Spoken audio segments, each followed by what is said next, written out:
everyone, welcome to our Power BI full course by Simplilearn. Power BI is everywhere today. From startups to large companies, everyone is looking for people who can turn simple data into smart decisions. And guess what? Learning Power BI could be your key to a great career in data and business analytics. So here's what we'll cover step by step. First, we'll explain what business intelligence really means.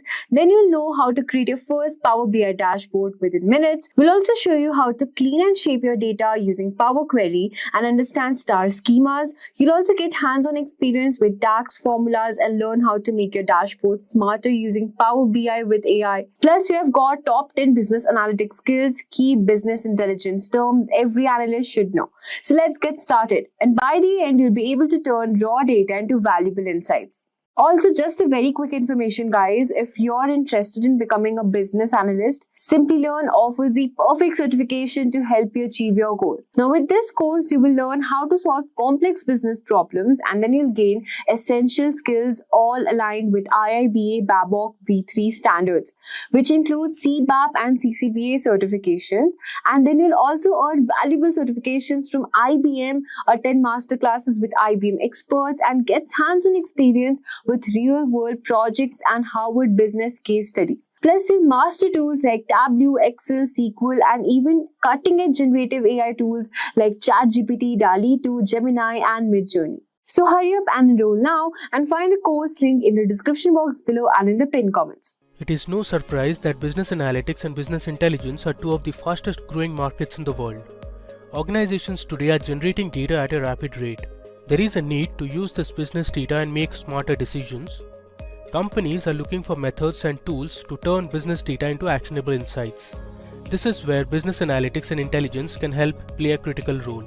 Business analytics is the process of collecting, analyzing, and drawing valuable conclusions from vast volumes of data available. It helps to improve business performance through fact-based decision making. On the other hand, business intelligence or BI is a technology that enables data preparation, data mining, data management, and data visualization. It allows you to analyze data with queries and create reports and dashboards with the help of charts and graphs to be used by business leaders. Business analytics and business intelligence together create capabilities for companies to compete in the market effectively. Consider this example. Suppose you sell homemade chocolates through an online store. Business intelligence provides meaningful insights into the past and current state of your business. BI tells you that sales of your milk chocolate have spiked up in Texas the past 2 weeks. So you decide to manufacture more milk chocolates to keep up with demand. Business analytics asks, why did sales of milk chocolate spike up in Texas? By scrutinizing your website data, you learned that most traffic has come from a post by a food blogger based in Texas who liked your milk chocolate. This insight helps you decide to send complimentary chocolates to a few other well-known food bloggers throughout the United States. Using cutting-edge business analytics and intelligence tools such as Microsoft Excel, SQL, Power BI, and Tableau can enhance customer experience, improve efficiency, conduct competitor analysis, and accelerate growth. With this basic knowledge of business analytics and business intelligence, let's look at the topics we'll be covering in this video. We will start with learning the need for business analytics and the responsibilities of a business analyst. Then, we will look at the top business analytics skills and learn about business analytics and intelligence with Microsoft Excel. After that, we will see the basics of business intelligence and get an idea about Agile and Scrum methodologies.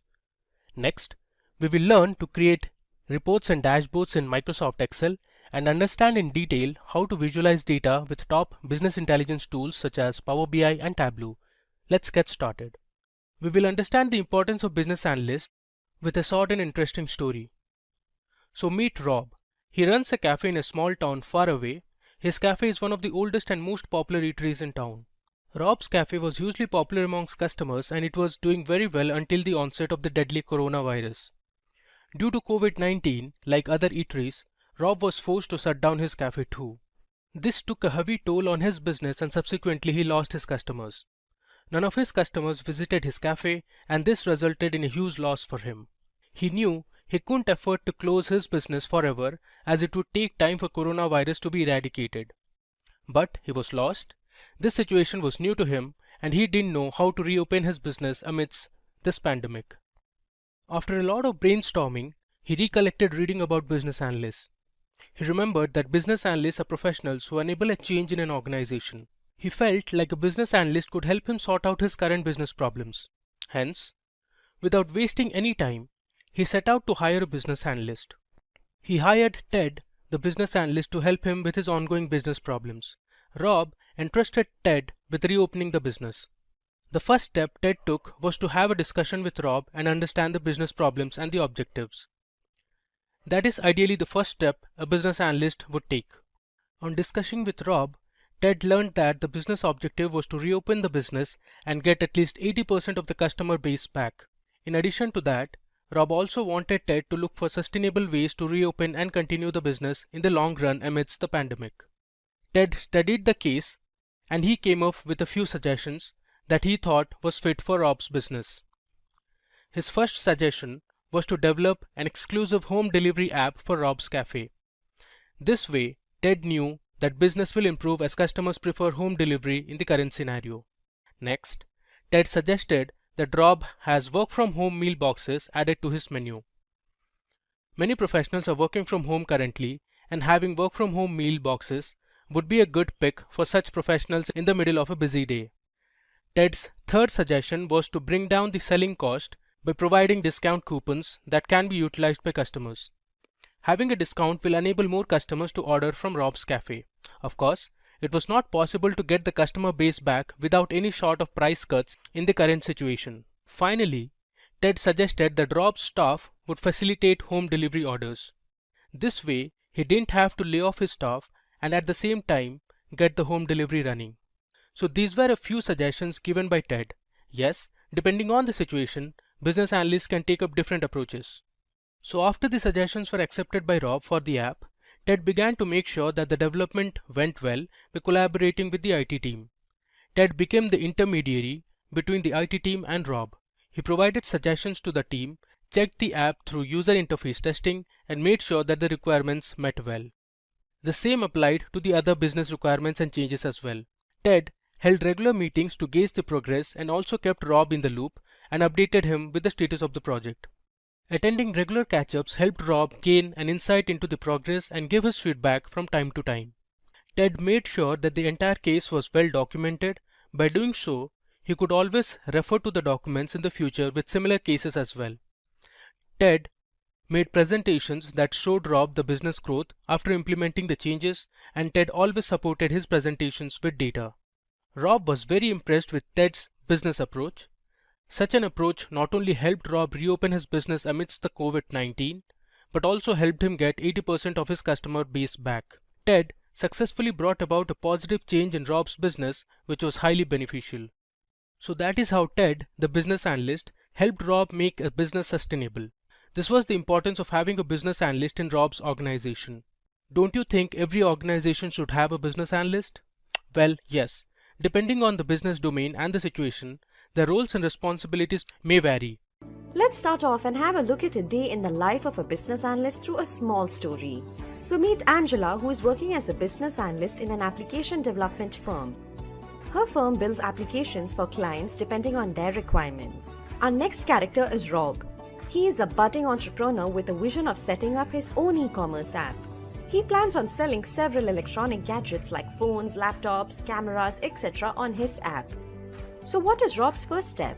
Well, he approaches Angela's firm one day with the vision of creating his e-commerce app. Angela and Rob start talking business and Angela promises to help Rob with his app creation. She assures him that she will look into his business requirements and coordinate with him to get the app running.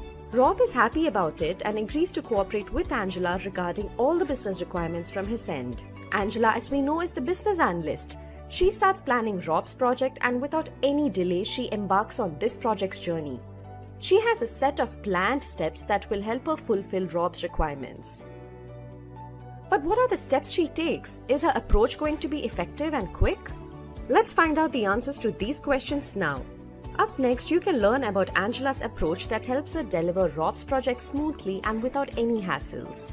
These steps that we are going to look at are the typical roles and responsibilities of a business analyst. Here, we will understand these roles better with respect to Angela's and Rob's story. First and foremost, Angela understands Rob's business objectives, problems, and requirements. Without understanding this, do you think Angela will be able to proceed? No.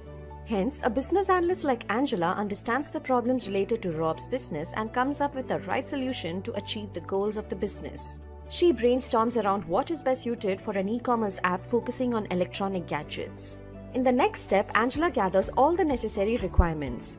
Here, she understands Rob's requirements and makes sure that they are on the same page regarding the project and its goals. Both of them together arrive at a stipulated deadline for the project completion.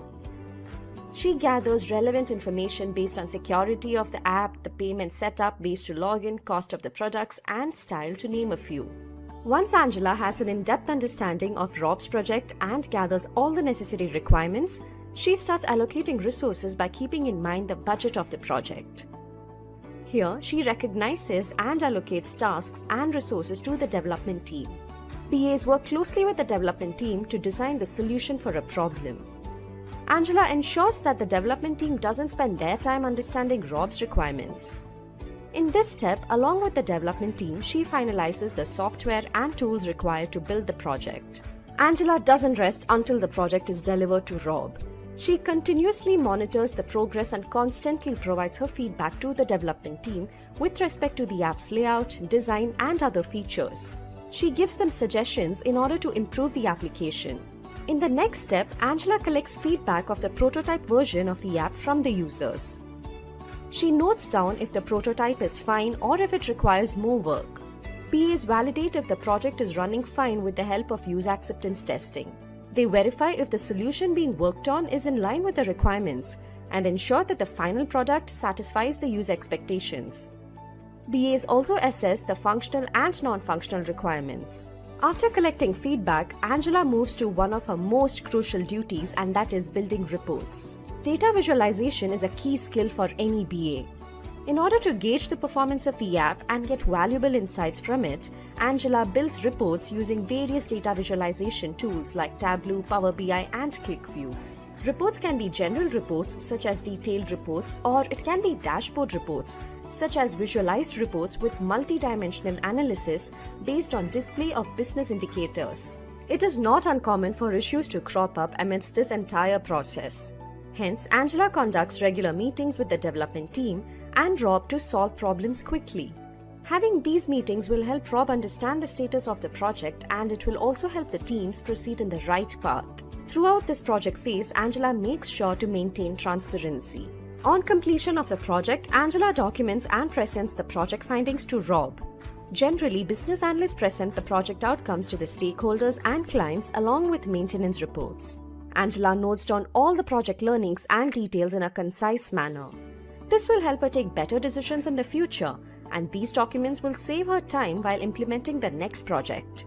Now that she has completed all her duties and responsibilities with respect to Rob's project, she is ready to deliver the final e-commerce application to Rob for use. Rob is rest assured that the application developed by Angela's firm is apt for his business and just what he wanted.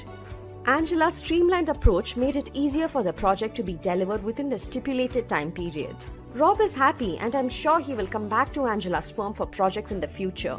So those responsibilities that we saw Angela carry out are ideally the roles and responsibilities for any business analyst out there. Yes, some may vary depending on the company you work for and the project you're working on. Business analyst is a professional who is responsible for bridging the gap between IT and business teams. They use analytics to evaluate processes, determine requirements, deliver data-driven solutions, and generate reports to executives and stakeholders. Business analyst is an individual who is a part of the business operation and works closely with the technology team to improve the quality of the services being delivered. They also help in assisting in integration and testing of new solutions. Growing a career in a field with high demand such as business analysis could be a challenge, and competition for business analyst positions can be intense. So you should have a clear understanding of the roles and responsibilities of a business analyst. A BA should successfully identify and recognize the organization's business objective. They should understand the business problems and think of a lucrative business solution.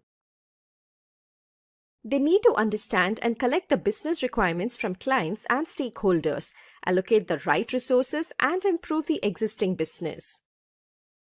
Documentation of business findings is another important key role of a business analyst. BAs interact with the development team to design the solution for solving a particular problem. They often need to spend a certain amount of time in meetings in order to save the development team from spending their time in understanding the stakeholders' requirement. They often give feedback on the layout of a software application as to what all features need to be added and what functionalities should the application contain, and also implement the newly designed features that a business needs. While BAs identify the needs, define the features, write use cases, uncover business rules, and manage issues, they should also gauge the functional and non-functional requirements in a business. Business analysts run meetings with stakeholders and other authorities. Hence, discussing issues with the client face-to-face can do wonders and even help in solving problems quickly. They engage with business leaders and users to understand how data-driven changes to products, services, software, and hardware can improve efficiency and add value. They verify and validate if the project is running well with the help of user acceptance testing and the solutions are in line with the client's requirements. They also ensure that the product delivered satisfies the user requirements. Finally, BAs write documentations and build visualizations to explain all the findings and draw business insights. They also deliver maintenance reports. They need to develop informative, coherent, and usable documents for the success of a project. Business analyst skills are a combination of technical as well as non-technical skills, often referred to as soft skills. The skills for a business analyst are not only acquired through training, but through experience and combined with the ability to understand situations and the motive behind the problem. So let's have a look at the top skills to become a successful business analyst. The first skill we have is understanding the business objective. For a business analyst, it is important to know the goals and objectives of the business. It is advised that business analysts should have a good knowledge of the business operations in his or her organization. A business analyst should understand the problems related to the business and come up with the right solution. Business analysts should resolve the problems that have been identified and not avoid them. They work on individual actions and tasks that will build towards the achievement of the goals of the business. Objectives of the business can be to expand customer base in order to increase sales, scale up production so that it is in line with the revenue growth, improve revenue streams through increasing perceived product value, or increasing marketing budget according to the revenue. Business analysts should have the natural curiosity and determination to continue learning and figuring out how things fit together. Even as business analysts become managers, it is important to stay in touch with the industry and its changes. The next important skill a business analyst should have is analytical and critical thinking.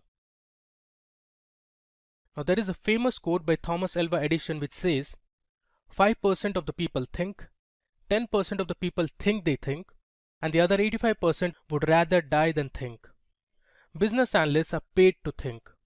A business analyst should be able to analyze and interpret the client's requirements clearly. Business analysts require good focus in order to collect and understand the needs of the client. Critical thinking involves evaluating several options before arriving at the desired solution. In certain situations, a stakeholder may give a requirement that's not necessarily tied up to any business value, but rather to their own increased convenience. Applying critical thinking demands not taking all the statements of the stakeholders for granted. Critical thinking allows the business analyst to distinguish between requirements that add value to the business and those that should be given a low priority. A business analyst must be creative in order to reach stated goals where resources are limited and the conditions are non-ideal. The third important skill for a business analyst is communication and interpersonal skills. Understanding and being properly understood is key to any profession. If you are unable to clearly specify and communicate requirements to any stakeholder, then you may not fully understand the requirements yourself. Being a business analyst is like being multilingual. You have to speak several different languages while conveying the same message. Business analysts apply communication skills at every point. They use communication and interpersonal skills when the project is launched, while gathering requirements, when collaborating with stakeholders, and also while validating the final solution. Listening, reading, and writing skills are very critical for a business analyst.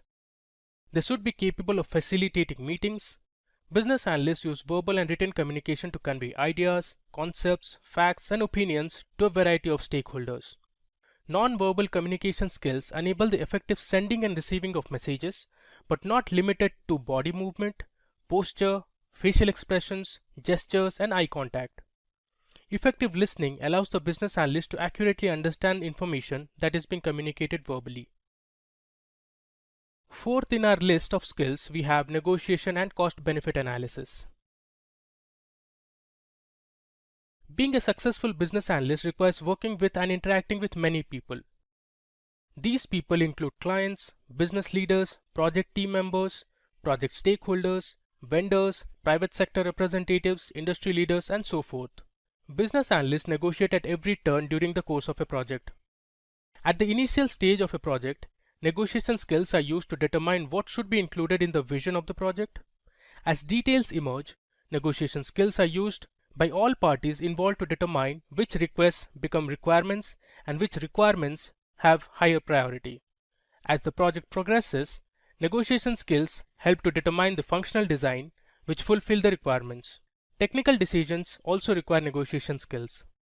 Business analysts also perform cost-benefit analysis to conduct an assessment of the benefits and costs anticipated in a project. When organizations undertake new projects, it is advisable for business analysts that they use cost-benefit analysis to establish whether such projects should be embarked or not. Business analysts should be able to achieve a profitable outcome for your company while finding a solution for the client that makes them happy. This balancing act demands the ability to influence a mutual solution and maintain professional relationship. Up next, we have our fifth skill, that is decision making. The quality of decisions made by business analysts is what matters a lot because it has a direct impact on the company's business. Thus, it is important for every business analyst to think from all aspects before presenting their decision or strategy. They must be having good problem-solving skills as well. Business analysts should have a knack to think out of the box and find a solution to problems. Majorly, a business analyst follows 5 major steps while making a decision. These steps are: define the problem, find and define the alternative approaches, evaluate the alternative approaches, make the decision based on these approaches and test, and finally implement the solution. While some may argue that the technical team is responsible for designing the solution, the business analyst still remains instrumental in ensuring that the design conforms to the requirements that have been approved. Now that we have reached halfway through the skills, I would like to ask all our viewers to please subscribe to our channel and hit the bell icon to never miss an update from Simplilearn. Moving on, we have another really important business analyst skill, that is idea about programming languages. Business analysts should have a good hands-on programming knowledge for performing better and faster analysis of data. Knowledge of R and Python is highly beneficial. Business analysts can help solve complex problems by writing efficient codes. Both R and Python have a vast collection of libraries and packages for data manipulation, data wrangling, data visualization, and data analytics. Some of these libraries are NumPy, Pandas, dplyr, tidyr, ggplot, and matplotlib. In addition to these, it is good to understand statistical software like SAS and SPSS. Using these programming languages such as Python, R, and SAS, you can analyze and visualize large datasets as well as create machine learning models for making future business predictions. The seventh skill in our list is creation of reports and dashboards. Now, business analysts should be proficient in using various business intelligence tools for creating reports and dashboards.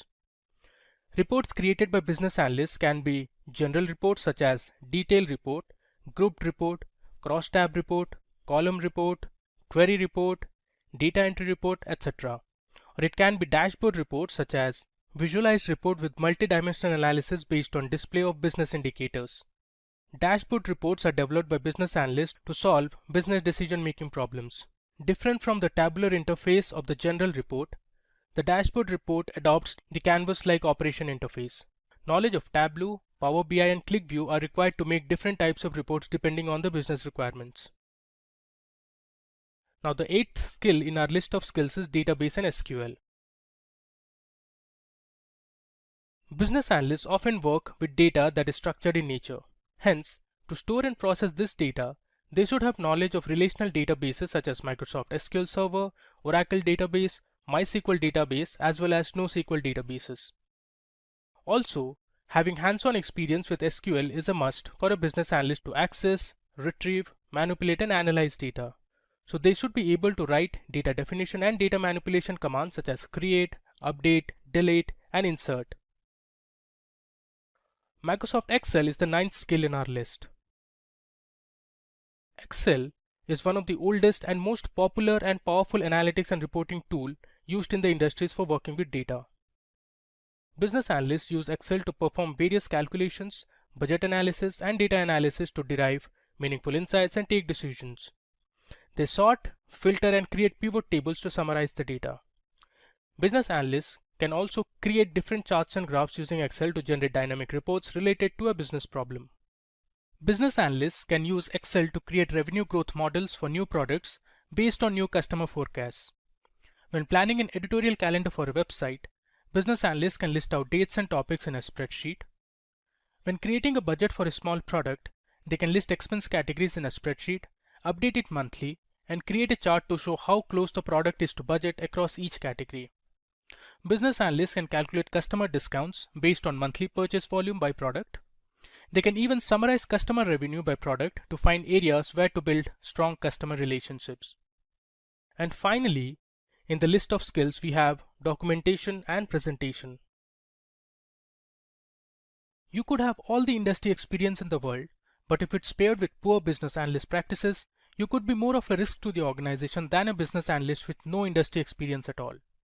A business analyst must be able to document their project learnings and results in a concise and compact form. They should also be confident about presenting their findings and conclusions in front of the stakeholders and clients. Organized documentation will help you communicate technical concepts to non-technical employees. It is important that a business analyst notes down all the details that they learn from their projects.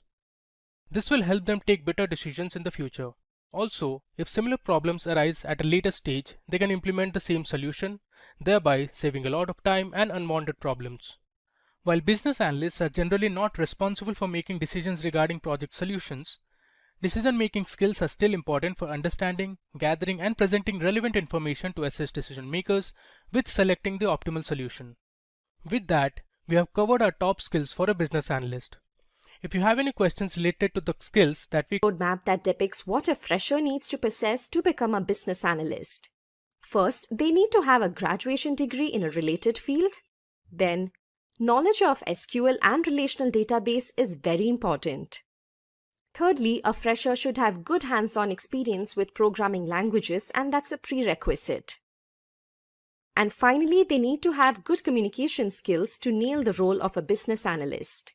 Up next, we have the roadmap that depicts what an experienced professional needs to possess to become a business analyst. Firstly, they should have good knowledge of the domain they're currently working in. Next, they should know how to write SQL queries.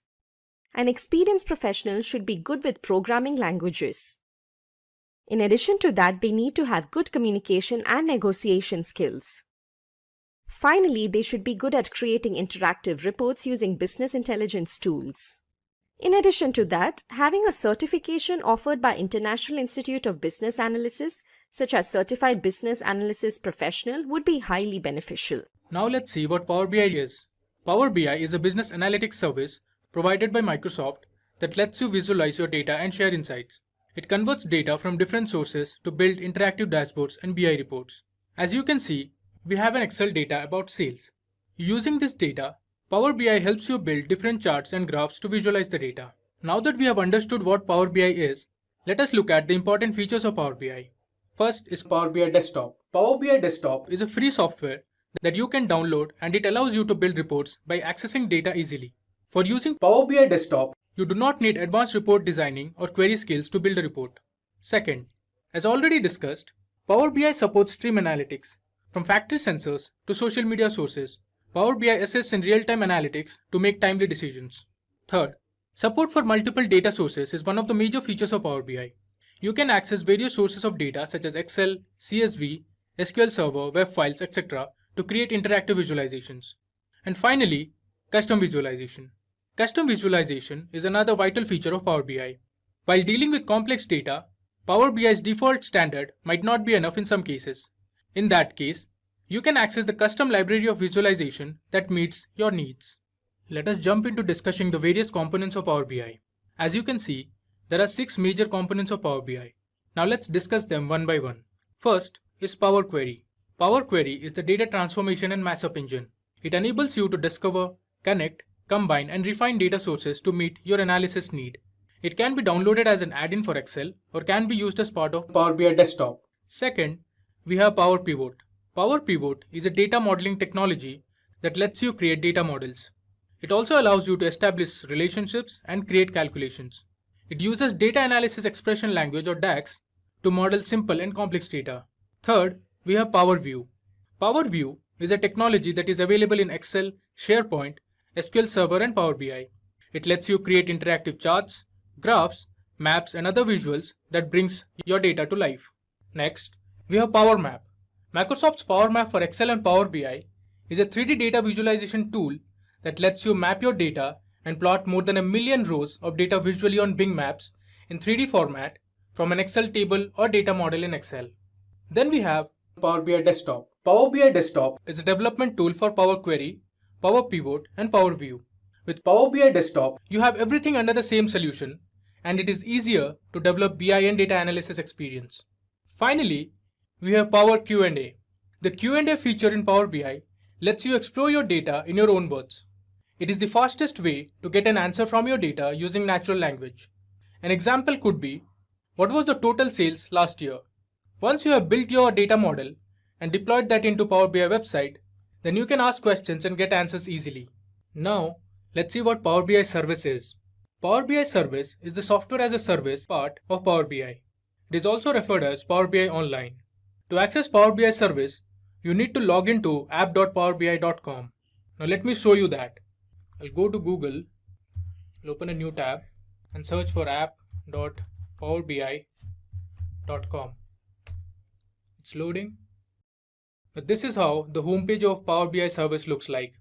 I've created some dashboards on it. First, you need to log into app.powerbi service. You can see I'm logged in. Now under my workspace, if I go to dashboard, here I've created a finance dashboard. You can see the different charts and graphs I've prepared and pinned it to the dashboard. So Power BI Service allows you to connect to your data, create reports and dashboards, and you can also ask questions to your data. Now as you can see in this dashboard, we have created some charts and graphs. So this is a tree map. There's a pie chart, there's a bar graph.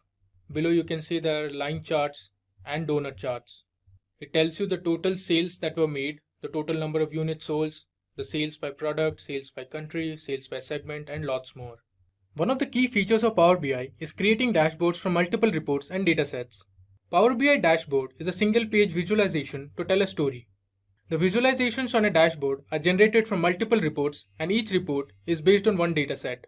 A single-page dashboard is known as a canvas. The visualizations you see on the dashboard are called tiles. These tiles are pinned to the dashboard by report designers. Now let me go back to my dashboard. So this is called a canvas and each of these are called tiles. So on the top you can see we have 3 tiles. Now let's understand how to create and publish reports in Power BI dashboards.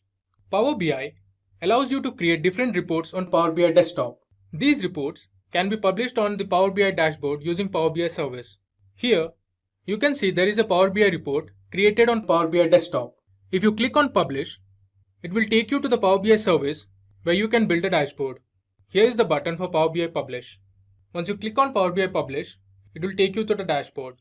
So this is a single page Power BI dashboard on Power BI Service. Now let's understand the Power BI architecture. Power BI architecture is a service built on top of Azure. There are multiple data sources that Power BI can connect to. Power BI Desktop allows you to create reports and data visualizations on the dataset. Power BI Gateway is connected to on-premise data sources to get continuous data for reporting and analytics. Power BI services are basically the cloud services that are used to publish Power BI reports and data visualizations. Using Power BI mobile apps, you can stay connected to their data from anywhere. Power BI apps are available for Windows, iOS, and Android platforms. Have you ever wondered how companies use data to make important decisions and improve their operations? Well, that's where business intelligence comes in. Business intelligence, also known as BI, is a set of tools and processes that help organizations analyze data and make informed decisions. It's like a crystal ball that helps businesses see into the future and make strategic decisions based on the data analysis. But how exactly does BI work? Well, it starts with collecting data from multiple sources like transaction data, customer data, and social media data. This data is then processed and analyzed using BI tools like dashboards, reports, and analytical models. The insights provided by BI helps organizations identify trends, patterns, and opportunities that they can use to make better decisions and drive growth. So in this video, we are going to take you through the core concept of what business intelligence is and why is it so important. But before that, if you enjoy watching such videos and find them interesting, then please subscribe to our channel because we bring the best videos for you daily. Also hit the bell icon to get notified whenever we drop a new video. Data present in this world is never ending. So are the jobs for people working on this data to make proper insights. Well, at its core, business intelligence, often referred to as BI, is the process of collecting, analyzing, and transforming raw data into actionable insights for business purposes. It helps organizations make informed decisions, enhance performance, and gain a competitive edge in today's dynamic market. So let's understand the steps involved in the processing of data. The first step in the business intelligence process is data collection. Businesses begin by identifying the relevant data sources for their operations, such as internal databases, customer interactions, website analytics, and social media platforms. Once identified, the necessary data is extracted from each source, which can be in various formats like spreadsheets or databases. Before proceeding, it's important to cleanse the data by removing duplicates, errors, or inconsistencies, ensuring its accuracy and reliability. The second step is data integration. With the collected data in hand, the next step is data integration. Businesses transform the data into a unified format that is compatible and consistent across different data sources. This transformation involves standardizing data formats, organizing fields, and creating a unified data structure. The transformed data from various sources is then merged into a central repository or data warehouse, serving as a single source of truth for further analysis and reporting. The third step is data analysis. Businesses select appropriate analysis techniques based on their objectives, which can include exploratory data analysis, statistical modeling, data visualization, or machine learning algorithms. Using these techniques, businesses uncover patterns, trends, and correlation within the data. These insights provide valuable information about customer behavior, market trends, operational efficiency, product insights, and more. To communicate the findings effectively, businesses create reports and visualizations that present the insights in a clear and understandable format. The fourth step is decision making and action. The final step in the business intelligence journey is turning insights into actions. Armed with the insights from data analysis, businesses make informed decisions. These decisions can range from optimizing operational processes and refining market strategies to improving customer experience and identifying new business opportunities. Businesses continuously monitor the impact of their decisions and actions using feedback loops and iterative processes to refine strategies, adapt to changing market conditions, and improve overall performance. Have you ever wondered how successful people can be after opting a postgraduate program in business analytics? Hear it from our learners who have experienced massive success in their careers. Hi, I'm Gordana Vujic. I live in Raleigh, North Carolina, and working as a business analyst at Ravature. This is my second job since I completed the postgraduate program in business analytics by Simplilearn with Virginia University in December 2021. My experience with Simplilearn was great. The live classes were my favorite because they were very interactive and I could connect with instructors. I have many small gaps and short employments in my career. I even have a huge 2-year career gap due to some health issues. However, I think the dark times are now behind me. It doesn't matter how challenging the path may be. Keep upskilling and one day you will achieve success in life. The next question is, Why is business intelligence so valuable to businesses? So let's explore its benefits. The first is enhanced decision making. By providing accurate and timely insights, BI enables organizations to make informed decisions based on facts rather than assumptions or intuition. This leads to improved efficiency, reduced risks, and better outcomes. Increased operational efficiency. Business intelligence streamlines operations by identifying bottlenecks, optimizing processes, and highlighting areas of improvement. This leads to enhanced productivity, cost savings, and overall efficiency gains. Competitive advantage. In today's competitive landscape, gaining a competitive edge is crucial. BI equips businesses with actionable insights about market trends, customer preferences, and competitors, enabling them to make strategic moves and stay ahead of the curve. Applications of business intelligence. Retail. BI helps retailers analyze customer buying patterns, optimize inventory levels, and personalize marketing campaigns, ultimately improving sales and customer satisfaction. Healthcare. By leveraging BI, healthcare providers can analyze patient data, optimize resource allocation, and identify patterns to enhance medical treatments and patient outcomes. Finance. BI enables financial institutions to assess risk, detect fraudulent activities, and identify investment opportunities, resulting in improved decision making and financial performance. Let's understand the tools for business intelligence. A number of BI tools are already present in the market, but let's go through the top business intelligence tools. Power BI. Microsoft's Power BI offers robust data visualization capabilities, interactive dashboards, and integration with various data sources. It's user-friendly and allows for collaboration and sharing within the organization. Tableau. Tableau is renowned for its interactive and intuitive data visualization features. It supports advanced analytics, custom calculations, and offers seamless integration with multiple data sources. ClickView. ClickView provides a comprehensive business intelligence platform with powerful data discovery, visualization, and reporting features. It allows users to explore data from various angles and uncover hidden insights. Looker. Looker offers a cloud-based platform for data exploration and visualization. It focuses on providing real-time insights and collaborative analytics, enabling teams to work together seamlessly.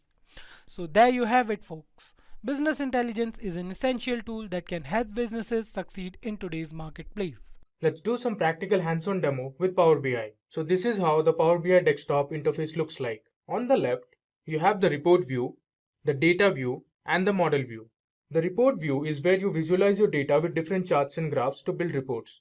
The data view allows you to view the whole data, while the model view is where you check if there are any relationship between the tables. On the right, you can see the different visualizations that you can build. We'll quickly run through all of these in our demo. So here you can see there's a finance sample data that will help you draw insights about the sale of products in different countries. We will create a report to visualize different charts and graphs and analyze those sales. So let me go to my Power BI desktop. First, we'll import our data. So let me go to our Get Data tab and choose Excel as my data source. I click on Excel. So here is our finance sample data. We'll select Sheet 1. You can see the data here. Click on it and then select Load. This might take some time to load the data. Now if I go to my Data tab, you can see the entire data set. It has fields such as segment, country in which the sales was made, the name of the product, the units sold, and the sales price, and many more. Let's start building our report now. I'll go to my report view. So first let me create a text box. Let me resize it. Let me name it as Finance Dashboard.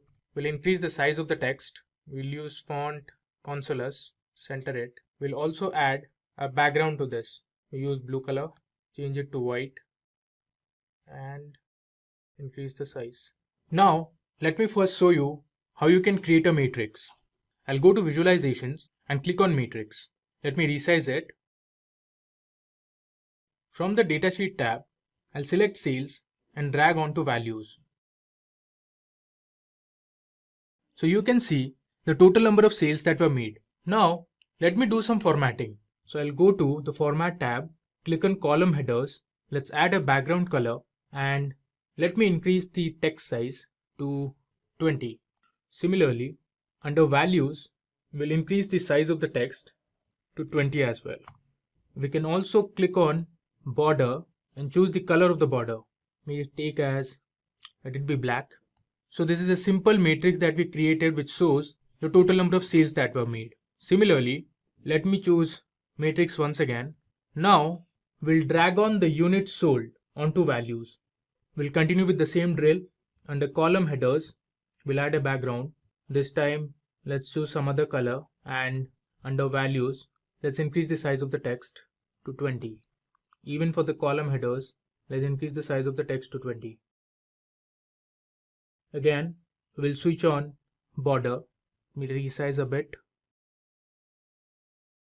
So here we have two matrices created for our report. The first matrix shows us the total sales that were made. The second matrix shows you the total units that were sold. Now let's move ahead and create a simple bar chart. So under visualization, I click on clustered column chart. Under this, we'll drag the date column onto axis and the sales onto value. Let me expand it. So it shows you the sales by year. This is the sales that were made in 2013, and this shows you the sales that were made in 2014. Now there's a drill down option which gives you more granularity. This depicts the sales by quarter. If I drill down further, you can see this shows you the sales by month. Also, you have some options like sort by and sort by sales. So you can see October month made the highest number of sales. Moving ahead, let me now create a pie chart where we will see the sales by different segments. Under visualization, I'll click on pie chart. Let me first resize it. Here, I'll drag the segment column onto the legend and the sales column onto the values. As you can see, we have the sales made by different segments. Government segment made the highest number of sales with 44.22%. Now let me add a border to both the visualization. I'll click on the pie chart and go to the Format tab. I'll switch on the border. Similarly, for the clustered column chart, I'll go to the Format tab and click on Border. Now let me resize a bit. Alright. Next, we'll create a very simple table that will depict the total sales made by each product. So under Visualizations, I click on Table. Let me bring this below. So from the data sheet, I'll first drag product onto values. You can see the different products, and then sales just below it. So this depicts the total sales that were made by each product, and finally it displays the total value of the sales that were made. This is same as the one shown here. Now let's do some formatting. Under Format tab, I'll go to Values and increase the text size to 15. Let me expand it. Also, under column headers, I'll increase the text size to 15. Then let me go and add a border. Now let me create a map that will show you the sales that were made by each country. So first, let me create a new page, and under Visualization, I'll click on Map. Now I'll drag the country column onto Location. So you can see we have our map ready, and we'll drag sales onto Size. You can see the different countries and the sales that they made. If I move the map, you can see the sales made in the Europe region. Let me resize it. I'll add a border to this. Now let me go ahead and create a donut chart that will show you the profit by each segment. Under Visualizations, I'll click on Donut Chart. I'll move this to the top. Now from the data sheet, I'll add profit onto the values and segment onto the legend. If I expand this, you can see government segment made the highest amount of profit with 65.04%. Let me resize this and we'll add a border. Okay, in the final visualization, I'll show you how to create a tree map. This tree map will tell you the total amount of sales made by each product. So under Visualizations, I'll click on the tree map. Let me expand it. I'll drag sales onto values and product onto group. So here you can see our tree map and the sales made by each product. You can see now we have our report ready. We have created two separate canvases to visualize our data.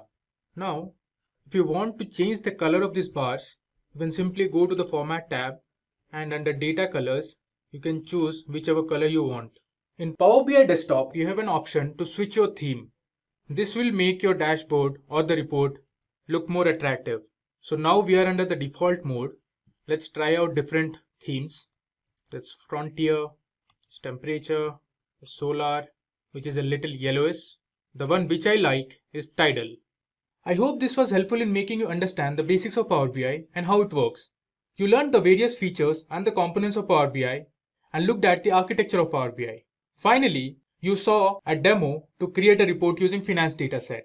Now, let's get started by how to install Power BI in Windows operating system. To install Power BI, go to Google and search for Power BI Desktop Download. Now, click on the first link and then you will be redirected to the official web page of Microsoft Power BI.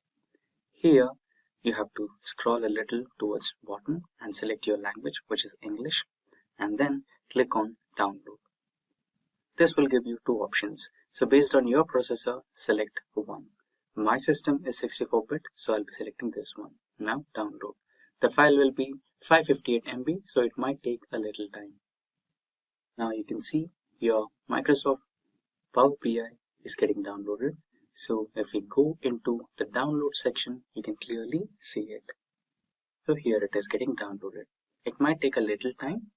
Now the file has been downloaded. Just run the file. And you can directly go to next since the default language is English. And in case if you want to select a particular language, you can go to the select language option and select your particular language you're searching for.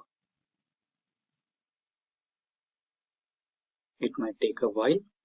There you go. So the installation process has been started. Now you can click on next. And now you can read all the terms and agreements and click on accept. You can change the location if you want, but I'll be keeping it as default. Again, if you want to create a shortcut, you can on desktop. I'll keep it as it is. Now install. It might take a while. So Power BI has got successfully installed. You can see the desktop icon there. Double click on it and you can start Power BI. So firstly, it is open source. If you want to have a licensed version of it, just get the license or buy now option. And for now, let's use the open source version. So this is the Power BI window and those are the charts, and these are the data connections if you want to get connected to your data sources. You can also have shortcuts to that. Now what are the steps to connect to data? So now we will go directly into Power BI and try to import one by one few most commonly and popularly used data sets which are most commonly used in a day-to-day activity. Rest, of course, there are Power BI supports n number of data sources, but we will do something practical on the most popular ones. So let's open our Power BI.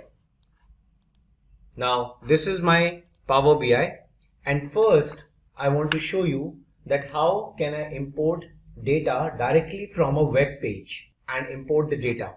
Now it is asking for a URL in order to import data. So what I have done is I have created a Google Excel sheet with simple data with rows and columns, and what I have done is I have shared this sheet as publish to web. Okay, so you just need to say publish to the web, the link as web page, and say done. It's automatically published, and say link. So copy the link which you have published on the web, copy this link and then go back to your Tableau, paste that link over here and click OK. Now Power BI will try to establish a connection with this Google Doc sheet because it's published on the web.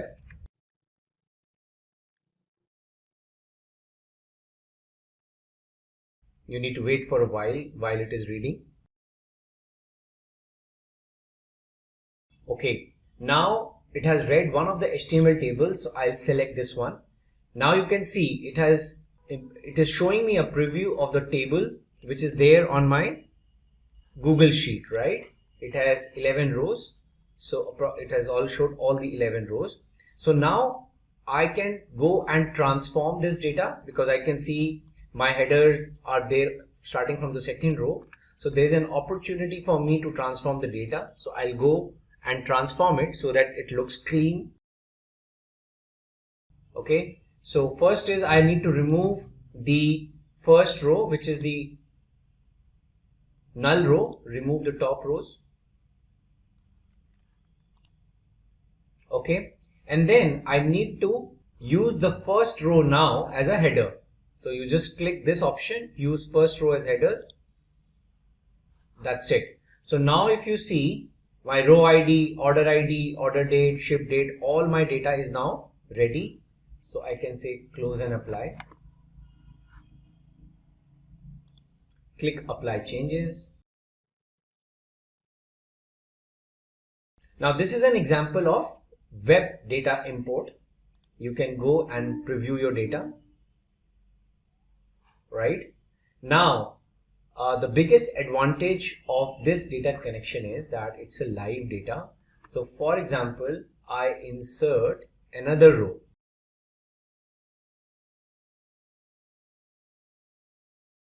Let me change the order ID. I've changed some basic stuff, and it's auto saved. Control S. Now I'll go to my Tableau and I'll refresh.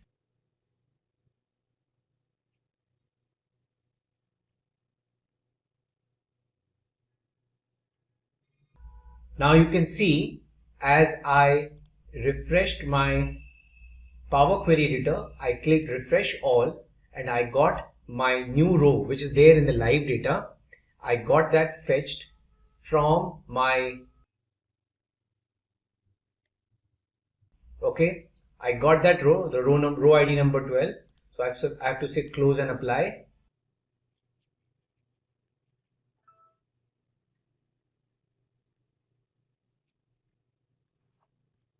Now you can see the new row, the row number 12 is now available in my new data set, in the data set, because it's a live connection.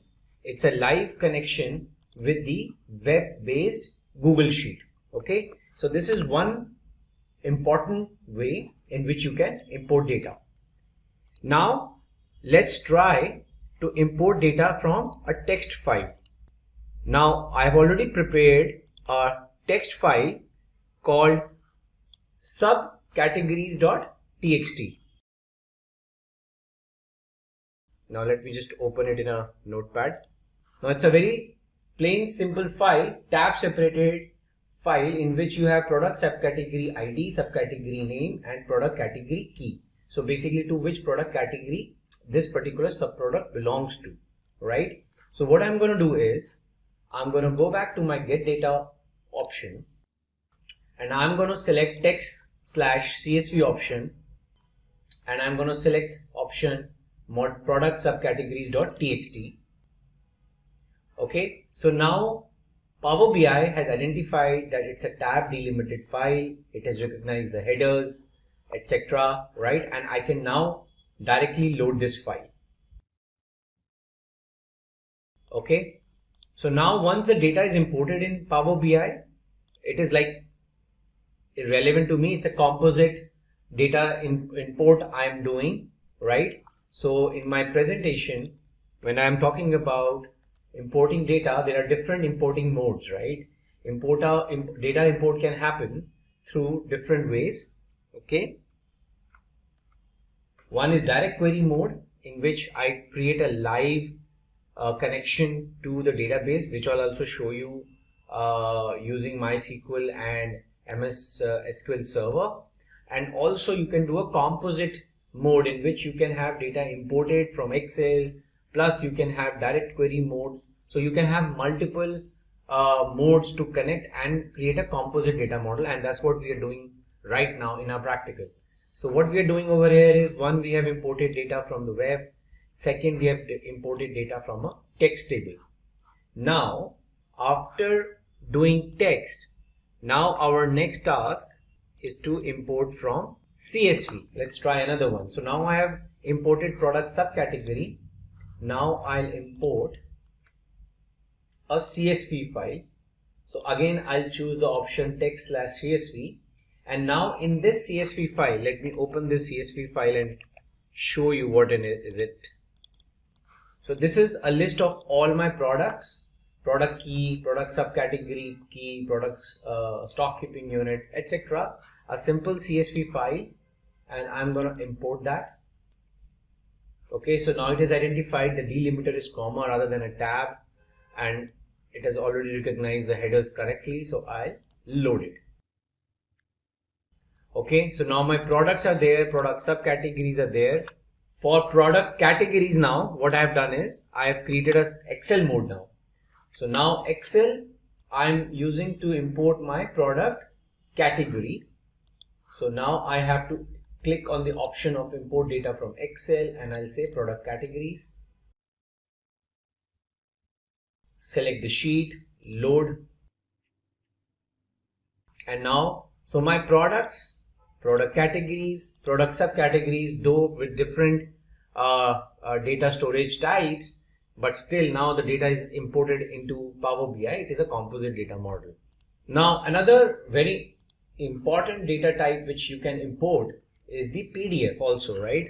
So what I have done is I have created a PDF called customers. My customers data is lying in a PDF.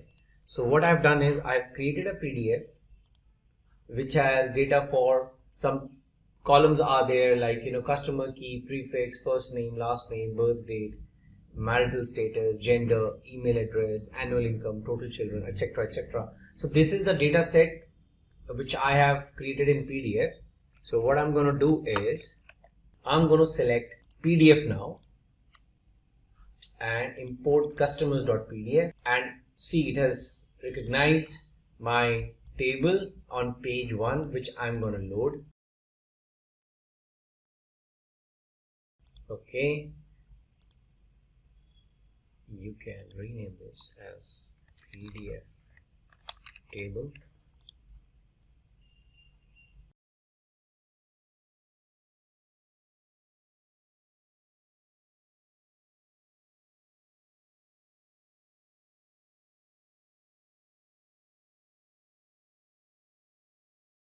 So this basically, these are the different type of data types we have imported: PDF, Excel, text, CSV, and web page. Now let's take a look at another interesting data set which we want to import is the MySQL Server data set. So what I have done is I've already installed MySQL Server on my local instance, and there's already a schema of SQLite tutorial over there, and I have certain tables already prepared over there like department, employee, etc. So my goal is now to import this data or create a live connection with this data set. Now in order to import my SQL database connection in Power BI, you need to first download a connector, MySQL Power BI connector. So you need to go to this link and then click on download and install the MySQL connector. Based on the operating system you have, you click on download and install it. After you have done this, go back to Power BI and then give the IP address of the database. In my case, it's there in this local machine, and the schema which I want to import is SQLite tutorial. So I'll give the name,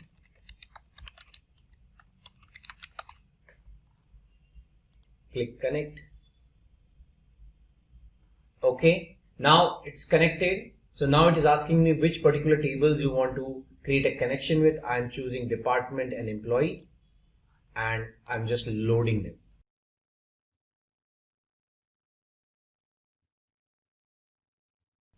Okay, so now this is the exact data which is there in the employee and department in MySQL. Okay, so this is one example of how to create connectivity between Power BI and MySQL. Now I want to do the same thing using SQL Server, Microsoft SQL Server. So I have also installed Microsoft SQL Server on my machine, and I have used the SQL Express. So this is the name of my server, so which I'll copy the server name and go to get data, select SQL Server, and for now database is optional. I can say direct query, click OK. Okay, now it is showing me what all tables I can import. So in my SQL Server tutorial, in my SQL Server, I have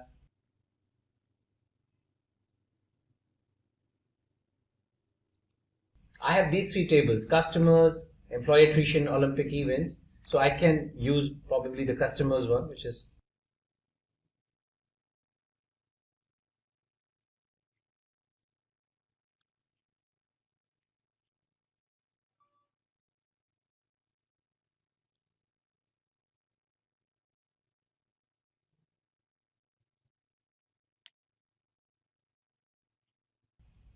now you can see this is the data, the customers data, which is lying in my SQL Server. Okay, so I can preview it and load it.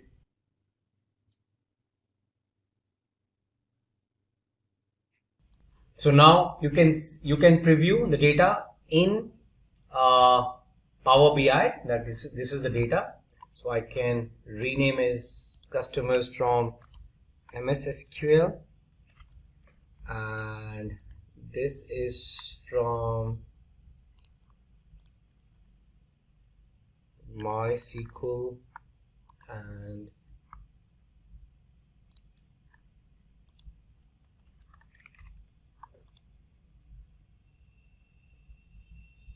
okay. So now this is not the only data sets you can import. Now if you take a look at the options which Power BI gave of what different type and variations of data it can it has compatibility to import from. Okay, so we can just take a look at the categorization on the left hand side first. There are file based like Excel, text, XML, JSON is also possible. You can evenly directly import an entire folder, and within the folder whatever data types of files are there, it will detect it.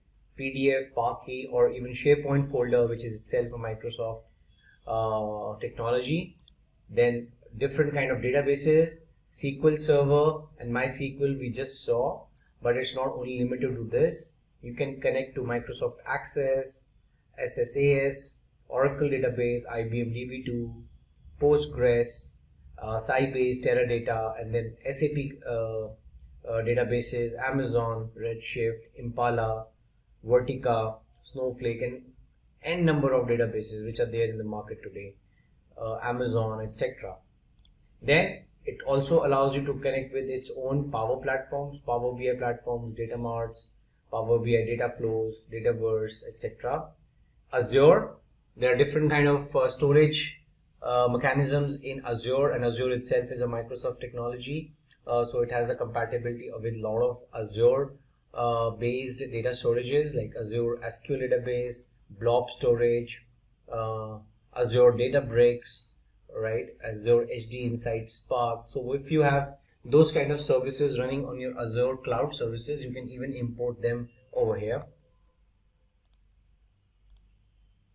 Now online services, like you have ERPs running or some data which is shared on the internet. If you want to import it, that is also possible through certain products. Dynamics 365, Microsoft Exchange Online, Salesforce, Google Analytics, Adobe Analytics, GitHub, LinkedIn Sales. If you want to do some analysis of some social networking, feeds, that also you can import.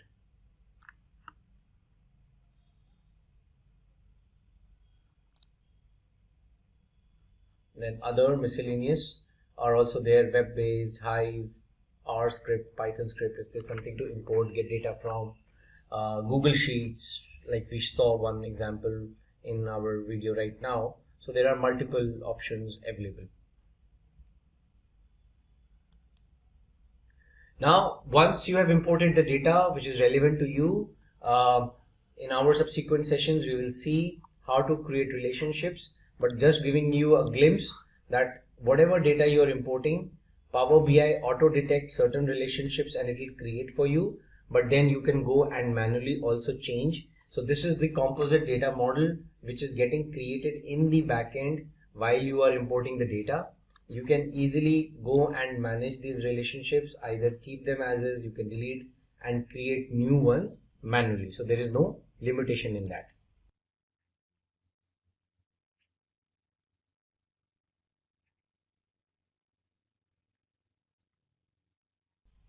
So this is what we have witnessed. We have imported data from different files types, data types, and then we have tried to, once it is imported into Power BI, then there is no limitation of how you use it.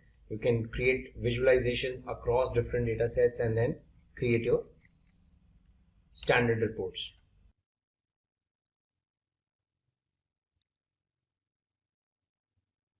So this is the example of importing data from web, importing data from a database, from a PDF, and then once you have data, you can shape and combine data. You can basically do whatever transformation you want to do. You want to make joins, merge the data. So for example, if we go back to our Power BI, and if I go back to my transform data section, now as I have now different data sets available with me, I can do any kind of operation transformation on the data, right? So like I showed you, I upgraded the header row because one of the imported data was not showing the header correctly, or this columns, like this exact one column is extra, I can remove the column, right? All those transformations, whatever I do in the backend gets captured in the applied steps section, right? This is the customer data. You can create, you can merge it, you can append it, with other data sets, right? Let's, for example, I want to create a merge data set of my categories and subcategories. So I can say merge, select these two data sets and say merge queries as new, and I can select product categories and product subcategories, select product category key on both the sides, and then they do a left auto join. So whatever product categories are there, I'll get the subcategories associated with it, and I'll create a new table which will have, now I have the table which has the category and the subcategory and subcategory in one table itself. So I can rename it now to as category subcategory table. It's a merge. Basically, it's a join between category and subcategory, and now I have a common table, right? And I can close and apply. So imagine I have created a new table which is imported, created from one data set which is Excel based, and another data set which is text based. See this category subcategory table. So now I can use it the way I want in my visualization reports. So that's what the presentation says, right? That once you have the imported data, you can shape, you can combine, you can adjust, you can do whatever transformation you want to do and create your visualization. What is Power BI? It is a business intelligence tool to visualize your data and share insights across your organization. So, when we talk about BI, it came into existence as a self service BI tool, and it does have different components which can be used. Now, before we get into details of Power BI, let's understand what are the different components or what are the different ways in which you can work on your Power BI. Now, one of the main challenges when it comes to organizations or users is that data is scattered in different places. It might be in different formats, and everyone would want to use that data to basically perform some calculations, create visualizations or dashboards which could be interactive, and that's where they would want to bring all the data in one place, might be transform it so that you can filter out and not load huge amount of data in your system, and you can work on selective data. So when it comes to Power BI, it helps us in ETL, it helps us in data modeling, it helps in data storage and reporting. So what are the benefits of Power BI? Here are some of the benefits. So extract intelligence rapidly and accurately. So that's basically transforming your enterprise data into rich visuals and accurate reports for enhanced decision making. Now, one thing we already know, that when we talk about data in raw format might have a lot of hidden information. If we look at different data sets, which I'll show you in the process, it might have a lot of meaning, but then the real meaning comes out of the data if we can create visualizations, if we can create relationships between different data sets, and thus that can help us in enhanced decision making. Now, Power BI supports advanced data services. It integrates seamlessly with advanced cloud services like Cortana to provide results for the verbal data queries as well. When you talk about seamlessly integrating with existing applications, that's one more benefit of Power BI. So it adopts analytics and reporting capabilities easily to embed interactive visuals quickly in your applications. You can build rich personalized dashboards. So it basically provides a unified user experience with customized dashboard and reports that meet your exact needs. It also has a way where you can have secure way of publishing your reports. So you can set up automatic data refresh and rapidly publish reports, allowing multiple users to avail the latest information across your organization or across your working community. So Power BI can connect to different sources. We'll see that in a while. So basically you have an option which says get data, and that basically opens up a window where you can find different type of data sources such as Excel, your CSV or text, JSON, PDF, getting data from databases, or directly accessing data from databases. Now, before we get further into understanding how Power BI looks like, it would be a good idea to share information in how you can set that up on your machine. So when it comes to your Power BI, and let me open up a notepad here. So for example, I bring up a notepad. Let's say when you talk about your Power BI components, so you basically have Power BI desktop, and that's mainly your playground, or that's mainly used for any kind of development activities. You have your Power BI server, or you can say service.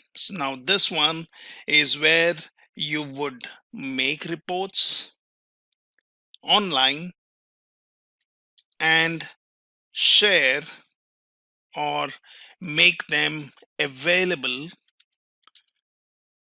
to different BUs.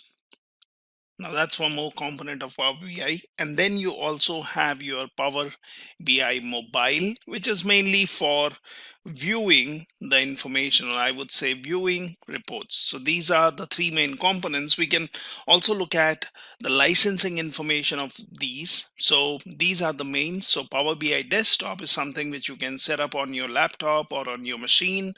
Power BI server is where you can log in with your user ID and password, and Power BI mobile is mainly to view your reports. Now, how do you set this up before you can explore or start working on Power BI? So here is a link which you can basically use. So if you look into this, so this one basically says service self-service sign up for Power BI. It says sign up of Power BI service as an individual. Normally when you would want to use Power BI, you can use a website called HTTP, and then you have basically app, and let's say I think it's called app.powerbi.com. Now this is the place where you can basically log in. Now if you see here, I have created an account, and if you look at my account, it says auatl.onmicrosoft.com. Now how do you get this kind of email? Because when you talk about Power BI, it will expect you to have a official ID, and it does not take IDs which are from common domains such as Google or Yahoo and so on. So this particular link gives you an idea how you can do that. So basically you have what is Power BI, basic explanation on that.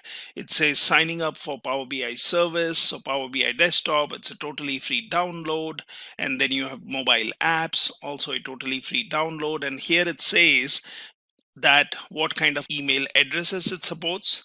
And if we look into this, you have to either sign up, because that does not accept your private email IDs, or you can go for this one which says enroll US government organization, and this is where you can basically sign up for Power BI. So it basically says try free. If you go to the website, say powerbi.microsoft.com, or you could go into this one which I was saying, http://app.yourpowerbi.com, and this is what you can use. Or as mentioned, you can go to powerbi.microsoft.com. For example, if I open this in a different tab, it takes me to Power BI Microsoft. I can say start free. I can click on this. It says try free. But then when it asks you to sign in, this is where some of us face problem, because it does not take your private email ID. Now, how do you tackle that? What you can do here is on this page, which says learn about alternate ways to sign up, you can basically open up this link. And in this link, it says sign up for Power BI with a new Microsoft 365 trial account. And what you can do is you can basically click on this link, which takes you to the Office 365. And what you can do here is you can search for something which says, say, 365 E3, and here you have try it for free. So in my case, it is translating. Okay. So here you have an option which says try it for free. Click on this one and then basically go ahead with your sign up process. Now, once you do that, you can basically create an account or give a email ID. So it asks you to give an email ID to check if you already have an account. And once you do that, it will guide you through the process where you can create an account like I have done. Now, once you have done that, so for example, we can go into this page, which I said http://app.powerbi.com. Now, once you have created an account, you would be asked to log in. Now I can click and log in here and then basically give in my password. And once I do that, it takes me to the Power BI server or service. Now, on the top right, it might say that go for a trial version. I have already selected that, and this is a pro trial which is giving me validity for 60 days. So this is the service which I can use. Now what it means is I can be using my Power BI desktop, which would be also installed. So once you log into this page, you can basically click on apps. You can basically search for something like Power BI, and that will show up an app and you can install and download on your machine. Now, once that is there, you can basically bring it up. So for example, in my case, I can just say Power BI desktop, and that's the app which I have installed on my machine, and basically that comes up. So that's your Power BI desktop which is coming up, and it will still ask you to sign in so that you can share your information through Power BI. So you see here on the top, I'm already signed in, and here it also shows you some tutorials and videos which basically helps you in getting to know something more or what's new. So you can always browse that. So you would have your Power BI desktop which would be set up. You would also have your Power BI service, which would be running. And then basically, whatever you have developed on your Power BI desktop, you can share that through the Power BI service. Now, usually when you talk about licensing, I can give you brief insights here. So you basically have your Power BI service, as I said, licensing. So you have the Pro version, which is basically your $9.9 per user per month, and basically it has some kind of limitation. So it has, say, max 10 gigabyte. You can work on some features like incremental refresh is not allowed. You can always look onto the Microsoft website for more details, and in those kind of cases you usually go for the premium account if you are a extensive user. And premium account basically is conditional based, so it depends on your requirements, and then basically you pay for the service what you use.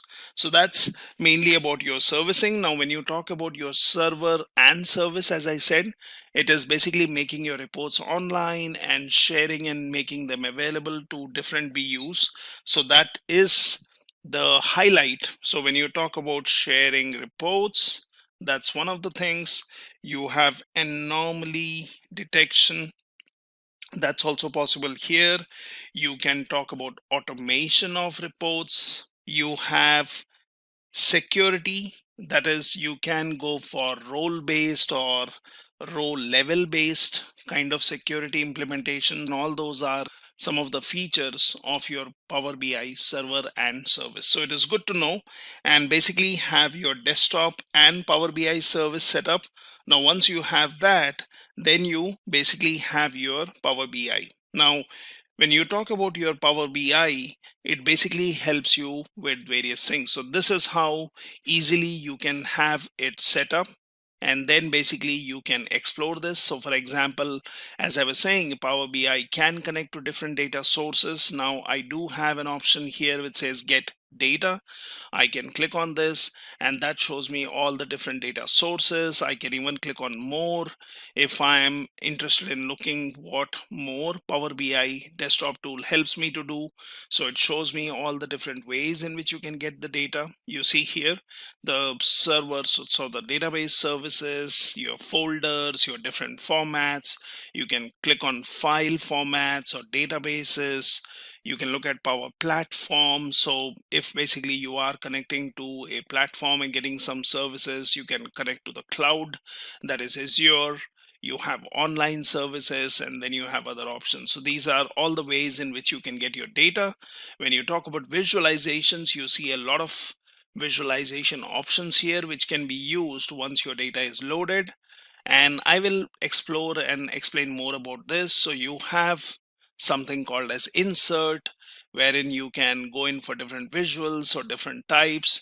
You can also get into, say, transform the data. Now that basically is going to pop up and bring a Power Query editor. Now that's where a lot of your ETL works happen. So when you do a transform data, it opens up Power Query editor, which we can use to transform the data or change the data or modify the data as per our requirement before loading all of it into our Power BI. So you also have option here which says modeling, wherein we can create new tables or we can work on our data where we can manage relationships. So as of now, we don't have any data, so it does not show this one as activated, but that can be activated.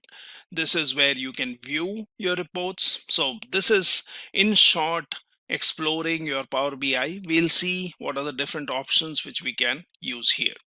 So it basically supports different kind of data.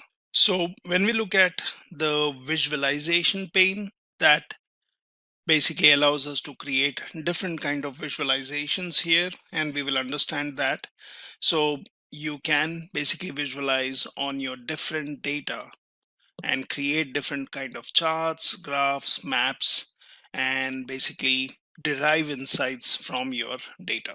Now, when you talk about data models, that's where you can basically establish relationships. So when you talk about data models, it is basically used to connect multiple data sources to build a relationship. Now, we might have different data sets, or we might have data coming in from different tables where we may want to basically get insights or get data from multiple data sources for our purpose. Now, in that case, data models do help us.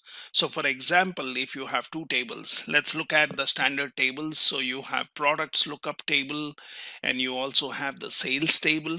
Now, usually what you have in any kind of scenario is, if we basically say you have your data tables, so that's basically where your data resides, and then you have series of your lookup tables. So usually you might have, say, your data tables here, and this is what I'm talking about, which might have some data. For example, let's say sales is one of them. You might have some other data table, which might be, for example, let's say budget table, or might be something else. And these are your data tables. Now, at the other end, you might have your lookup tables. So basically, you have various lookup tables. And these lookup tables, for example, let's say this one is customer, this one is territory. Let's say this is product. And let's say this one is a calendar. So these are basically my lookup tables. So we can basically, as I said, your data might be coming in from different sources, let's say database, or let's say some kind of files, or let's say some kind of systems what you have. So your data might be coming in from different places. Now you might want to transform the data. So this is where I could say there is your query editor, which I was explaining. So you have your query editor, which basically allows you to edit the data table, or basically allows you to edit the data before it is loaded, right? You can hide a column, you can add a new column, you can modify your column. So your query editors would be basically used to work on the data which goes into your data tables. Now, you might have a lot of lookup tables, as I said. So let's say these are my lookup tables, and these are my data tables. So what we need is, sometimes we need information based on our lookup tables and data tables. Now that's where data modeling comes into picture. So basically, if I would want to extract information from here, so I can notice that there is a product key here, and there is a product key here. Now this is where we are already talking about, say, foreign keys, or we are talking about your relationships. Right now, when you talk about relational databases, you have something called as foreign key constraints, which is, in Power BI terms, I would say it's not exactly a constraint, but it is more of a filter propagation instead, which is used to basically connect your different data sources. And you could have basically cross filter directions. You can go for single, or one to one, or one to many, or many to many kind of relationships, which basically allows you to work on the data. So we will learn more about data models when we are doing a quick demo there, where we can talk a little bit about normalization and denormalization, the way the data exists, right? And then you basically would want to gather insights from your data. So when you talk about your two data sources, as I said, so you have a products lookup table, you have a sales table. Now if you would want to calculate the total order quantity of each product name, which is, we are talking about the order quantity as a information here, and you have product name here. Now how do you get that information? What we see here is, we would want something like this, or we would want more information. So how do we do that? So what we can do is, the order quantity for each product is basically showing us the same value. Now, this is because the product and sales tables are not connected and there is no relationship between them.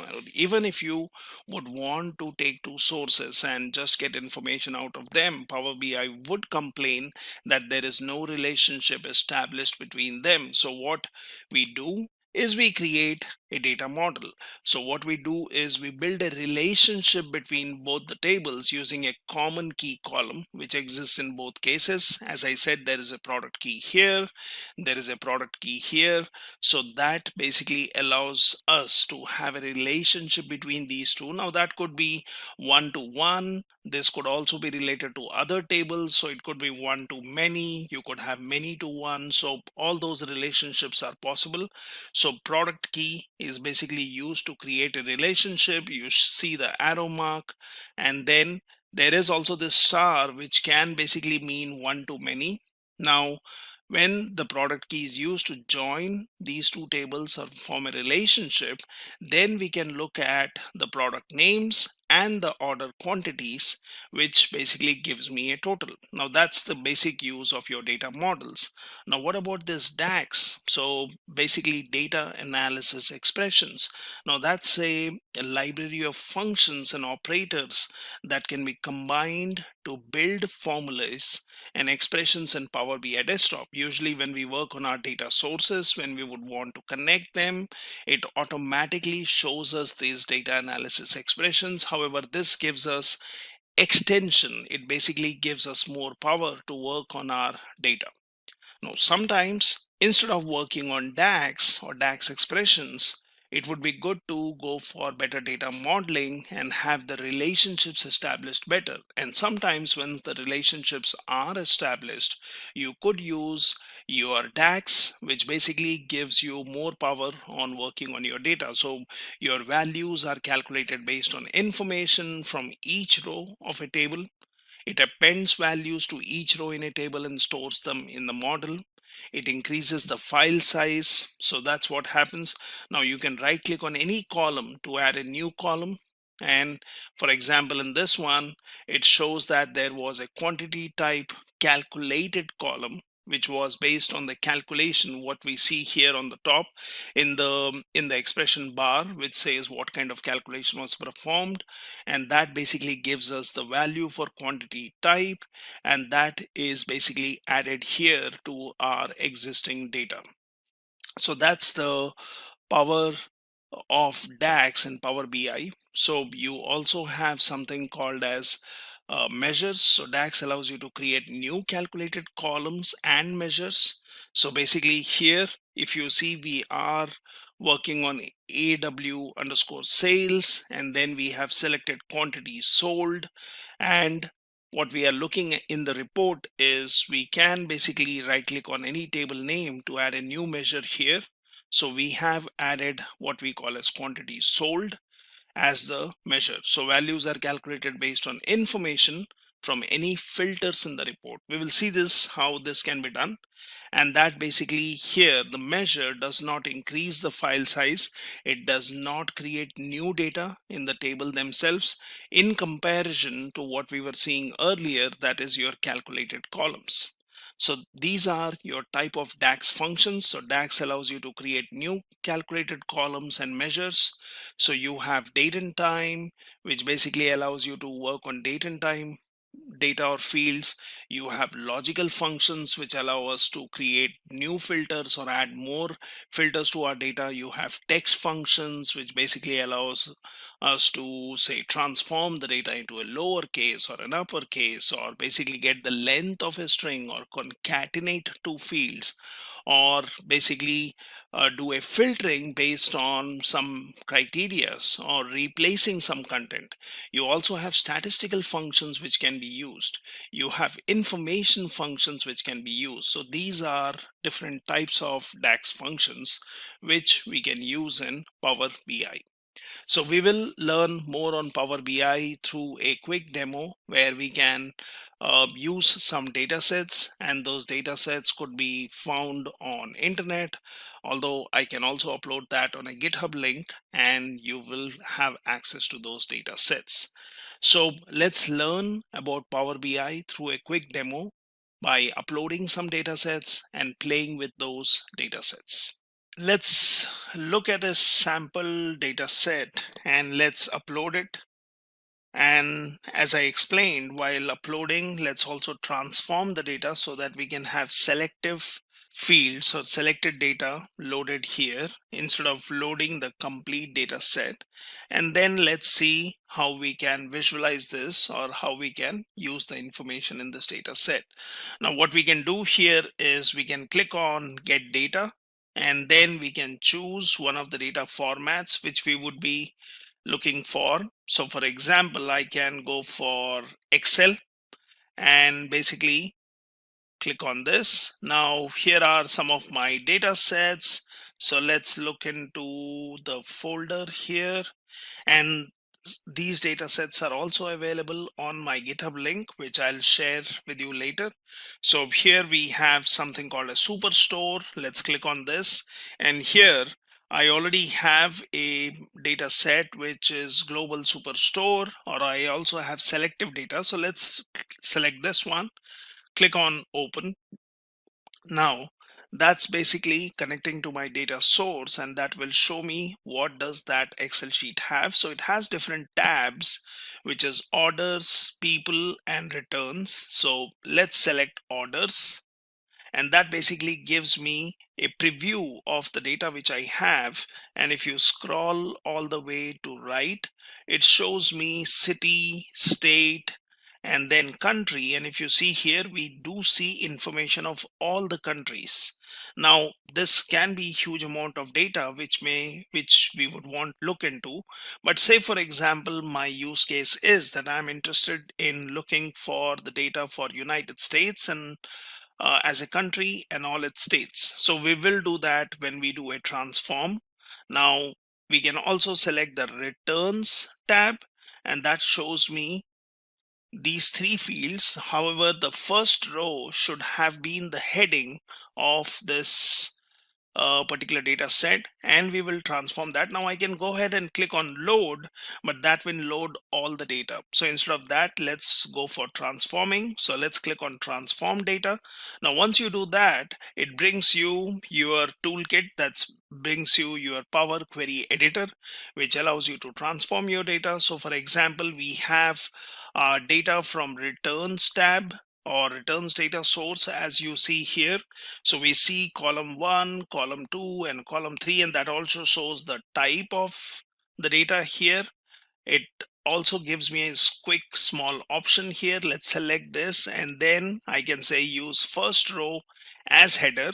Now there are various other options which you can do. You can add a custom column, you can add column with examples, you can keep the top rows, you can remove the top rows, you can keep errors, keep duplicates. So there are different ways, and you can also do a merge query or append query. So as of now, let's just say use first row as headers. And that basically shows that now my first row has become the header. You also see in the applied steps, it basically tells me if I have changed the type of the data. If I have made any other changes, those steps will get added here. So it basically shows me the name as it returns. It shows me applied steps where I've changed the type, and now I basically have this information. Now this is something where you can change the type, or you can basically set it to a particular format. However, we are not doing anything of that sort right now, so we can do that for any of these columns. So this looks good. When it comes to orders, let's click on this, and as I said, I would be interested in selecting for country as United States only, and let me just work on that data. However, we can work on all the data. So let me scroll all the way to right, and here I have the country. Now there are these filters which we can use. So basically I can click on this, and that shows me all the countries are selected. Now there is also something called as text filters, which we will see how we can use to select particular data. I basically have other ways of filtering the data. So for example, now I will just uncheck this select all, and what I would be interested is in United States. So let's type it here. That shows me has an option here. Select this and then basically say okay.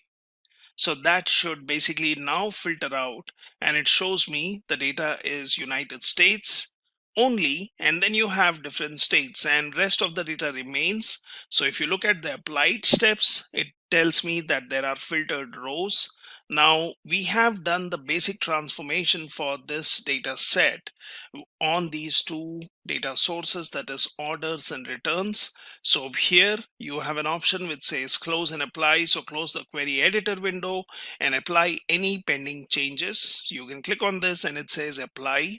So for example, I can just say apply for now, and that should basically apply the changes which I have performed using my query editor. That is, I have transformed the data so that I can have selective data uploaded in my Power BI. Now it's doing that. It shows me it is working on both of these data sources, that is orders and returns. So that's done. And now basically, if there are any other pending changes, we can just do a close and apply.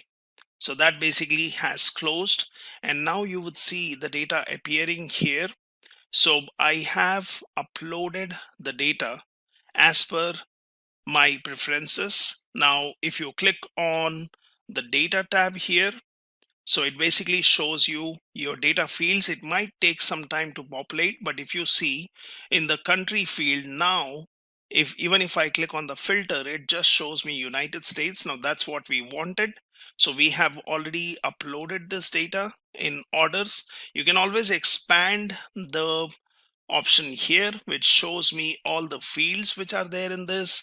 Might be this is an aggregation, might be that's an order date. So this is again some kind of aggregation. We can change the data types. So we are looking at all the fields in my orders table, or basically coming from the orders data source.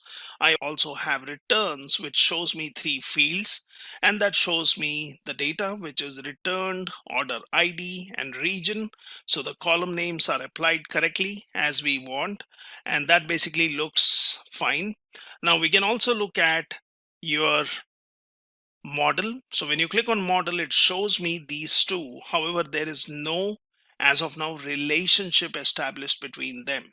So it says under properties, select one or more model objects to set their properties. So right now, these are not related. There is no relationship established between them. So if I would want some data which relates to orders and returns, then that would fail because it would say there is no relationship. Now I can go to the first option which says report, and we have not created any report here. Although we can create a simple report, we can look at the data. So we have our orders field. Now we can basically pull out some information from here. We can choose what kind of report we may want to create. So for example, let's go for the table option from visualizations. You have various options here which we can use. This is where you can do a formatting. This is where you can select the fields. This is where you can search and filter out the data. You can also add data fields here. So first let's click on table, and that basically gives me a table. Now this table as of now does not have anything. So you can use the filter and slices option here, which will affect the visualization. Or basically what you can do is, now since we have orders here, so this is my orders and I would like to work on this. So let's say, for example, country is, I can select country as a field, and if you say, it shows me country is all as of now, and it says the value is United States. What I can also do is I'm interested in the states. So I have state. Now I can basically drag and drop it here, and then the state gets added here. So I can basically say select all, and that should basically take care of my state field being added here.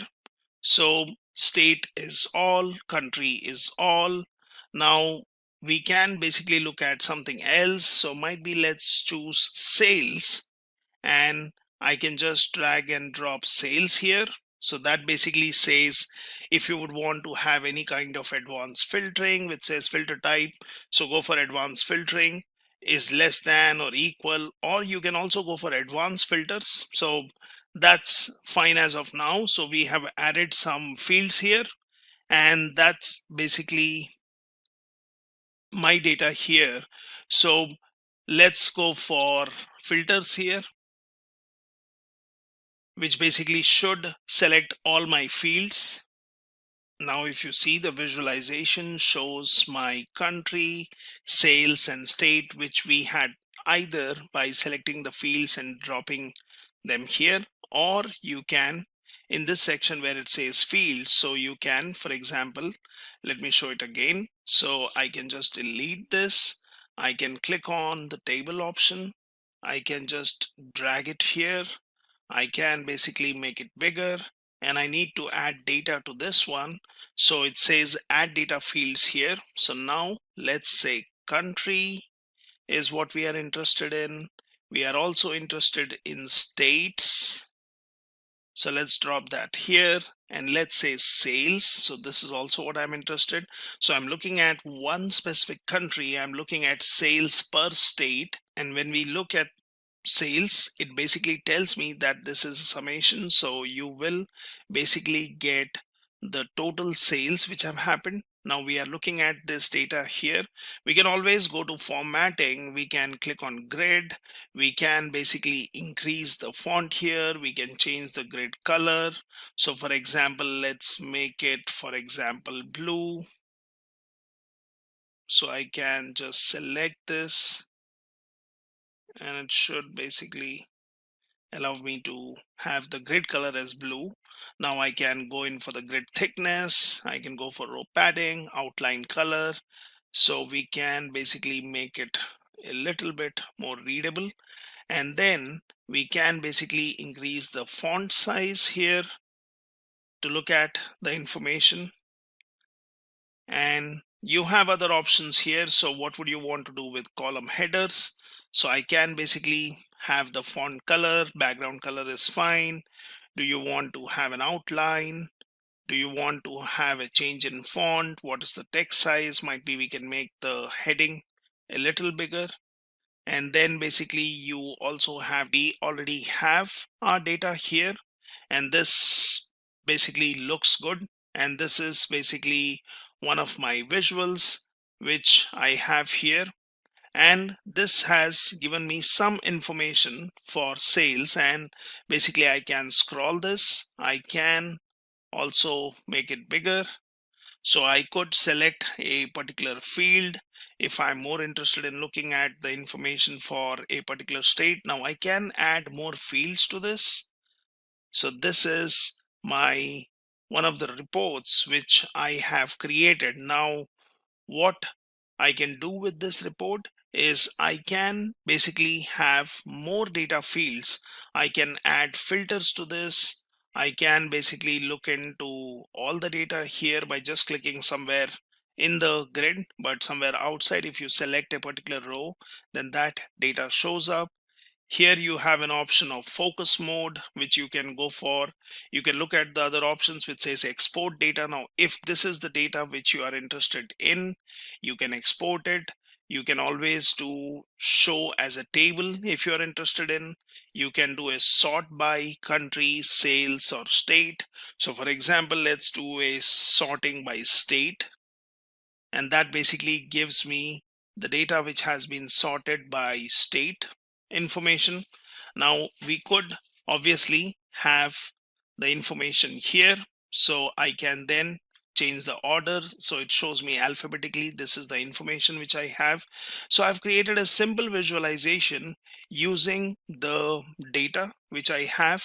And what I can do is I can click on save. So that basically asks me to save this as a Power BI file which has an extension of PBIX, and I can basically call it my report. So let's say first report, and here I can say country, or I can say state wise sales in USA.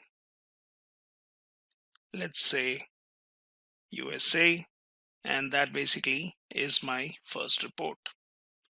Now, once you have saved this report, you can always look on your machine. For example, if I go in here and if I go into this folder, might be I should look on desktop, and this is where I should have saved it.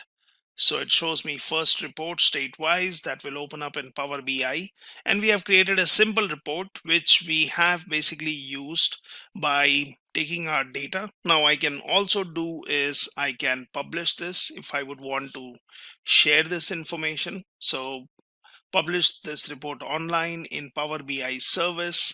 You can basically select your report, what we have here, and I clicked on publish. So it says what's the destination. So you can have different workspaces. I will choose the default, that's my workspace. I can click on select. Now it says publishing first report statewide sales in USA to Power BI. You can create a portrait view of your report and you can do all that stuff. So let it publish, and then we can basically look into our Power BI server. That's our service where the information is already shared or published, I would say, which can then be shared with different sources. So we can come here and basically I can look into the Power BI, and this is where I will be able to look into my workspaces, and let's look in my workspace. So it says this is the place where I had initially downloaded Power BI dataset. It says your dataset is ready. Let Power BI help you explore your data, right? So you can always do this. You can click on view dataset, which basically allows you to bring out your workspace and first report state wise sales. Now that's the report which we have published. So let's first check in our desktop if that's done. So it says success, open first report in Power BI. Now I can click on this one straight away, and that takes me to my service. Now once it takes me to the service, it shows me the report which we created, which we published, and it basically has the option where I can save it as a different copy or give a different name. I can embed this in a website or a portal. I can publish to web, embed this report for public access by anyone on the internet. We can do that. We can export it to PowerPoint. So we can do all these options. You also have an option of view where you can change the view. You can basically also edit report here. So you can do that if you are interested in something specific. You can do a sharing to teams. So if you have your teams or groups set up, you can share it with them. You have an option of common panes. You can basically view usage metrics report. Now that can be sometimes helpful. You can basically go ahead and go and subscribe a particular report. So if there are new changes made, you will be the one who will be informed. You can click on share. Now if I click on share here from my service, it says only users with Power BI Pro will have access to this report. Recipients will have the same access as you unless row level security on the data set further restricts them. So I can grant access, and this is where I will have to give the email IDs of the people with a message that I would want to have them look at this report, right? You can also allow recipients to build new content using the underlying data sets, and you can send an email notification to the users. As of now, I don't have any other groups, so I'll not be sharing it, but I have created a simple report. Now let's also look at edit report. Let's just to see what it helps us. And when you click on edit report, it basically brings up this one which says your file, view.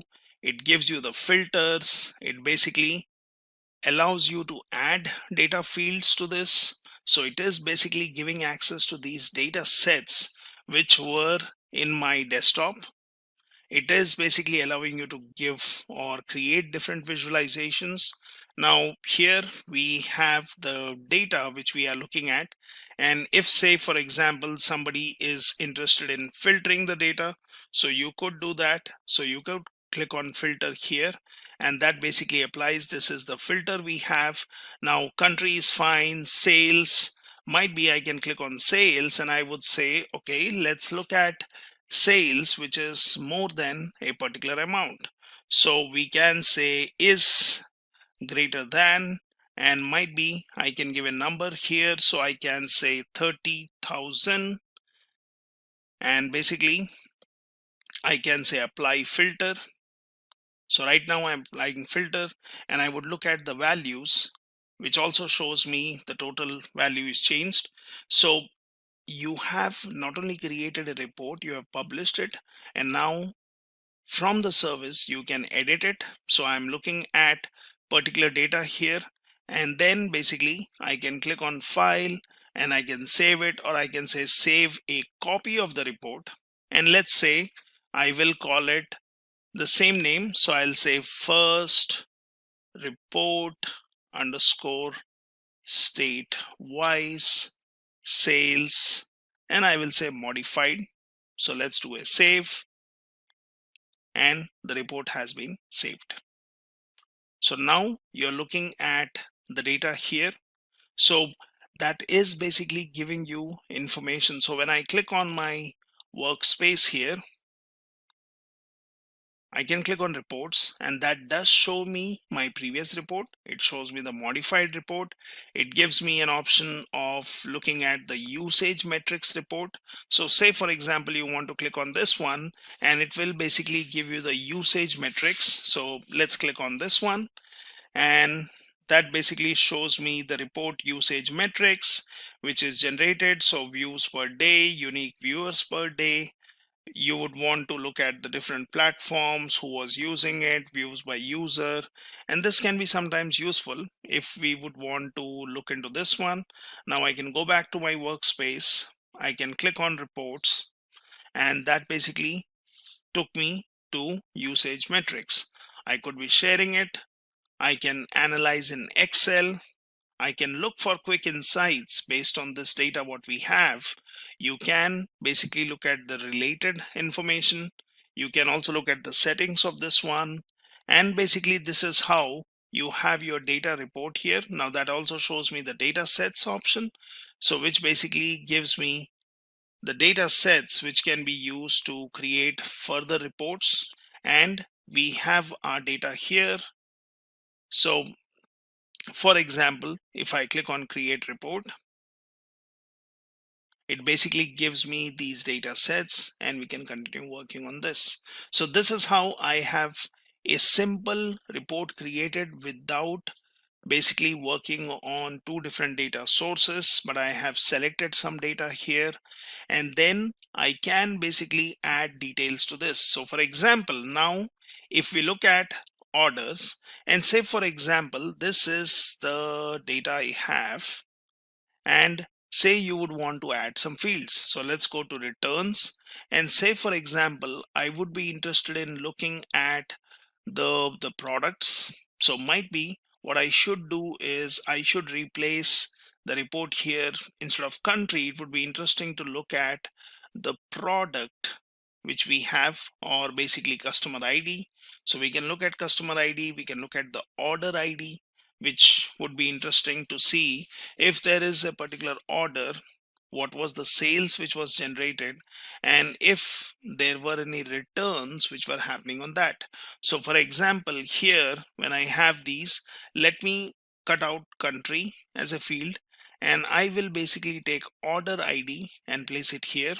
So now if you see, my data has been easily modified. So I have my order ID, I have sales, and I have state-wise information. So you have basically all the information, but this is now order ID, state, and so on. Now what if I would want to also see based on the order ID, if I say I would want the returned field. So for example, I would want to take this one and let's drag and drop it here. Now that says cannot display the visual. Now why is that? So if you click on see details, that says cannot determine relationships between the fields. So it cannot display the data because Power BI cannot determine the relationship between two or more fields. And how do we fix that? So for example, if I click on fix this, now it says there is a missing relationship between these fields. Use auto detect to search for relationships or create them manually. Now I can click on auto detect, which will try to search for fields which exist in both the data sets, or basically I can create relationships. So let's click on create relationships, and that basically takes me to this page which says there are no relationships defined from table to table and so on. So I can click on new. Now here it says select the tables and the columns that are related.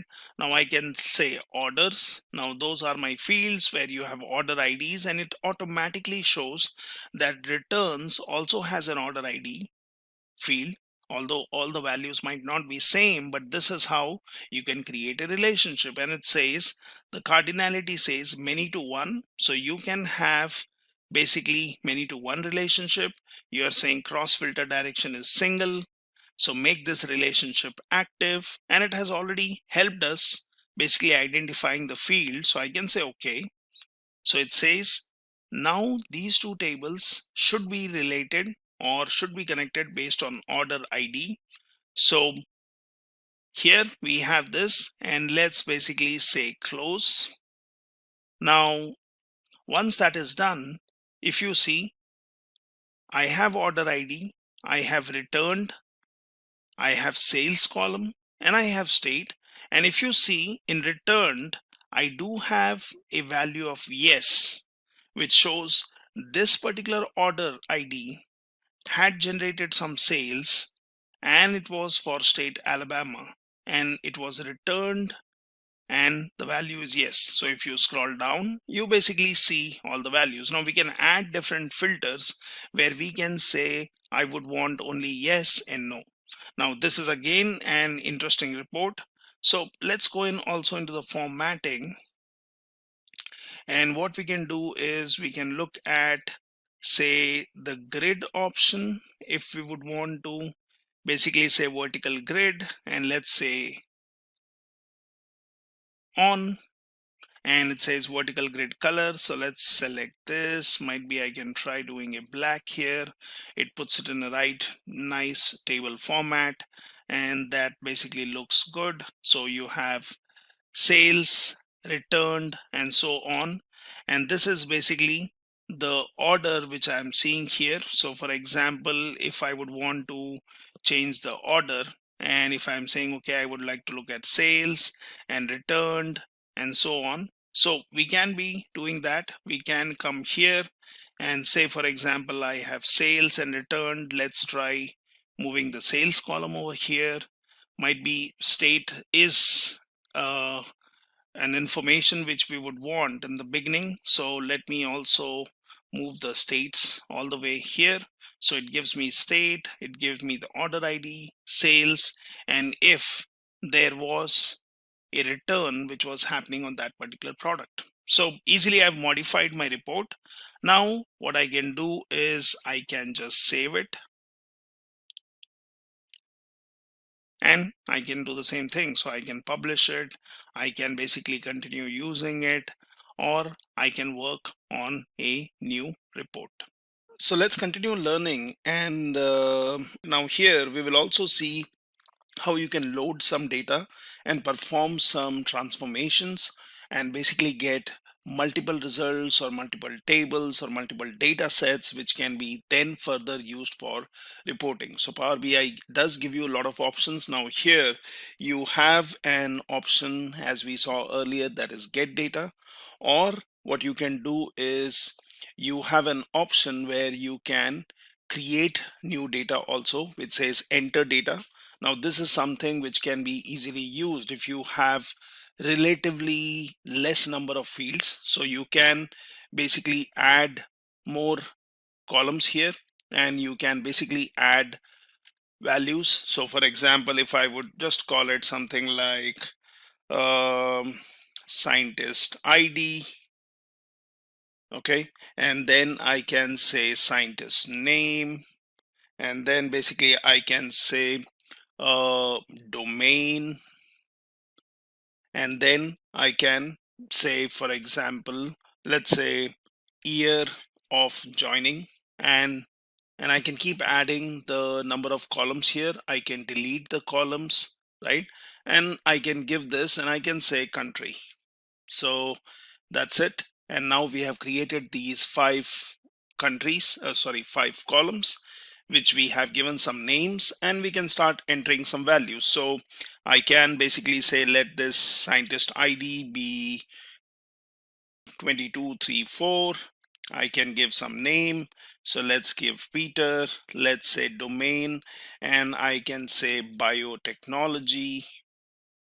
I can give year of joining 2011, and I can say Germany as the country. And I really don't want this particular column, so I can go ahead and delete this. Now I can come here and then I can give something else. So I can say this is scientist ID. I can give John. Let's say the scientist is mainly working in physics. And then I can say 2018, and let's say France, and go back here, and let's say 4567, and let's say Marie, and let's say she does her research in molecules, and let's call it 2001, and let's say Italy. Okay, and you can continue adding data in this way. Now you can say if the data is already here, so I can say, for example, no, I do not want this particular row. I do not want this particular row. So you can basically keep adding values here. Now you can say edit. So here we have to give some names. So let's say scientists. Okay, and then if you choose edit, it basically brings up your Power BI editor, which allows you to work on these fields if you would want to make some changes. Now we can make some changes here. We can see what are the number of rows. We can basically perform any kind of transactions here. So this one basically tells me what is the data type. So here we see scientist ID, and this clearly tells me this is an integer. However, we will not want to do any kind of computations here. So we can as well change this. So I can just do a right click and I can work on this particular column. What I can also do is I can just click on this, and this tells me that you would want to change it to date time, or you want to change it to some number. So I can just say string, because we are not going to perform any computation here. So on the ID column, so let's say text, and I'm changing it. So it says replace current, add a new step. So selected column has an existing type conversion. Would you like to replace the existing conversion or preserve the existing? So I will say replace current. And now the data type has been changed. It is of a string. And if you see, this step has got added here. So it says that the change type is the kind of transformation we did here. So that's fine. Now what we can also do is we have the scientist name, but we don't like the column name here. So it would be good to change this. So there is something called as remove or remove columns and so on. So when you do a right click, it gives you a lot of options in applying filters or doing some transformation. If I just click on this one, so what I can do is I can look at the date time, and let's go here. So we have an option which says, do you want to change the type? Now we could have done that here, or like I said, you could choose the time and do it. You can just say transform, and how do you want to change it? So do you want to change it to uppercase? Well, you can do that and changes all the values of this one. What I can do is I can again do a right click, and I can choose basically if you would want to clean up the data, or if you would want to convert to lowercase, you want to capitalize each word. So let's choose that. And if you see here, the steps are getting added. Now to undo any particular step, if I just cancel this, then I'm back to this. If I cancel this, I'm back to my original form. So you can anytime undo your changes and you can basically work on this. So we are working on this particular column. Now there are various other options that you can look at. So for example, this is some of my data, but it does not have much information. It would be good to load some bigger data set and then use these transformations, or basically working on changing the data types as I mentioned, or if you would want to do a filtering and remove certain fields and only select particular fields, if that's what you're interested, doing a right click where I want to create a copy of this, and then basically I can use that particular copy. Now what I can also do is I can add column from examples, I can duplicate column, and then I can make some changes to that. So this is my duplicate column, and say for example you would want this one to be changed. So we can say remove duplicates. We can basically, if you are doing some kind of change, you want to change the format here, you can do that. You can use for other things like filling up and all that. Now I can just call it rename, and let's say alias scientist name, right? And I can continue adding columns, or I can do some transformations. And once you have done with these transactions, now this one, if you see, it shows as integer, but is it an integer? No, this is an date format. So I can go for modeling and change the formats. What I can also do is I can select this and it says it's not a decimal, it's not a fixed decimal, it is date time, it is date, it is date time and time zone, right? And you can select any one of these. So for example, let's make it date, which makes it more meaningful. But then what happens is when you do this, it is going for the default dates or the older dates. So I don't like that. So what we will have to do is we will have to basically transform this. And here we have transform, you have change type. So you have date and time, you have date, you have time. So let's choose date and time. And if you see here, it gives me some default timing based on these values, which we do not like. So again, filter it out.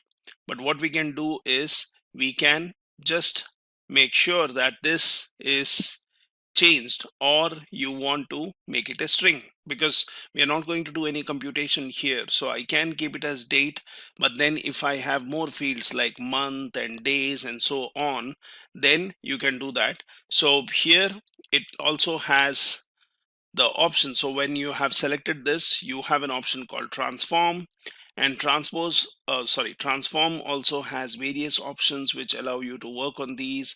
Do you want to do some scientific calculations? Do you want to work on the date field? So as of now it is just integer, so we can use one of these. We can do a group by, but obviously we don't have much data here.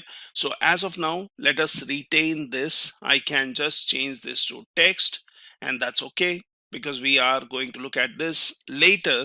We can add more data and work on it. So as of now, once we have done all these changes, you can go back to say home, and here you have close and apply, and I can basically say close and apply. So the changes will be applied, and then my new table, which we just created by entering some random data, performing some basic transformations, will be available. So if you look into this one, so that's where my data is. It shows me the columns, but there is no aggregated column as such here. You don't see any summation mark. You just see the field names or the column names. You see the values. Now obviously if you go into modeling, there is no existence of a different table which you can join these tables, or you can perform some transactions. Come back to the data set. So this looks good, and we have it here. Now obviously we have not created any visualization based on this, which we can, and we can continue working on it. So here, this is my data set, which is a small table where we have created some data, and we can use it anytime. Now Let's work on a bigger data set and see what kind of transformations we can do. We can then also see on modeling or basically using some smarter ways of working with the data. So what we would want to do is we would want to load some data here. So let's go into home, let's go to get data, let's use our old store data, and I'm going to take the global superstore, which is huge data set with all the countries and the products and the sales which have happened. And we can take this data, but before loading it, as I suggested earlier, we should basically transform the data. So that you don't end up loading everything and you don't work on all the data. I mean, unless you really want to. So here this Excel sheet which I'm talking about has two different tabs. We have used it before. So let's use orders, let's use returns, and that basically shows me the data what we have. So I can do a load, but that's not what we would want to do. So you can do a load and you can get all the data, but let's go to transform, make some basic transformations before we load the data. So our Power BI editor allows us to work on this. Now here we have, it says this preview may be up to 9 days old. So I can do a refresh. I can select this and I say, first thing is use first row as header because that's what I want. So it is basically setting the first row as header, which looks good. And we have some order IDs. We have the returned if the product was returned. So let's look at the filter here. So it just has yes values, which we are looking at. So it says list may be incomplete. Let's say load more. And let's see what are the filters here. So either there might be a product which is returned or it might be blank field. So that is chosen. So that's fine. We have order ID. We have region, which is basically showing me different regions here. Let's look at orders, and orders is again having your row ID, order date, ship mode. So you have quite large amount of data here for your different countries. Now in earlier example I chose United States and then I was only focusing on the states and city in United States. So we can do that. Now I can basically work on refresh. So whatever preview was stored in the memory, we are just refreshing it. Now here we have this row ID, and if you see, the row ID is an integer. Obviously we will not be performing any kind of computation here. So here you don't have any row ID, but here we have row ID. So let's make it from integer, let's make it string, and I'll say replace current. So that looks fine. It's a row ID which we will use to search, but we are not going to perform any computations unless you want to find on an average on row ID or anything else. Now you have order IDs. So what we can do is we can filter some values. We can rename the field as we desired, right? So for example, let's go in here, and what we can do is let's go into customer ID, ship, okay? And here you have, say, state, you have region, okay? Now at any point of time, if I would want to filter out the values, the easier option is that you can select on this one, and here you can do some text filtering, okay? Or you can basically select the values from here. So for example, if I say let's get rid of select all, what we will be interested in, say United States and UK, that's the data we want, and then I can basically say okay. So it is basically going to filter out the data which is for United States and UK as of now.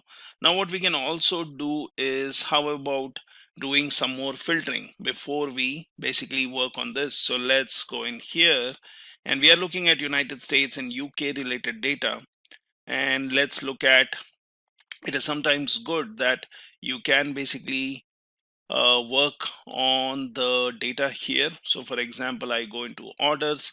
Now what I would want to do is I would want to look at the fields, okay, and we have not yet loaded the data. So if you look in the background, I just have my scientists because we have not applied these changes, we have not loaded, we are still in the transformation stage. Right now what we can do is let's go for, so we can do segment, and all these kind of fields can be used for grouping the data. So we will see that whenever you have a data set, you would already know there are certain fields which have repeated values which can be used to group the data.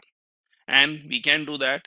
We can change any kind of values which are not going to be computed on. So for example, I have postal code.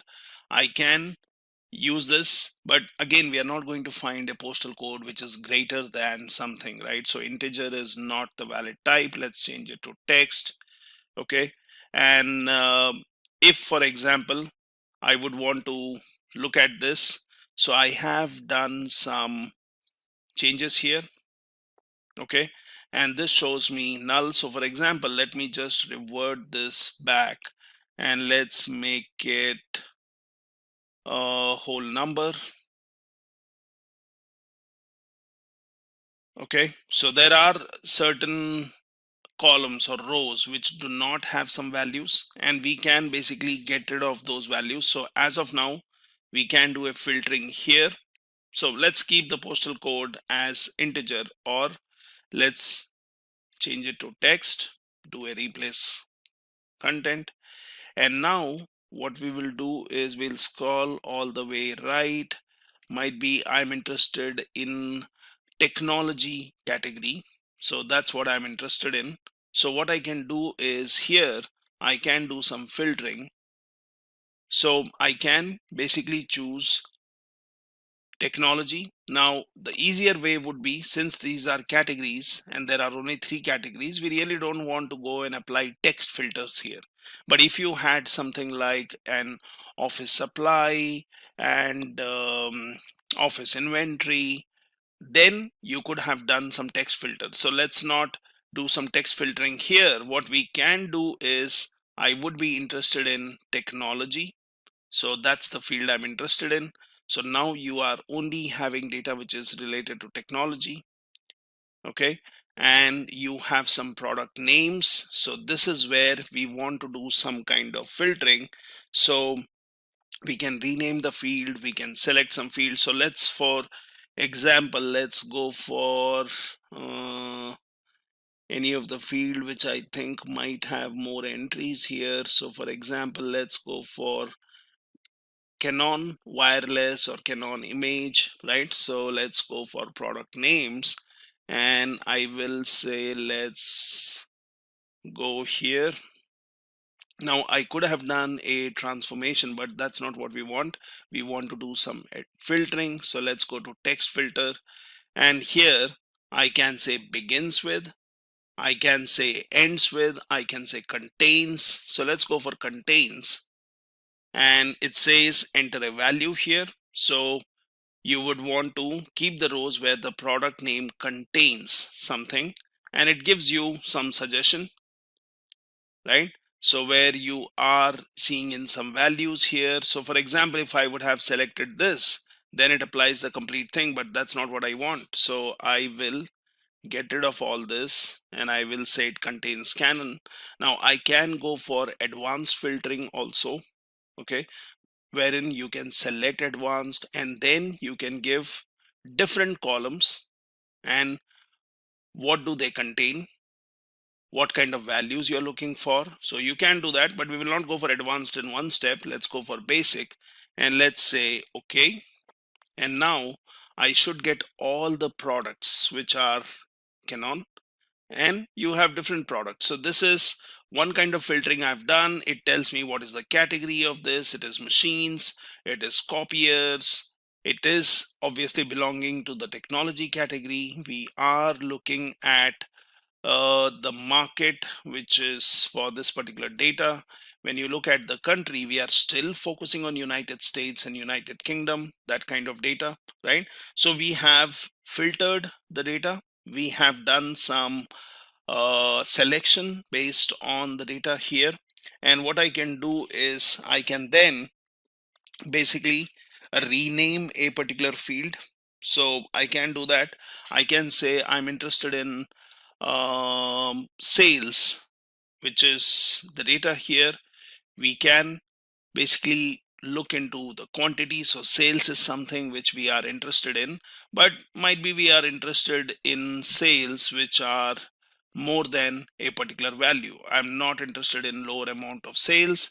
I would want to look into United States and UK data, but I'm interested in sales, or I'm looking at if the discount percentage was something, or if the profit was more, right? So we can apply different kind of values here, but what we can do is with these changes, because you don't want to transform and make changes all here, you want to make the changes once the data set is uploaded. So we have selected some data, we have done some transformations. We can basically break a particular column into multiple columns if that's what we want. If we see that, we will do an aggregation based on year, or we will do a aggregation based on the country or year and order ID, right? So we can break this data into multiple columns. So we can do that. But for now, let's do a close and apply. And let's apply this. So that's going to apply all these changes. It's going to load my data. But remember, now we are having selective or selected data which gets loaded. So that should be available here. So it takes time sometimes. So you have to wait, and then you can go ahead and check here. So for example, now I'm looking in tables. Let's basically minimize this. Let's go for orders. And this is the data I have, which obviously row ID, if you see.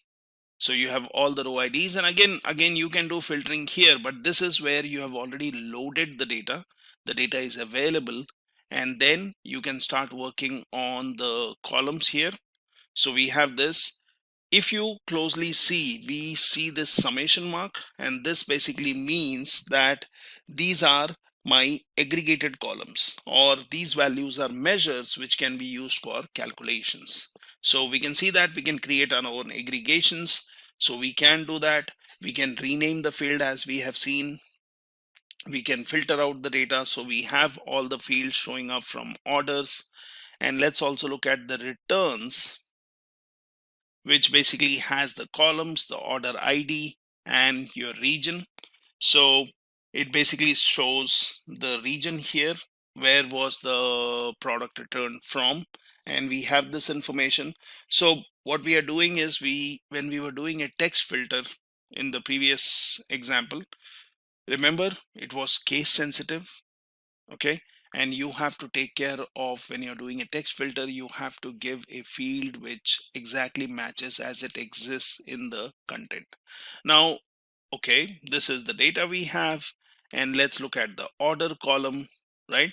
Now what we can do is we can do some quick transformations here, and we can basically look for more data here. So let's say we have some filtering to be done.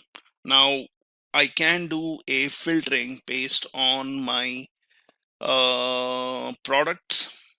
So we had all these products, but now let's do a filtering on product. And then products, you have copiers, you have machines.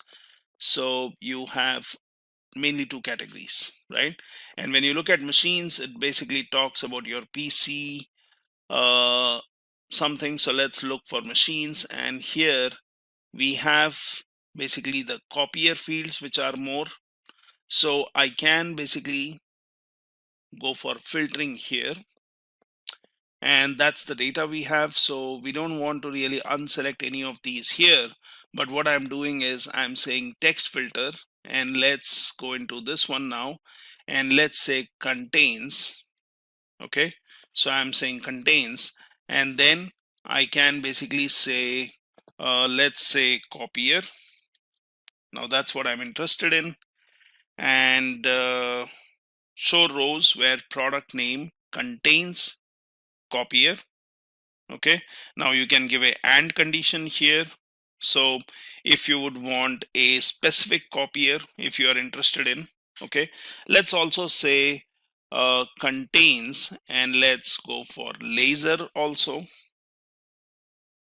laser, and let's say okay. So you see the data gets filtered out here, and we have the sales which we are seeing here. So let's go to sales, and we will be interested in anything above 500. So let's go to sales. Let's go for number filters. Let's say greater than, and I will say, for example, 500. Oh, sorry, 500. Okay, and let's say okay.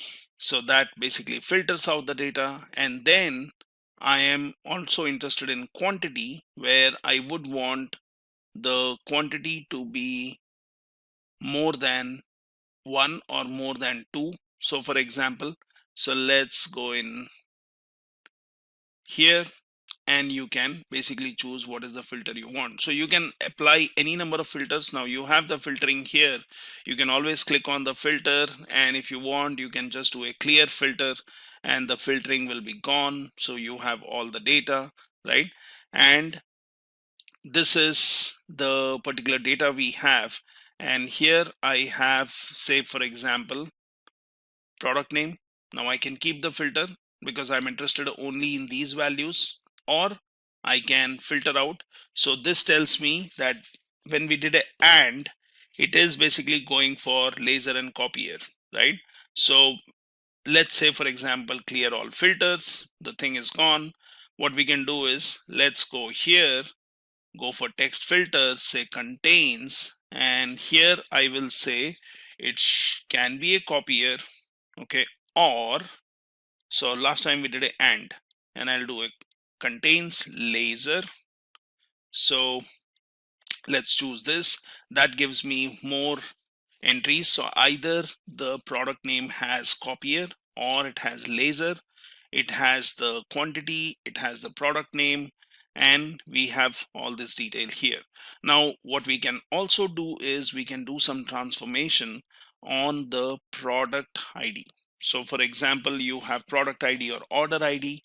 So order ID shows up as looks like the country name, the year, and then the order ID. So we can basically split it up. So I can select this, and here I have option of, let's go to home. So when you have selected this column, so you have an option of transform data here. So use the Power Query editor to connect, prepare, and transform the data. So if you really want to transform the data here, if I basically select this, if I just do a right click here, now here it just tells me, do you want a new column? Do you want to create a copy of this column? Okay, you want to create copy table. So this is your transformed data what you have. And for example, let's create a copy table, and let's come in here. So you should be able to see your copy table now. So let's go in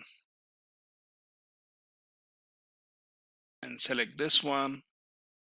And what you need to do here is creating a copy of this or copy table would not be the right option. What we can do is we can work on transforming this rather than doing it from here. So you have this option of adding a new column, going for a new measure, renaming it, right? So that's okay. But what we can do is select this particular column. Let's do a home. And first thing is, let's go to transform. So I want to transform the data. Now let's select this one, and it brings up your Power Editor again. Here we were interested in orders. So we are looking at our data here. Now if you see, my countries, United States and UK, so you can confirm that. If you look at category, it is technology. Product name has copier and laser as we selected. So those things are retained, so you have not lost any changes as of now. So this order ID column, what we have now, as I said, you can be doing a filtering.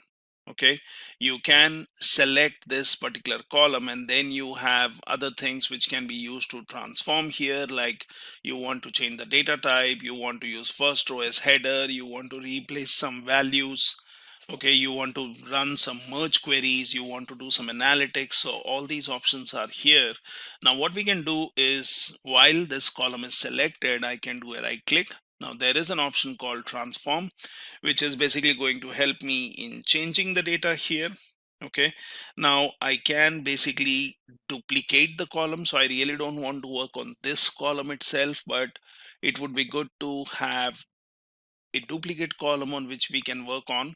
So I can do a split column here if I would want to, but let's create a duplicate column. So let's say duplicate column. Now that gives me a duplicate column, so we can rename it later. So now I will not work on my original column, but I'll work on a duplicate column. And what I'm going to do is I'm going to basically transform or split this. So again, do a right click. Now you have a split by, so we can say split by delimiter, or by number, or by characters, or by position, so by lowercase and uppercase. So you can do all of this. So let's go for by delimiter. Now if you see, it basically identifies the delimiter, which is hyphen or dash. Now you can go for split at leftmost identifier, leftmost delimiter, rightmost, each occurrence of delimiter, and that's what we want to do. You can look into advanced options where it says split into columns. So do you want to split that into columns? Do you want to split that into rows? Because that's more or less like doing a group by. And you can say number of columns to split into. So we have here 1, 2, 3, 4 values. So that looks good to me. And let's do, say for example, if I choose 3. So I can choose 3 and then split using special characters. So you could do that. So let's, for example, let's say okay, and let's look at the data, how it looks like. We can anytime delete the data, we can keep it the way we want, right?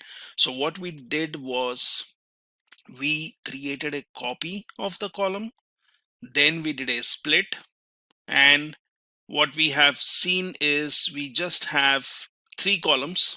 Now if you see, the 4th bit is gone, 4th bit doesn't show up, right? Because I just did a 3 as the resulting column. So I have the order ID.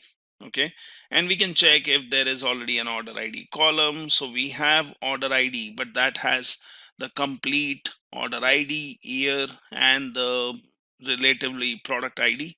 So you can see the customer ID. You can look at this one. So it basically has your order ID, and then let's look at the fields here.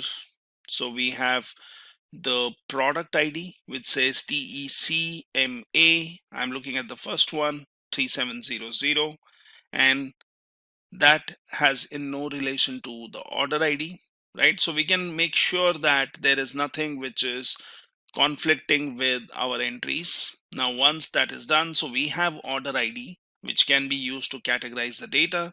You have order ID, which is basically the year. Okay, and you have order ID, which is basically having some more value. Now I can keep this data as I want, so I can basically click on this, I can go for renaming, and I can say let's call it order ID, and let's say IDs. So let us, in case there is a particular column and you would want to look at, so just give the name correctly. Now order IDs is fine. So here we will also rename this one. So let's call it order year, and that's going to be order year. So we can again change this to string. Okay, and here you have the order ID. So let's rename this one, and I have my let's call order number, right? So we are seeing all the steps which we have added here. We just split the data based on the delimiter, and we have now 3 new columns which have got added to our existing data, which was already filtered. And we have done some splitting up of data by creating a duplicate and then renaming it, right? So if you go and look at your transformations, now if I would have done a split here straight away, then my original column would be gone. But probably we want the original column, because sometimes you may want to search order ID with a consolidated information. Sometimes you may want to segregate it based on year, right? Now we have the year field or order date field here. You have the ship date, right?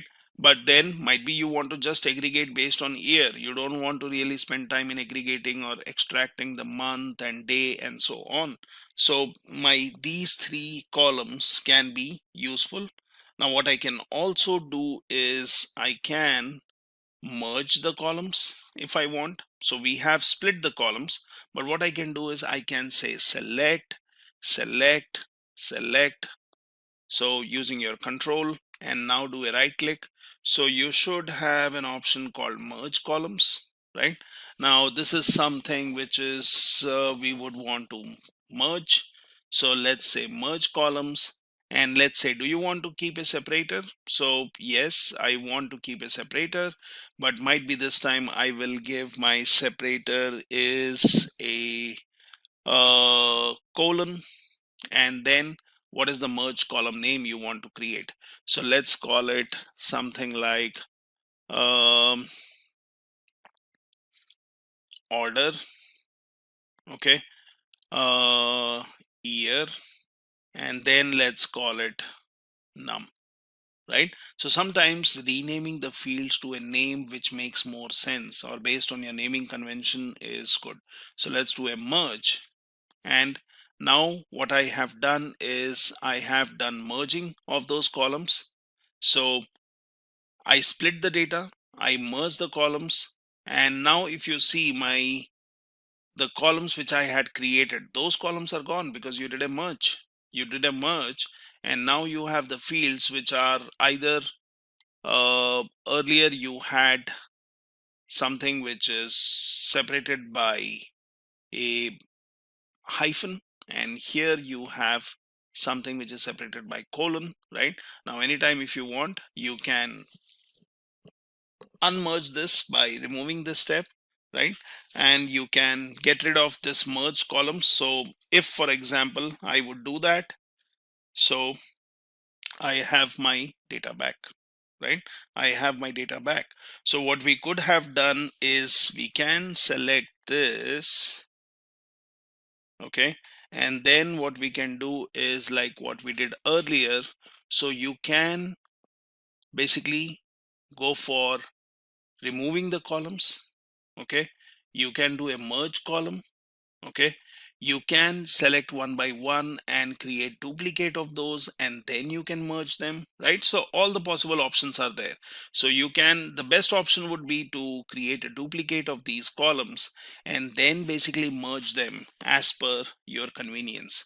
So might be you can say order IDs and order number is the pairing what you want.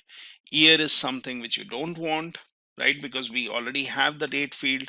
So I can basically say remove, and this one is gone. Now I will select this and this, and let's go for merge columns, and I want to give a separator which is might be without the year, and you have space, or you can go for custom like earlier we had, give a symbol, and then what do you want to call it? So let's say order specs, okay, right? So this makes more meaning because we already have the date field. So why do I want the year into my order ID? So I can always be doing a segregation now based on order specs. right? Now this is some simple transformations. What we are doing here, we are seeing the data which we have. Okay, now what I can do is I can basically first apply these changes so that all my changes what I have done are applied, right? Now once these changes are done, we can basically go ahead and save this file. So I can just say save, I can go for save as. I have different other options. So if you would want to keep performing your transformation, then you can just do this. You can add a column, you can view the data. So for now, our transformations are good enough. And what we can do is we can basically go back to home. We can do a close and apply, and we will be back to our data set, which has been modified. So we can see if the data what we have has been transformed. So we have order specs here. That's good. We did not do any filtering, or we have the filter left here, which basically tells me that there are these different fields. We have not removed them, but what we are doing is we are just applying a filter to choose copiers and laser printers. So that's what we have here, and this is good enough. Now what I can do is once this is done, I can basically save it. So I would want to call it some kind of report if you would want to create. Okay, so let's call it as let's say second report, and here I will say country and technology specific info. Let's save it, and now basically I have saved my data. So what you can do is you can go for creating other report, or basically having this information published if that's what you want to do, if you want to go for visualization. Because right now what we are seeing is we have a lot of data here.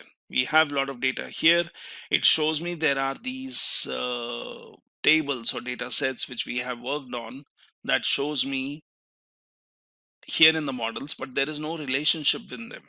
If you go into visualization, then you don't have any option, or you have not created any visualizations based on this data. But if you go here now, based on the data what we transformed, if you see, we have order specs, right? Now that's what we chose.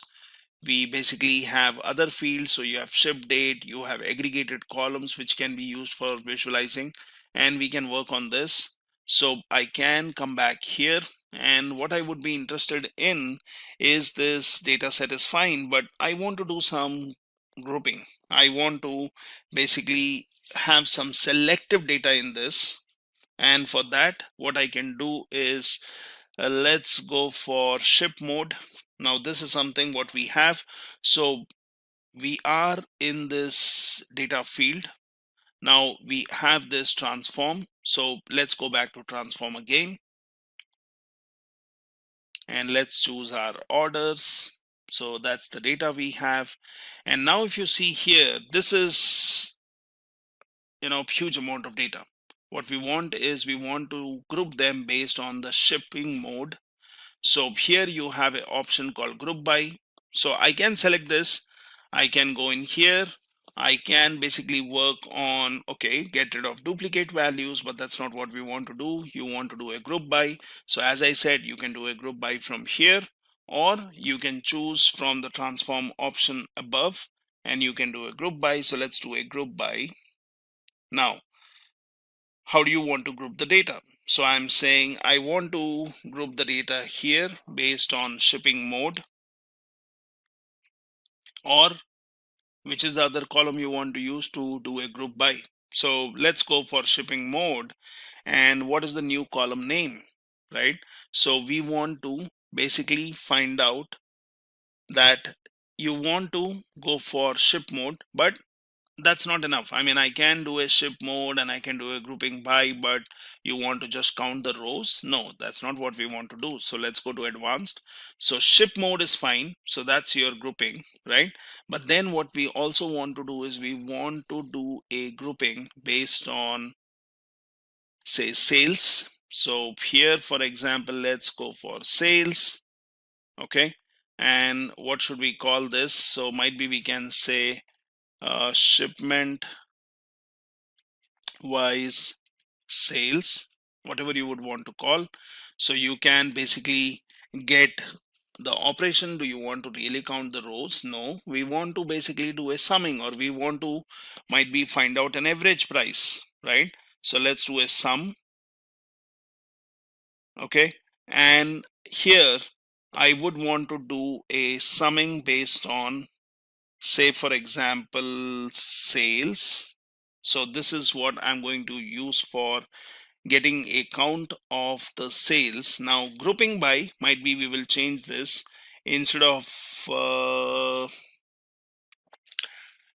sales, we are using a ship mode. What we can also do is let's go for a segment, and that would be valid grouping. So it will take a combination of ship mode, segmenting, group the data based on that, and then get me the sales, which is basically, let's call it shipment wise sales.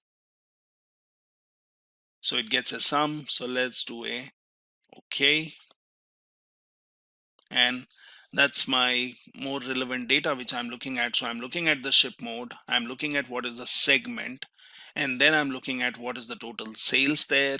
I'm looking at again the ship mode, standard, and home office. So always remember, when you are choosing multiple fields or multiple columns for grouping by, you are basically having a combination of two fields. So that has to be unique, and your grouping is done based on that.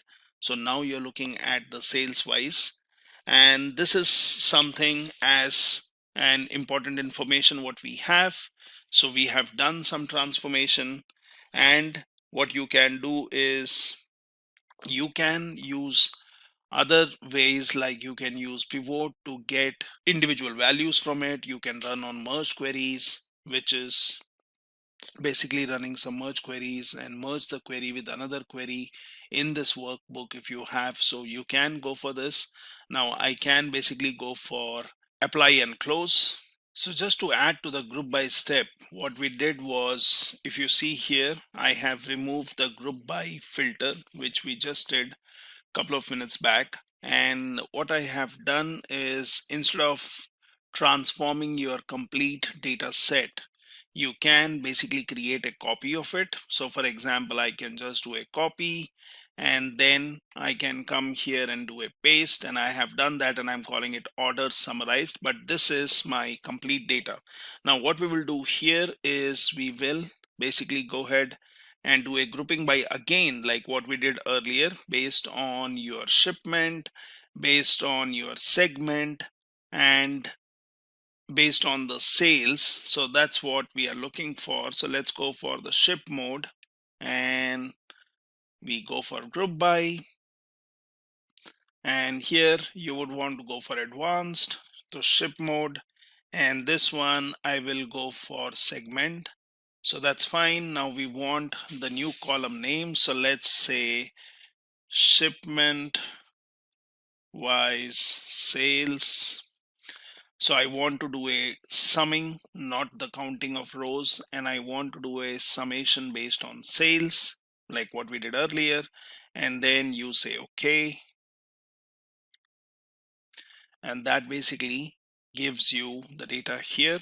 Now what we have is, we have the resultant data based on the data which is coming in from here. We did the same thing just 1 minute back, but we worked on the original data set. So what I did was I created a copy, and now I'm working on this one. So I'll say close and apply, and now we are back to our desktop. So it is applying these changes where we have done some transformations, we have done some grouping by, and what we can do is once we have the data here, we can anytime look at our data sets or tables. So this is my original one. If you see, now I have order summarized. I can just pull out this information. I basically have my returns, which we have not really touched, and we have the scientists. So we have all the 4 data sets here. Now what we can also do is, let's look into order summarized, and we just have this data here. So this is fine, and you can continue working on this. You can basically merge columns from 2 different data sets, and then you can get the merged column and you can rename it. So you can obviously do that. You can basically do a uncheck whenever you're working on these data sets.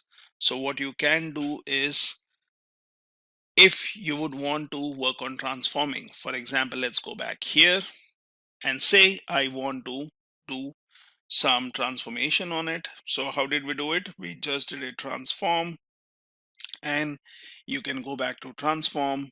So you have this data here, and the data what you have, you might be interested in transforming this into something else, and then you don't want to maybe load this data. So you have this option where you are selecting orders, and then you have something called as enable load, which can be unchecked. So when you do a uncheck, what will happen is whatever changes you perform, only those changes related data set will be loaded, and they will still be available, but this will not affect your, it will not affect your original one. So for example, let's say copy, and let's go in here. I will do a paste. Let's say orders. Oh, I did a paste. I need to rename this. So let's do renaming. Let's say orders, and here I will say summarized, and I will say US. So I'm renaming it. Now let that get loaded. We can perform some transformations on it. So I have here, where's my country? So let's look for country. Yeah, and let's look for country. So here I will go for only United States. Okay, that's what I'm interested in. And then I can choose, well, I'm interested in just central US. So I can basically go for just the central US, and I can get rid of all of these. So now I should have only central US data, and this is fine. And this is the data might be we are focusing on right now for doing some visualization, might be looking at sales, might be looking at the product names. So you have the product name. Now remember, you don't see any filters here, right? Because the filters are coming from the resultant set and your transformation. So if you have any filters, you would be seeing in the top row. Now this is the data we have. Let's not restrict it to region. Region would then reduce my data, but that's good enough for us. I can just say no, I'm clearing off this filter. I'm still looking at United States, but I want to look at all the regions. Yeah, we would be interested in category, and that's anyways chosen as technology, which we had chosen when we were loading the data. We have copiers and machines, right? And we can basically keep this. Now this is fine. I can apply the changes. I can apply the changes based on this one. And what I can do is I can just say for now apply. So that's going to apply all the changes which you have done in orders or summary or the new one, right? And what I can do is now I can choose order, and I can say don't enable this in load. So it says disabling load will remove the table from the report, and any visuals that use its columns will be broken. We are not creating any visuals as of now. The table will be removed. So that's fine. And now I will say close and apply. So what happens is you are loading the data based on the changes. Okay, now you have your order summarized, you have returns, you have scientists, but you basically do not have orders anymore. So that was not loaded. So I only have this one, I only have this one, and you have returns, you have scientists, you don't have the orders column, right? Now that particular data set was not loaded at all because we did not choose that to be loaded, right? Now while I'm in this orders, which is, let's see here, and actually you can drag in, yeah. So you have order summary, and this has basically kind of data which I'm looking for, so I really don't need the orders table. So you can do it in steps, and you can aggregate this. You can have aggregated data, you can have all the data which is filtered, transformed, grouped by, and then basically just load it, and the original data set which you used, that's no more being loaded here. Now at any point of time, if I really want, I can go back to transform data, and remember, it is still here. It is still here. It's not gone, right? So you can basically select this and you can say enable load, and you will have the data back, which you can continue working on, right? So these are some quick transformations which really help us in working on the data. Now, obviously, if you have data, you want to perform some left joins, right joins, you have inner joins, outer joins, so you can always do that. You can take two different data sets. Might be I'm interested in taking the orders summarized, which talks about standard class, consumer, shipment wise sales. And here, if I look at order summary, I have other details, but the thing is we need to make sure that these have the values.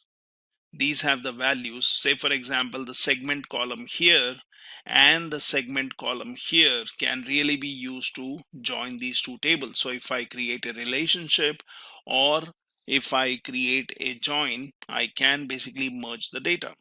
So this is how you work on data. We will also see some more examples on might be modeling the data using some expressions to work on the data.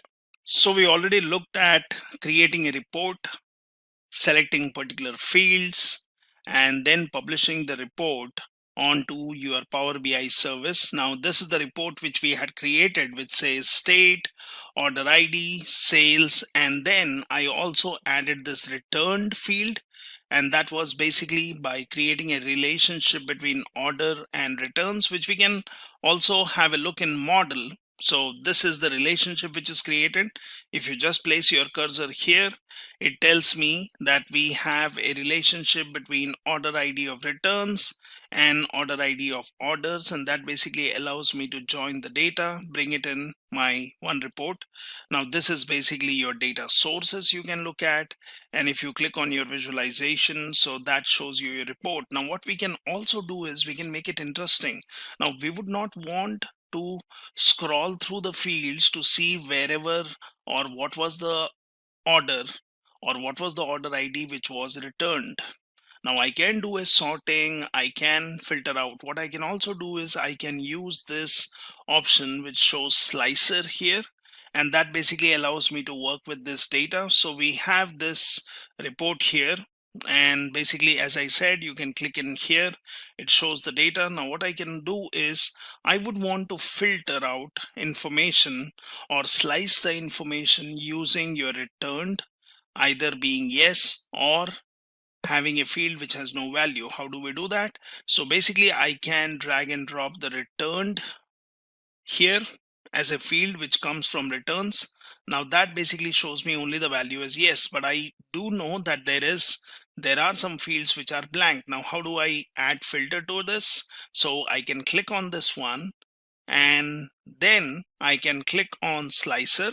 Now once that does, so it basically pulls out all the different values. So you have either yes or you have the blank field for returned. So what we can do is we can select yes. You will see only the orders and their IDs and sales where the products were returned.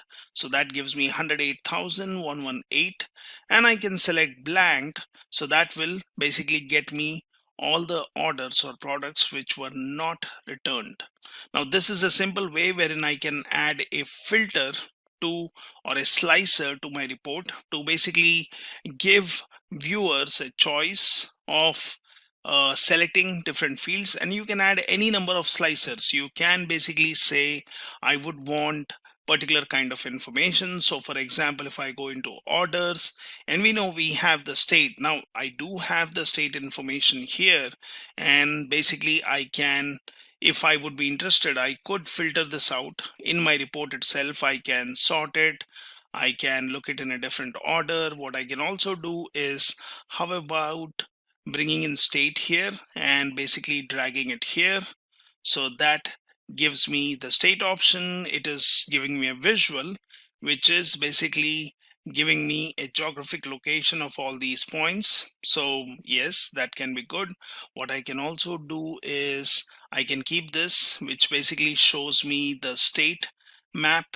Might be it can be useful. You can zoom in, you can zoom out, you can look at specific information here, you can drag and drop here. So that's fine. What I can also do is I can again take the state and bring it here, and that basically can be, instead of my map, I can go for slicer. So that gives me all the values here, and which basically allows users to choose the fields or the states which you would be interested in looking at. So for example, if somebody is interested in looking at the data for Georgia, just select this one, and you see the map automatically shows you where in the map that's the place, and it shows me all the sales for Georgia state.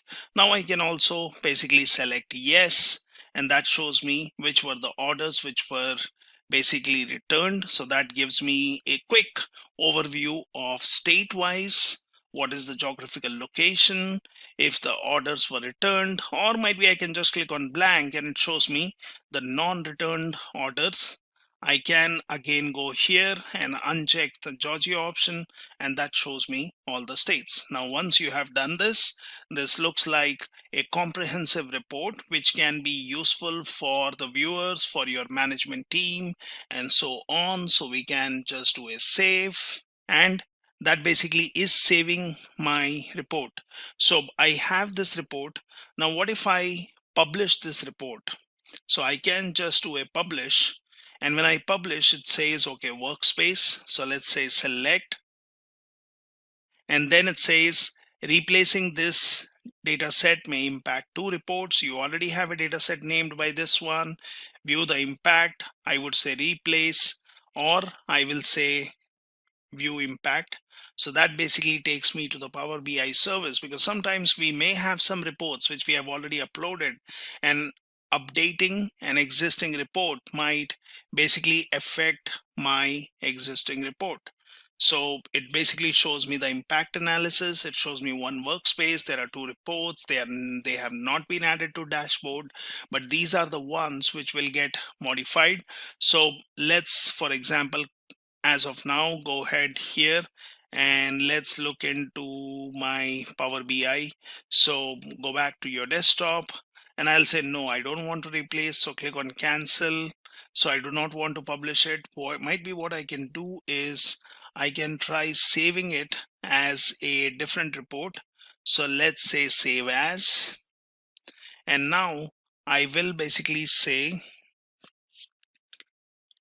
additional filters. Okay, let's save it. So now you see the name on the top changes to additional filters, and now it's saved to publish this.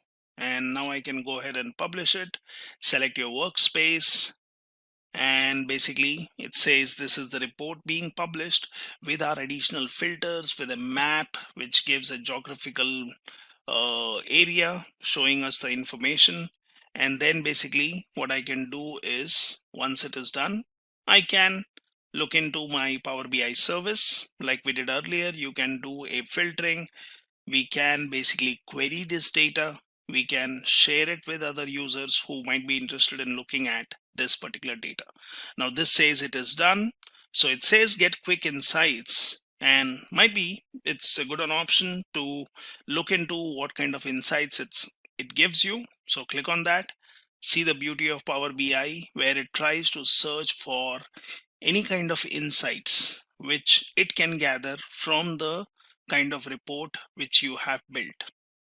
Now once the insights are ready, it will let you know. What we can also do is we can come in here, click on view data set. So you see now it shows your additional filters, and here you have option where it should be showing your report. So let's say view, and view is fine. So, and if it doesn't show up, sometimes it might be taking time for refreshing. So you can always go here and then you can click on your report, and that should get populated. So this is the report. These are the filters which I have. Gives me an option of choosing all the states, and basically allows me to edit the report and look at all the information here. Meanwhile, we can see here it is still trying to gather some insights from the data. And now you see there are some insights here. So it says sales, which is coming up, and a subset of your data was analyzed and the following insights were found. So you're looking at sales by ship mode. So it says standard class, second class, first class, and same day. So there were different shipping modes in our data, and that's what it shows me, the sales, which one had the majority. It shows me the profit, so which city or state had more profit. So New York City has noticeable more profits here. Average by shipping cost, by subcategories. So there are these different subcategories which we can look at, such as copiers and machines have noticeably more shipping cost. Profit by product name, and you can basically look at the row ID and quantity. So this is where you're looking at a regression analysis. You're looking at row ID and quantity. So there is a correlation between row ID and quantity. So these are two different variables or fields which are related. You're looking row ID by category, row ID. So it says California has noticeably more row IDs. Sales, your profit, count of region, and count of returns. So there is a correlation again between two different variables. Average of shipping cost. Now we would have taken a lot of time building all these visualizations, but Power BI has already helped you in gathering all these insights, and then you can basically select which one of these is what you're interested in. You can focus and look for more information based on all the fields. It has given you good amount of insights which will help anyone who is looking at this particular report. So that's your quick insights here, and we have this information. Now once you have this information, this is basically where you have your focus mode. So it says subset of your data was analyzed, following insights were found. You can basically say download, and here you have other options which allow you to work with your Power BI. So let's look at this one. So this is where we have our report, and we can continue exploring it more. One more interesting feature which Power BI has, other than having your insights ready to use, which is basically in your workspace, and you can basically use these insights. What we are looking at, various options here, and basically you have this option where it says spin the visual. If you are interested in a particular insight, you can always spin it, which you can always go back and look into. What you can also do is you can also click on edit report here. Now that's a report which has already been published to your Power BI service, not yet shared, but that can be shared or that can be subscribed. Now once you click on edit report, it has option of reading view, mobile layout. You have basically an option which says basically options for navigating through the data set. You can go for how visuals on the canvas interact with each other. you have all these options, and one of the good options is ask a question. So you can always click on ask a question, and that basically says some suggestions. Now you can open this and it says, okay, ask a question about your data. Try one of these to get started. What is the average sale? Sort orders by order date. Sort orders by product ID. How many ship modes are there? Compare quantity and discount. So do not worry that your report has only 4 fields. So it has date, order ID, sales, and returned with some filters. But what about you looking at how many ship modes are there? So it is already looking at your data. So if you click on this one here, and you can see what are the different fields what we have, and you have ship date and ship mode. So this is one of the fields which it is showing you to ask a question. Now what you can do is you can say how many ship modes are there. Let's click on that. Let's ask this question. It says 4 ship modes. And do you want to add this to report? Yes, you can. You can let it be as it is. So you can basically keep this question here. And here you have an option. The visual is showing number of ship modes. When you place your cursor here, if you see here, turn this Q&A result into a standard visual. And let's do that. And basically it is saying number of ship modes. Right? So now that's the power of your Power BI, which has basically allowed you to ask a question and quickly add a visual to your report. Now what we can do is we can basically save this, or you can say save as and give a different name. So might be I'll just say save because I would want to have this information and the report is saved. So in this way, you can basically not only create smart visuals, you can not only relate different data sources using data models or relationships, you can add maps, you can add filters, you can add quick questions. You can basically just go here and say, for example, you would want to ask a different question. Now we see the fields here. How about looking at the shipping cost, right? So here I can say, what is the highest shipping cost? And that shows me some suggestions. Let's select that, and that shows me the value, which is great. And I can keep it as it is. I can basically convert this to a visual. I may want to keep the question because might be this question was asked, and you would want to see the result here. Might be you can move this somewhere here, and that gives me some kind of question which was asked, and we can do a save.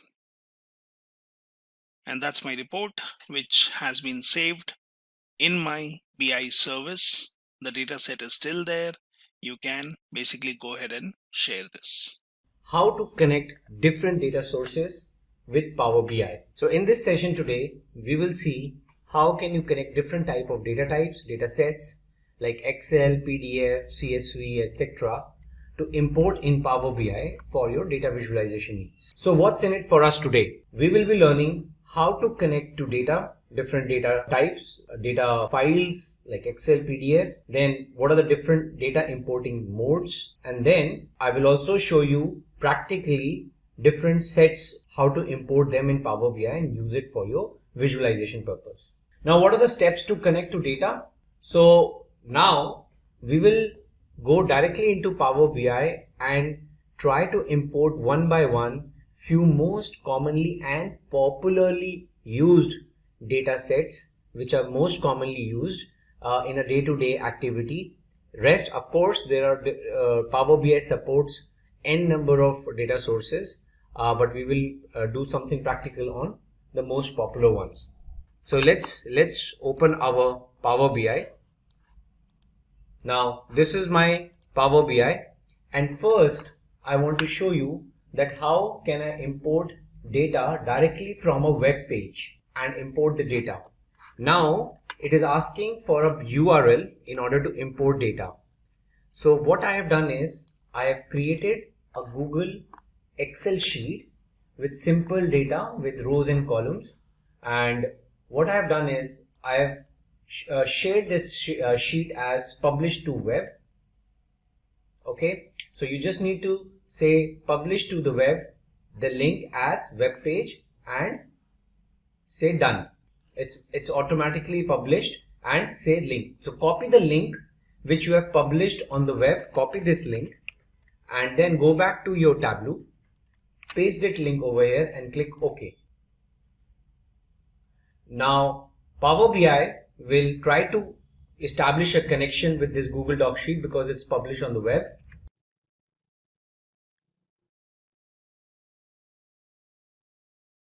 You need to wait for a while it is reading. Okay, now it has read one of the HTML tables, so I'll select this one. Now you can see it is showing me a preview of the table which is there on my Google sheet, right? It has 11 rows, so it has all showed all the 11 rows. So now I can go and transform this data because I can see my headers are there starting from the second row. So there is an opportunity for me to transform the data. So I'll go and transform it so that it looks clean. Okay, so first is I need to remove the first row, which is the null row. Remove the top rows. Okay, and then I need to use the first row now as a header. So you just click this option, use first row as headers. That's it. So now if you see my row ID, order date, ship date, all my data is now ready. So I can say close and apply. Click apply changes. Now this is an example of web data import. You can go and preview your data. Right now, the biggest advantage of this data connection is that it's a live data. So for example, I insert another row.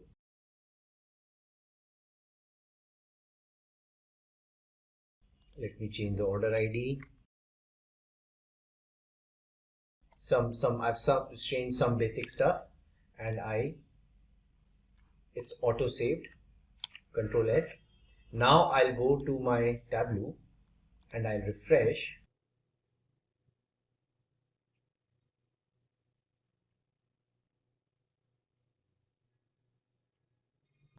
Now you can see as I refreshed my Power Query Editor, I clicked refresh all and I got my new row which is there in the live data. I got that fetched from my okay, I got that row, the row ID number 12. So I have to say close and apply.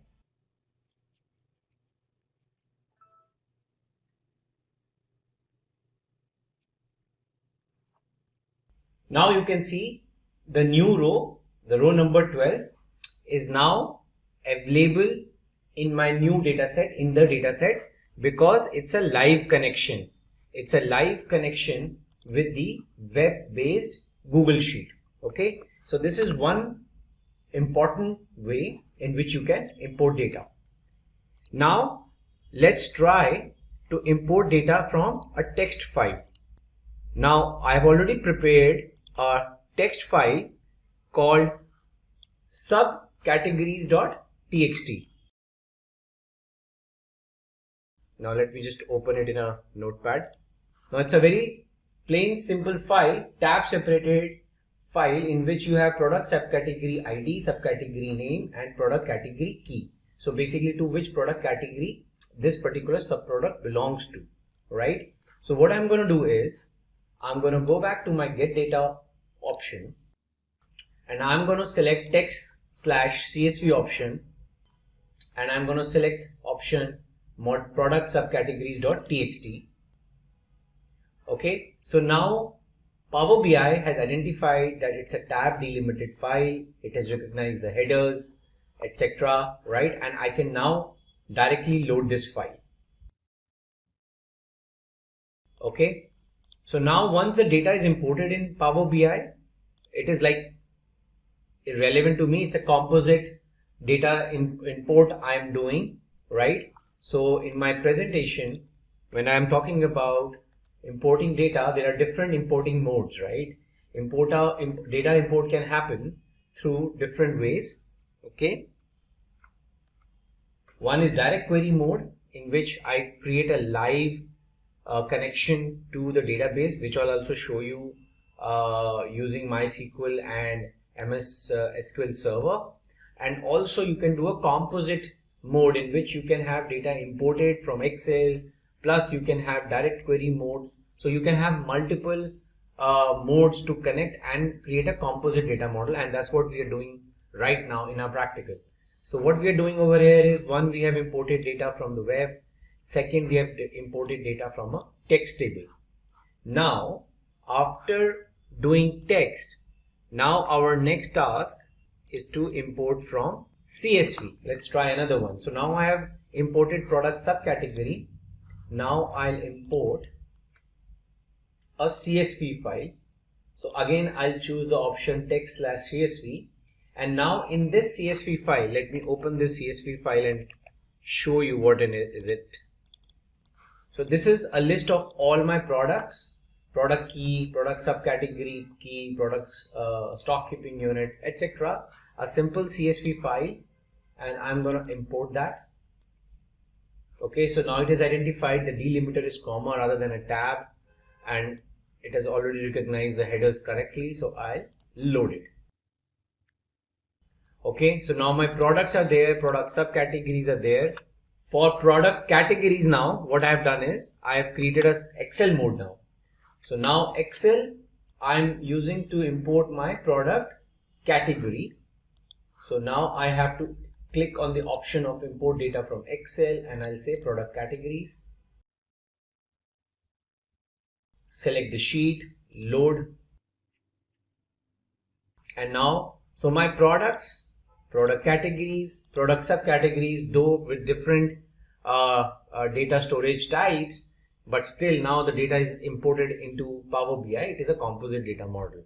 Now another very important data type which you can import is the PDF also, right? So what I have done is I have created a PDF called customers. My customers data is lying in a PDF. So what I have done is I have created a PDF which has data for some columns are there, like, you know, customer key, prefix, first name, last name, birth date, marital status, gender, email address, annual income, total children, etc., etc. So this is the data set which I have created in PDF. So what I'm going to do is I'm going to select PDF now and import customers.pdf, and see, it has recognized my table on page 1, which I'm going to load. Okay, you can rename this as PDF table.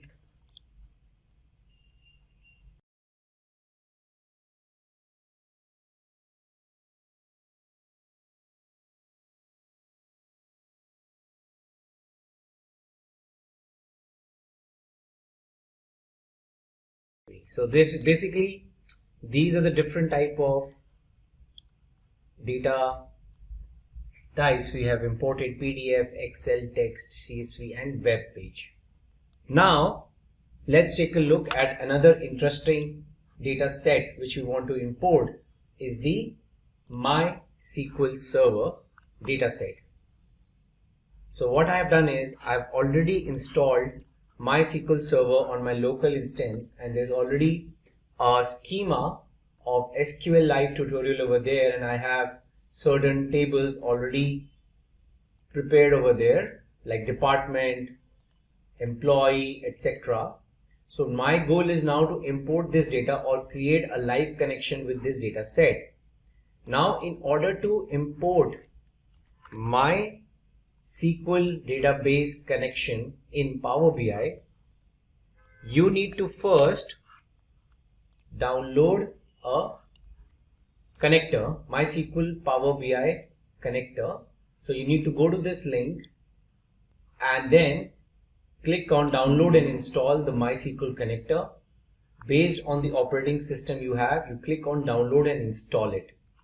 After you have done this, go back to Power BI and then give the IP address of the database. In my case, it's there in this local machine, and the schema which I want to import is SQL Live Tutorial.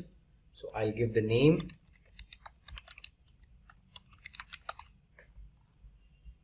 Click connect.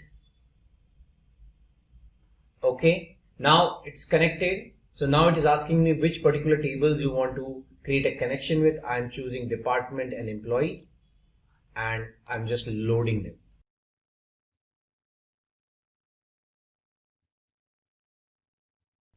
Okay, so now this is the exact data which is there in the employee and department in MySQL. Okay, so this is one example of how to create connectivity between Power BI and MySQL.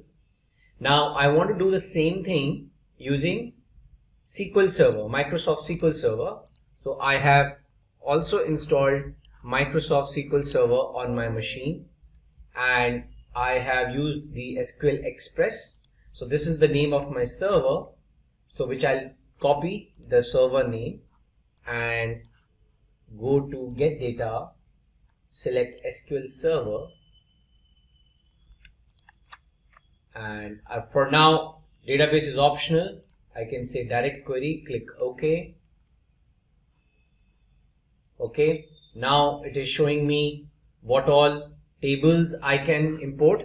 So in my SQL Server tutorial, in my SQL Server, I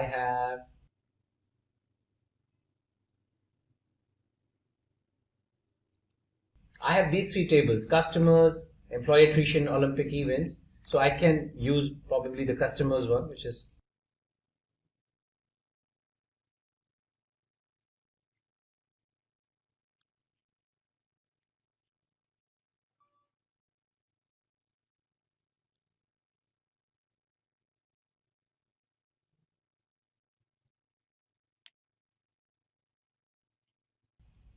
now you can see this is the data, the customers data, which is lying in my SQL Server.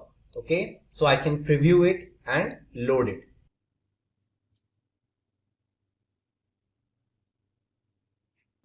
So now you can preview the data in Power BI. That this is the data.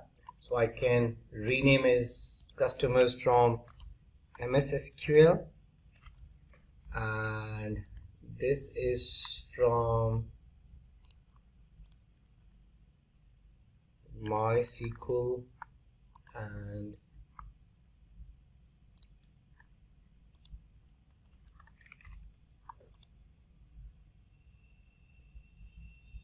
okay. So now this is not the only data sets you can import. Now if you take a look at the options which Power BI gave of what different type and variations of data it can it has compatibility to import from. Okay, so we can just take a look at the categorization on the left hand side first. There are file based like Excel, text, XML, JSON is also possible. You can evenly directly import an entire folder, and within the folder whatever data types of files are there, it will detect it. PDF, Parquet, or even SharePoint folder, which is itself a Microsoft technology.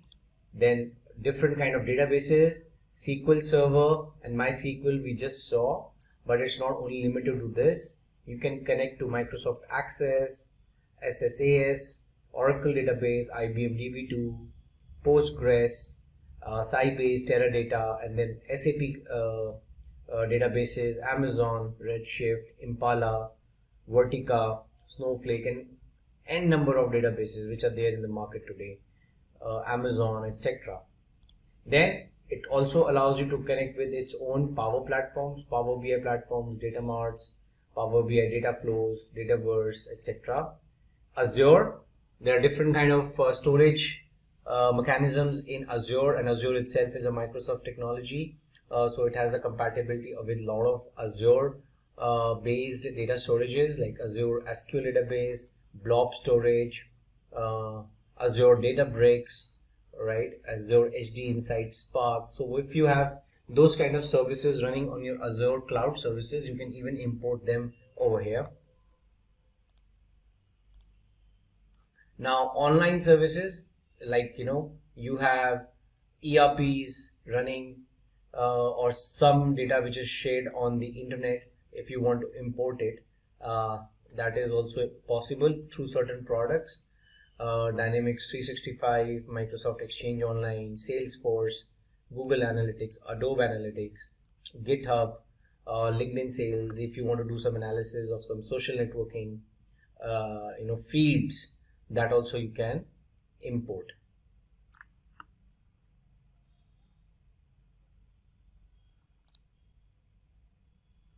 Then other miscellaneous are also there: web-based, Hive, R script, Python script. If there's something to import, get data from Google Sheets, like we saw one example in our video right now. So there are multiple options available.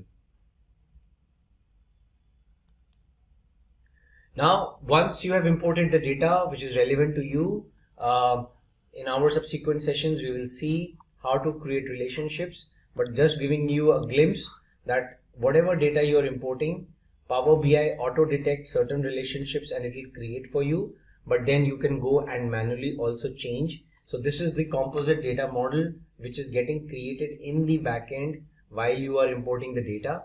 You can easily go and manage these relationships, either keep them as is, you can delete and create new ones manually. So there is no limitation in that.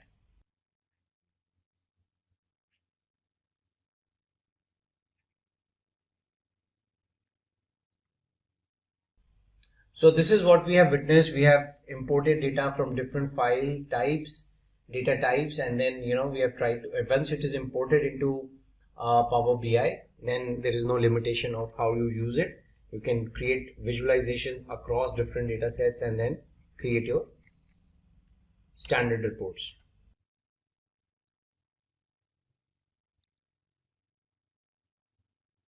So this is the example of importing data from web, importing data from a database, from a PDF, and then once you have data, you can shape and combine data. You can basically do whatever transformation you want to do. You want to make joins, merge the data. So for example, if we go back to our Power BI, and if I go back to my transform data section, now as I have now different data sets available with me, I can do any kind of operation, transformation on the data, right?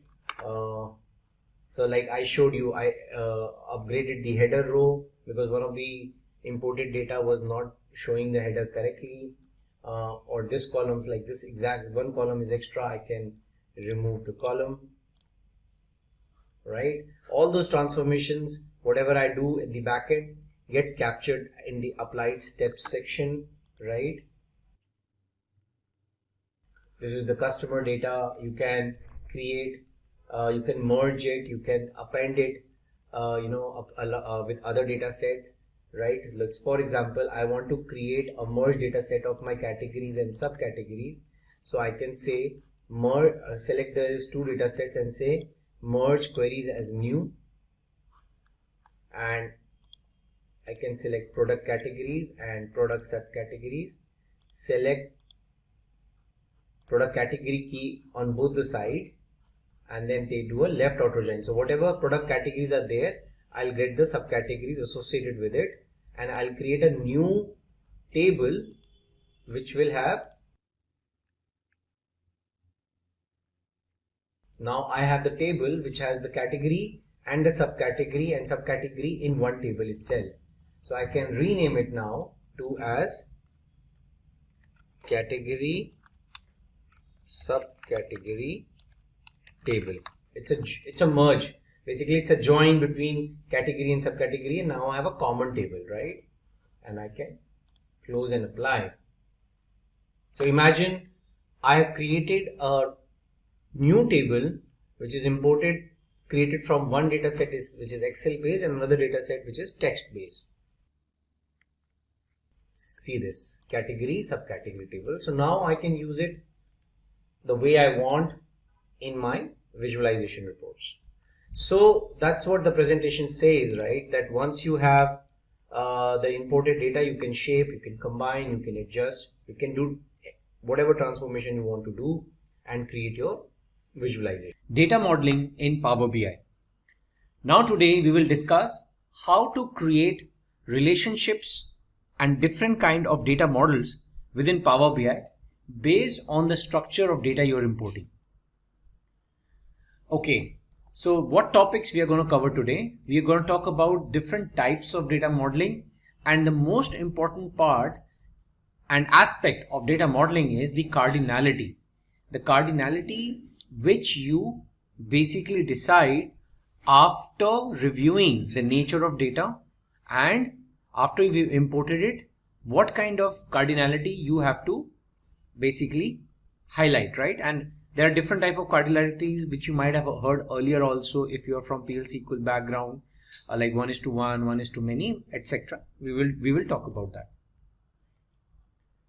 Now, what are the different types of data modeling? Now, dimensional data modeling is one of the most popular and most widely used modeling.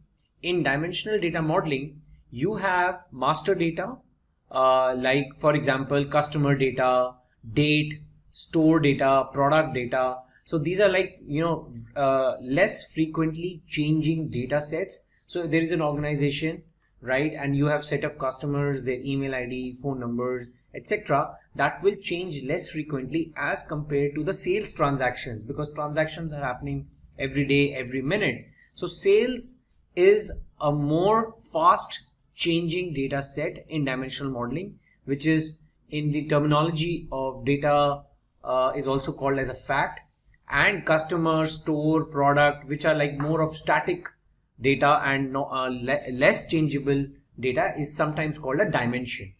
So this is a typical dimensional data model which is typically used sometimes, right?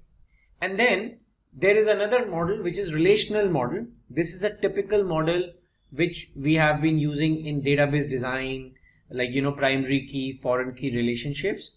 So for example, you have a customer who has purchased a product.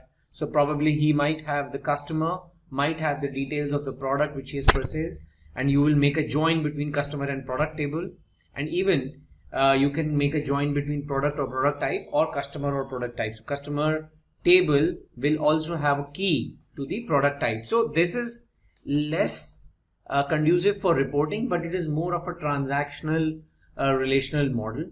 But of course, this is also feasible. But from the Power BI perspective, when we talk about reporting and visualization, this is the most extensively used dimensional data model. And this is what we are going to see in our example now. So what I'm going to do is I'm going to show you certain data sets. First, we will prepare and create certain of our data sets, and then we will import in our sample Power BI file, and then slowly we will create the relationships. Now, one important thing which you need to understand, that in Power BI, if you go to Power BI, there is an option that Power BI auto detect new relationships after data is loaded and import relations from the data source on first load. So for example, if you are importing the data from a database where you have already defined the primary keys and the foreign key relationships, so that is the first option which Power BI will auto detect. And secondly, if suppose you are importing two different kind of data sets, one is Excel, one is CSV, and if Power BI detects a common column, key columns, it will auto detect a relationship which you can go and later change, modify, manage in your relationship menu, manage relationship menu in Power BI, which I'm going to show you. Okay, so if I open a Power BI, and this is where the option lies, go to File, go to Options and Setting, Options, data load, and these are the two options which are by default checked. You can uncheck it and manually prepare relationships. There's no limitation to that. But if you keep it checked, then Power BI will do its job to detect the relationships. Okay. Now coming to the next important factor, cardinality. Now before I start playing around with my data and start showing you certain relationships, it's very important to understand these 4 types of cardinalities. One is many to one, right? So basically many to one means that many orders contain data of one customer. So per order, one customer is there. So from customer to order or product or delivery address, it's a one-to-many relationship. And from the other side, from order to customer perspective, it's a many-to-one relationship. Okay. Second, other cardinality is 1:1. 1:1 relationship is only applicable when you are saying it's an extension of the current table. So for example, in one table you have employee details and you are extending the details of the employee in another table like employee address, employee ID. So that is like 1:1. There is no multiple records of a single employee. In the address table, only one employee ID exists, right? Now 1:many, as I said, is the reverse side of many:1. So in customer table, only one customer record exists per customer, and one customer can place many orders for multiple products and can also have multiple delivery addresses. So that way, this is a typical 1:many relationship. We will be seeing this example also in our sample data set. And last is the many-to-many relationship. Now, many-to-many is a very typical example, so which I'm going to show you practically. And in our case, we will see that, like for example, you have placed an order for a particular product, but there are multiple fulfillments which has happened. So suppose you made order for 10 products, but at the back end, when the company is fulfilling, it is first fulfilling the first 2 products, then the rest 3. So basically the fulfillment is happening in batches. So one order ID might have multiple fulfillments for the same order ID. So there will be a many-to-many relationship, which I'll show you practically. So now with this background, let's start importing our data. Now the first important thing which we need to import is the master data. So first I'll import all my master dimensions which I'm going to use in my example. So first is the customers table, customers data.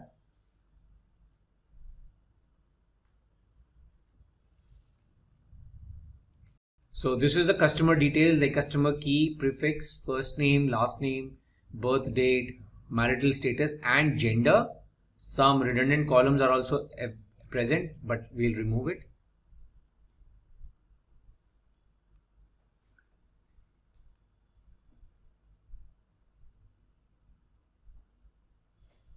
So my customer data is loaded. Now today's session is all about this section of modeling. So we will keep our focus over here. Okay. Now some columns, probably some blank columns are there. I can select them and say delete from model. Yes. Okay. So now this is my customers data with the relevant columns and the key per customer, customer key. Now there's no relationship in this model right now, right? Because only single table is there and the associate data is only imported. Now let me also import my another important master table is the products.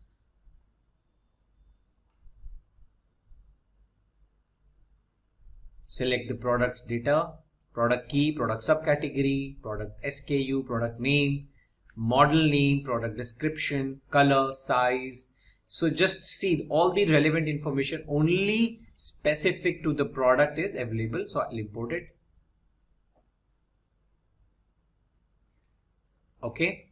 Now see, there's no relationship between product and customers directly because until and unless a customer makes an order, places an order for a particular product, there is no join, right? So now between these two tables, the most important, now another table which will now make sense is the sales order table, sales table.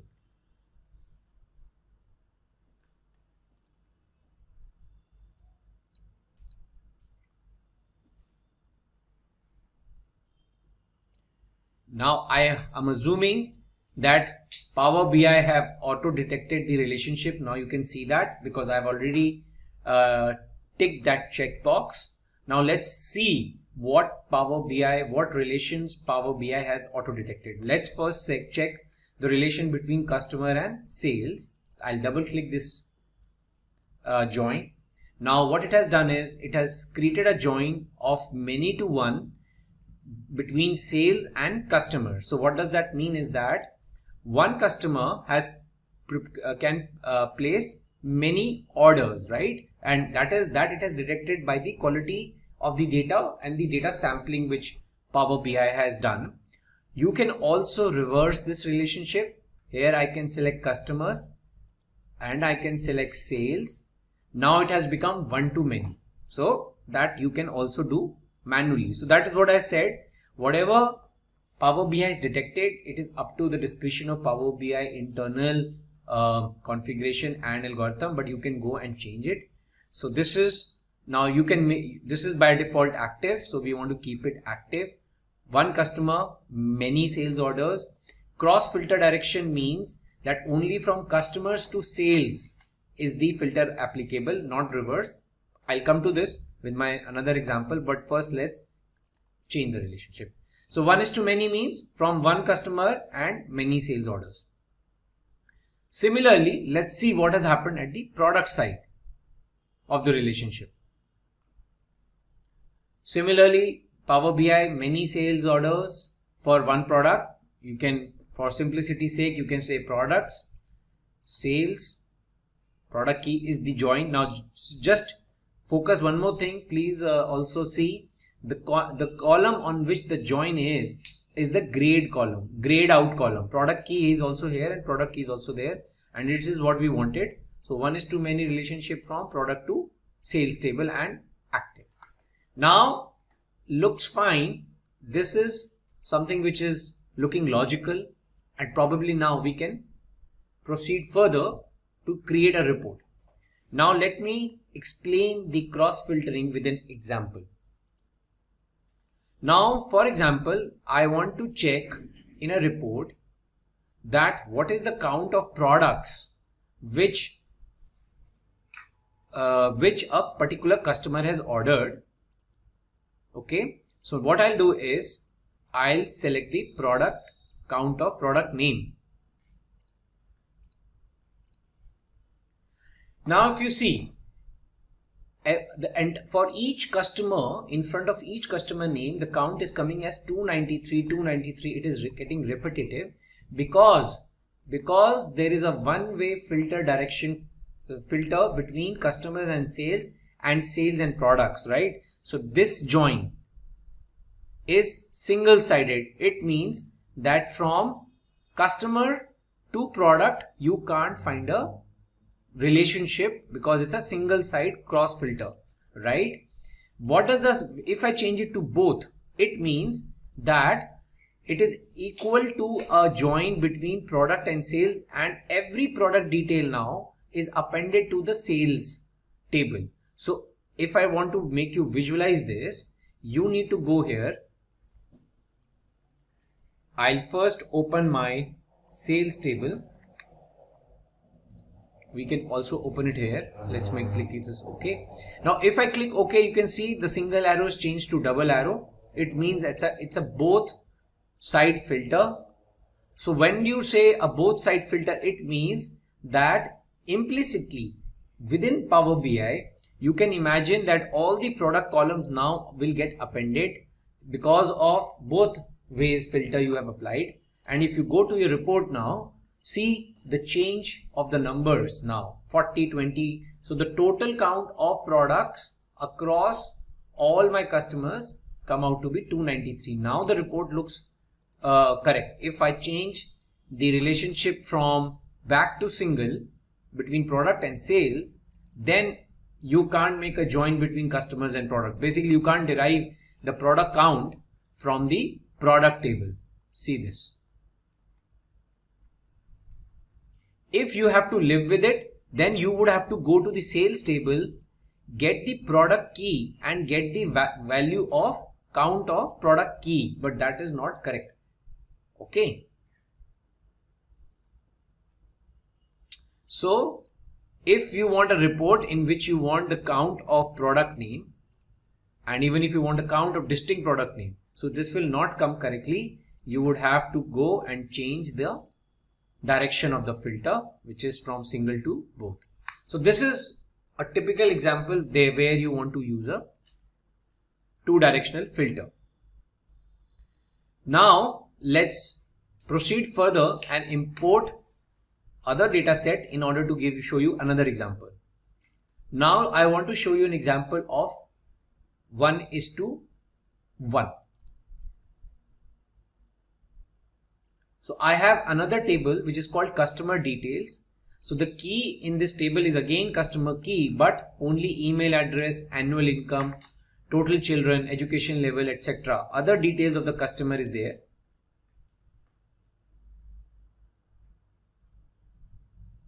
So I'm loading the customer details. Now you see it has auto detected a 1:1 relationship.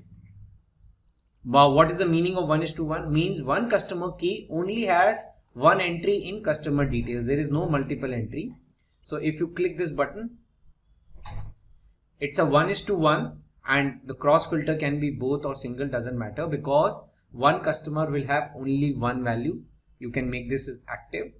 Okay. And if you go to the customer report table, you can now easily associate a email address with the first name. You will get 1:1 record.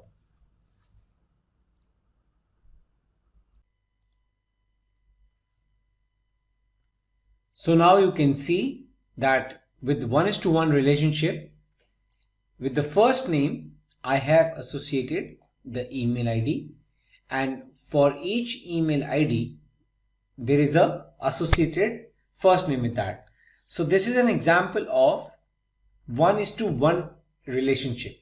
So in this example, what we have explained is that for each customer, there is an associated customer detail, right? So you have the first name, email address, education level, homeowner, occupation, and total children count. So in this report, what we have done is, if you click over here, so the first name and the email address. Okay. So there's a 1:1 relationship, and if you drag the customer key, report takes time to render, and even if you can,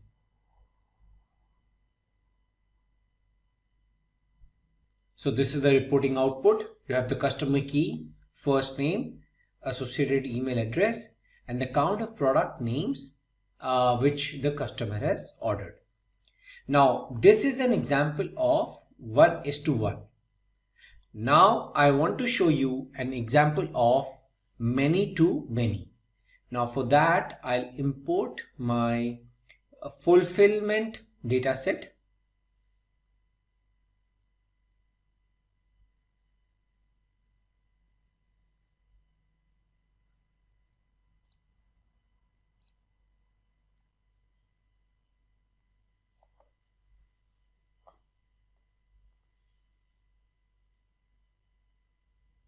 Okay, now in my fulfillment data set, there is a column for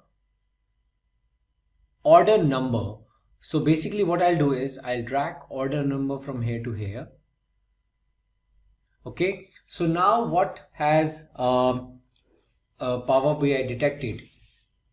I'll do one thing. I'll select sales over here, fulfillment over here, and order number to order number.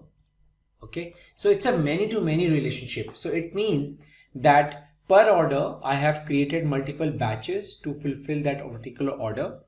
Now many to many relationship is definitely a candidate for both ways cross filter detection direction, but you can check that. but definitely Power BI shows a warning that this relationship has cardinality to many, and this should only be used if it is expected that neither column contains unique values. Okay, so we know that fact. That's why we are accepting this relationship as many, because we know there are multiple order numbers over here in the sales table which are mapped to the multiple order numbers in the fulfillment table. We'll click OK. Now you want to keep the direction as both ways or one direction. That is up to you, the way you want to map the report. So I can double click over here, and you can even click. So now you can select from which way single filter you want, from fulfillment to sales or sales to fulfillment. I'll prefer sales to fulfillment and click OK.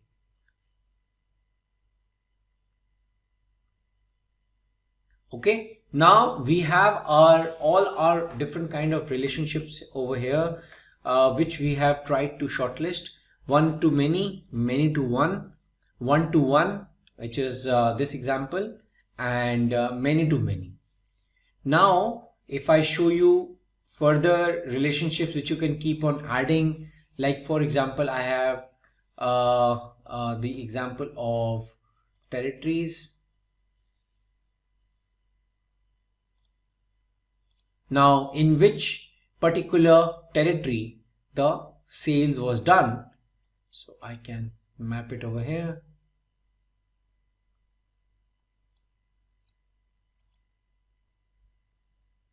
Okay, so now it's a typical 1:many relationship, because territory is my master table where I have a static list of continent, country, region, and it is mapped to the territories which are in which my orders have been placed. So it's a typical 1:many. So that way, you can keep on adding data. Then you have details of returns.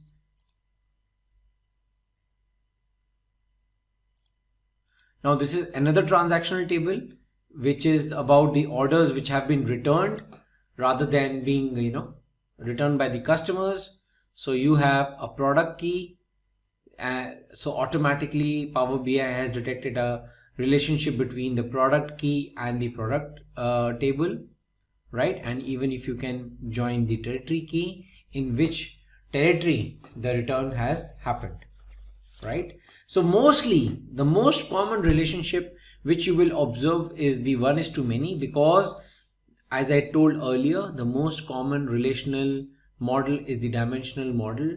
The static data, the slow changing dimensions, the SCDs are the master tables, and the most frequent changing are the fact tables. So if I talk about a typical dimensional model, the fulfillment table, sales table, and the territories table, the fulfillment table, sales table, and my returns table are the fact tables of my data model. With today's topic, which is about how to create Power BI dashboard in a few minutes. Yes, you heard me right. You can create a complete Power BI dashboard, or also known as a report, in just a few clicks and a few minutes. Now, in this particular video, we are minimizing the time in creating dashboard, because sometimes data cleaning process, you already know, if you're an expert or if you're a beginner in data analytics, you already know there are steps in data report or a dashboard, right?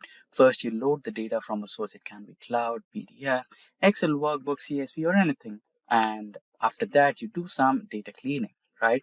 You split the columns, or you eliminate some blank rows, blank columns, and some irrelevant data which does not fit, or some for more reference on data cleaning, you can also refer to the video, which is linked in the description box below.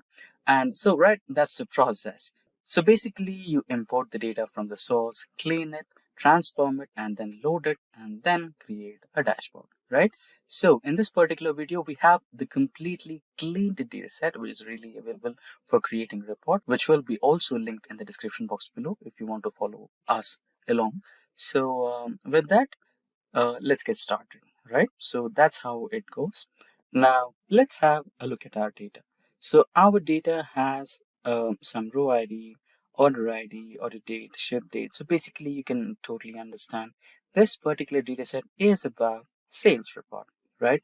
Let's say I'm working with XYZ company, which is based on data analytics, and I get an email from my client that he or she wants to know how exactly the sales are performing, in what exact states or countries, and what exact regions, and what category of products or subcategory of products, and what's the sales quantity ordered profit, right? So let's say you have a one category or subcategory or a product which is giving you high number of sales and profit, right?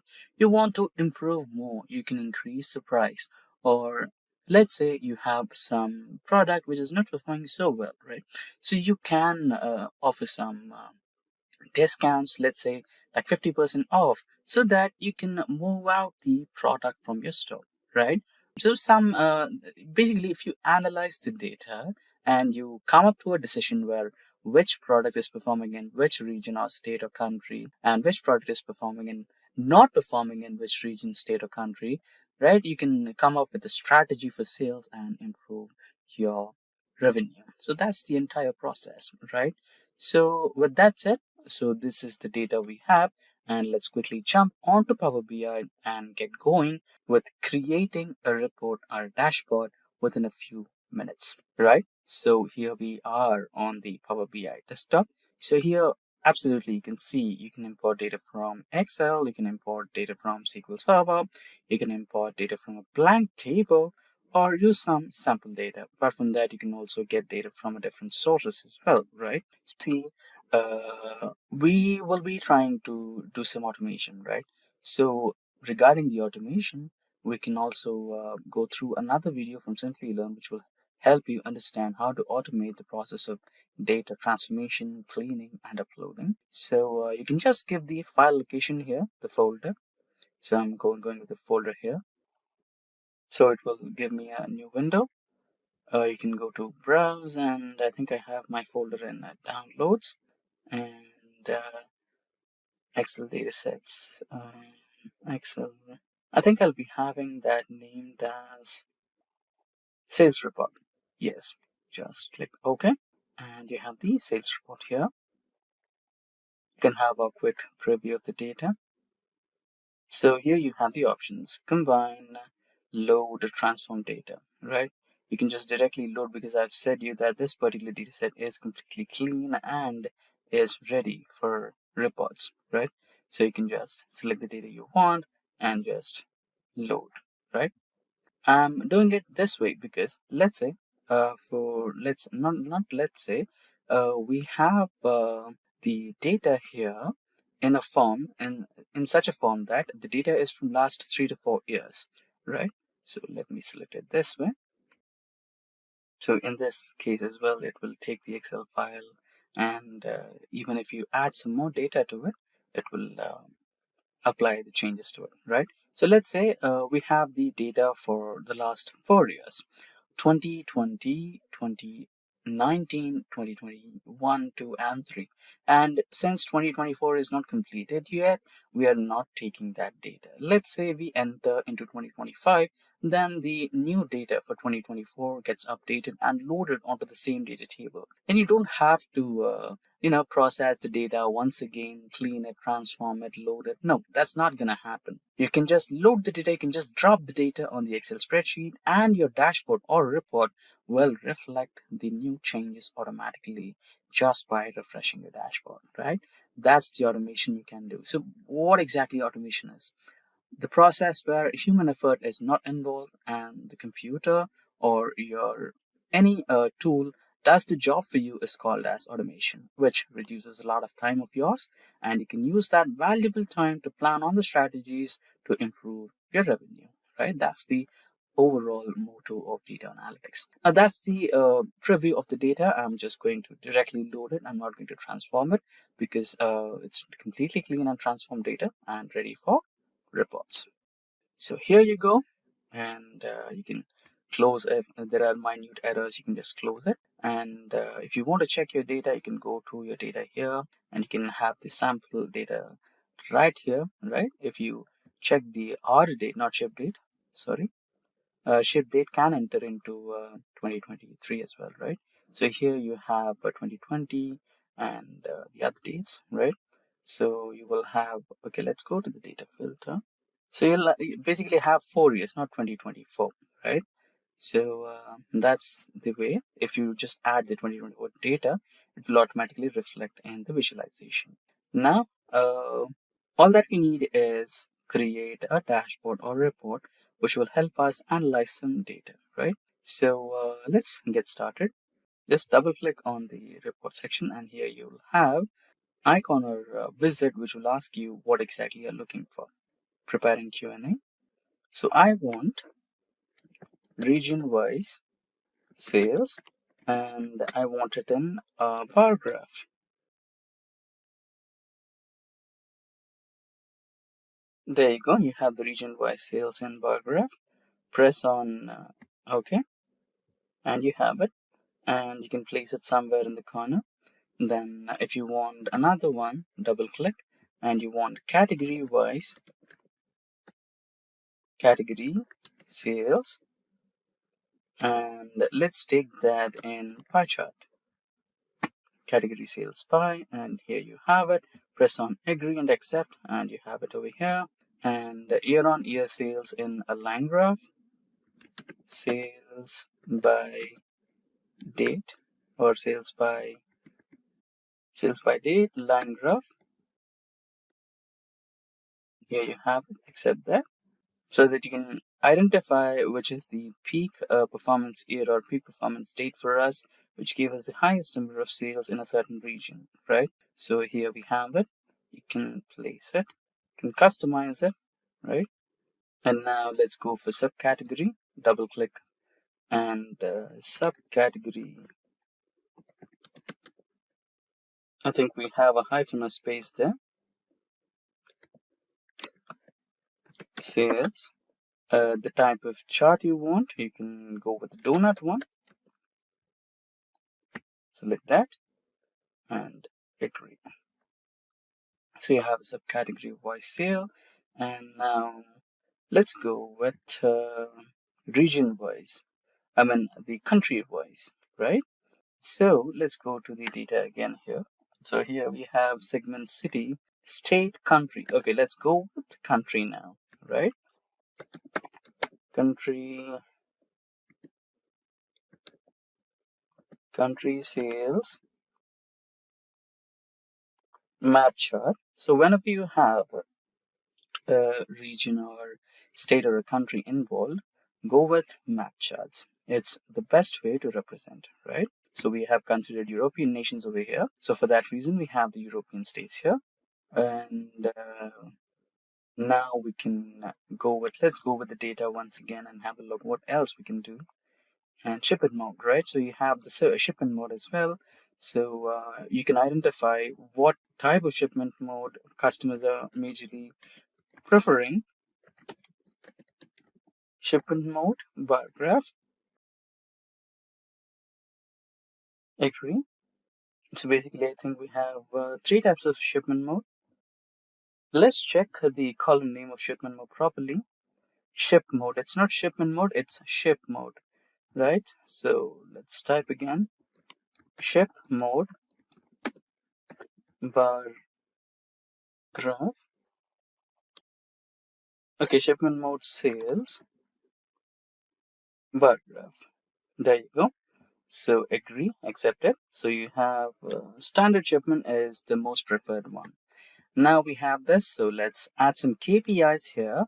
So KPI of sales, you will adjust that, agree, there you go. And let's add a KPI for profit, and you have it, agree. KPI for revenue, double click.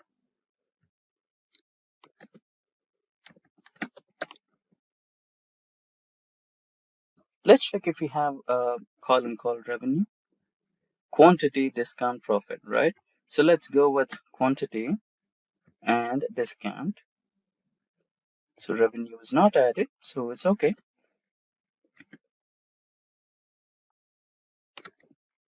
So you can identify which product or subcategory is highly selling in number of quantities. So you'll have the sum of profit, sum of sales, sum of quantity, and what else we left? The last one, discount and rate. Sales, discount, profit. So let's identify if we have offered any. Okay, so let's add a KPI of rate as well. If we are completely focusing on a single product, a single category, we must be having a KPI for rate as well.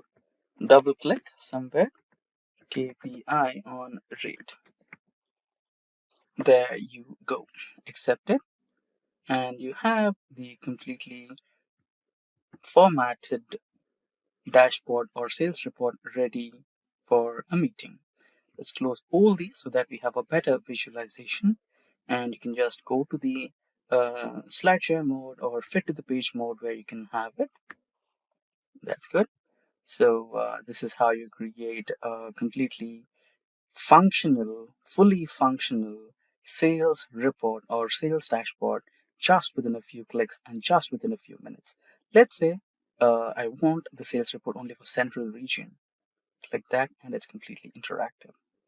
And let's say we don't want that, click outside and you will have everything back to the normal, right?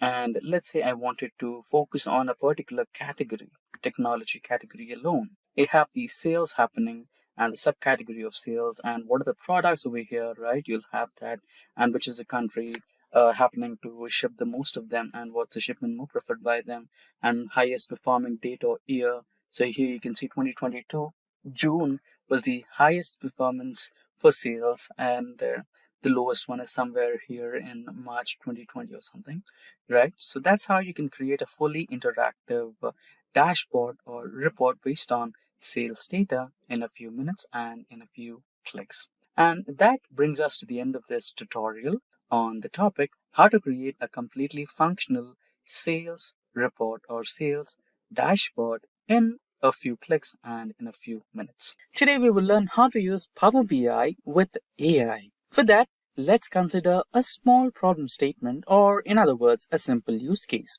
So here it goes. A business chain's data analysts use Power BI to generate sales performance dashboards across multiple stores. Due to manual data cleaning, report structuring, and repetitive DAX calculations, the process takes several days, delaying the important decision making. Analysts struggle with errors and inconsistencies due to high data complexity. By integrating Power BI's AI features like Smart Narrative and AI Insights, they automate trend identification and anomaly detection. Now, analysts quickly generate visualizations by simply typing questions, reducing manual effort. AI-assisted data modeling ensures cleaner datasets and accurate relationships, enhancing efficiency. As a result, report generation time drops by 50%. Dashboards are more insightful and stakeholders receive actionable insights faster. That's it. If these are the type of videos you'd like to watch, then hit that like and subscribe buttons and the bell icon to get notified. Now, as discussed in the use case, let's imagine a similar performance analysis dashboard. Now, what exactly is AI in Power BI? So AI and business intelligence are two technological spheres that when combined offer a powerful toolset of transforming raw data into actionable insights and making data accessible to everyone. Similarly, AI features in Power BI can analyze user behavior to customize reports and dashboards to meet individual data needs using the raw data. Now, let's imagine this.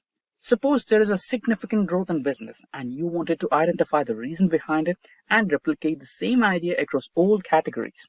Or maybe reward the team which is responsible for that. Or let's say there is a significant drop in business and you wanted to understand the reasons behind it and pinpoint on the one which is responsible so that you can resolve and improve the overall business growth and pull out some revenue out of it, right?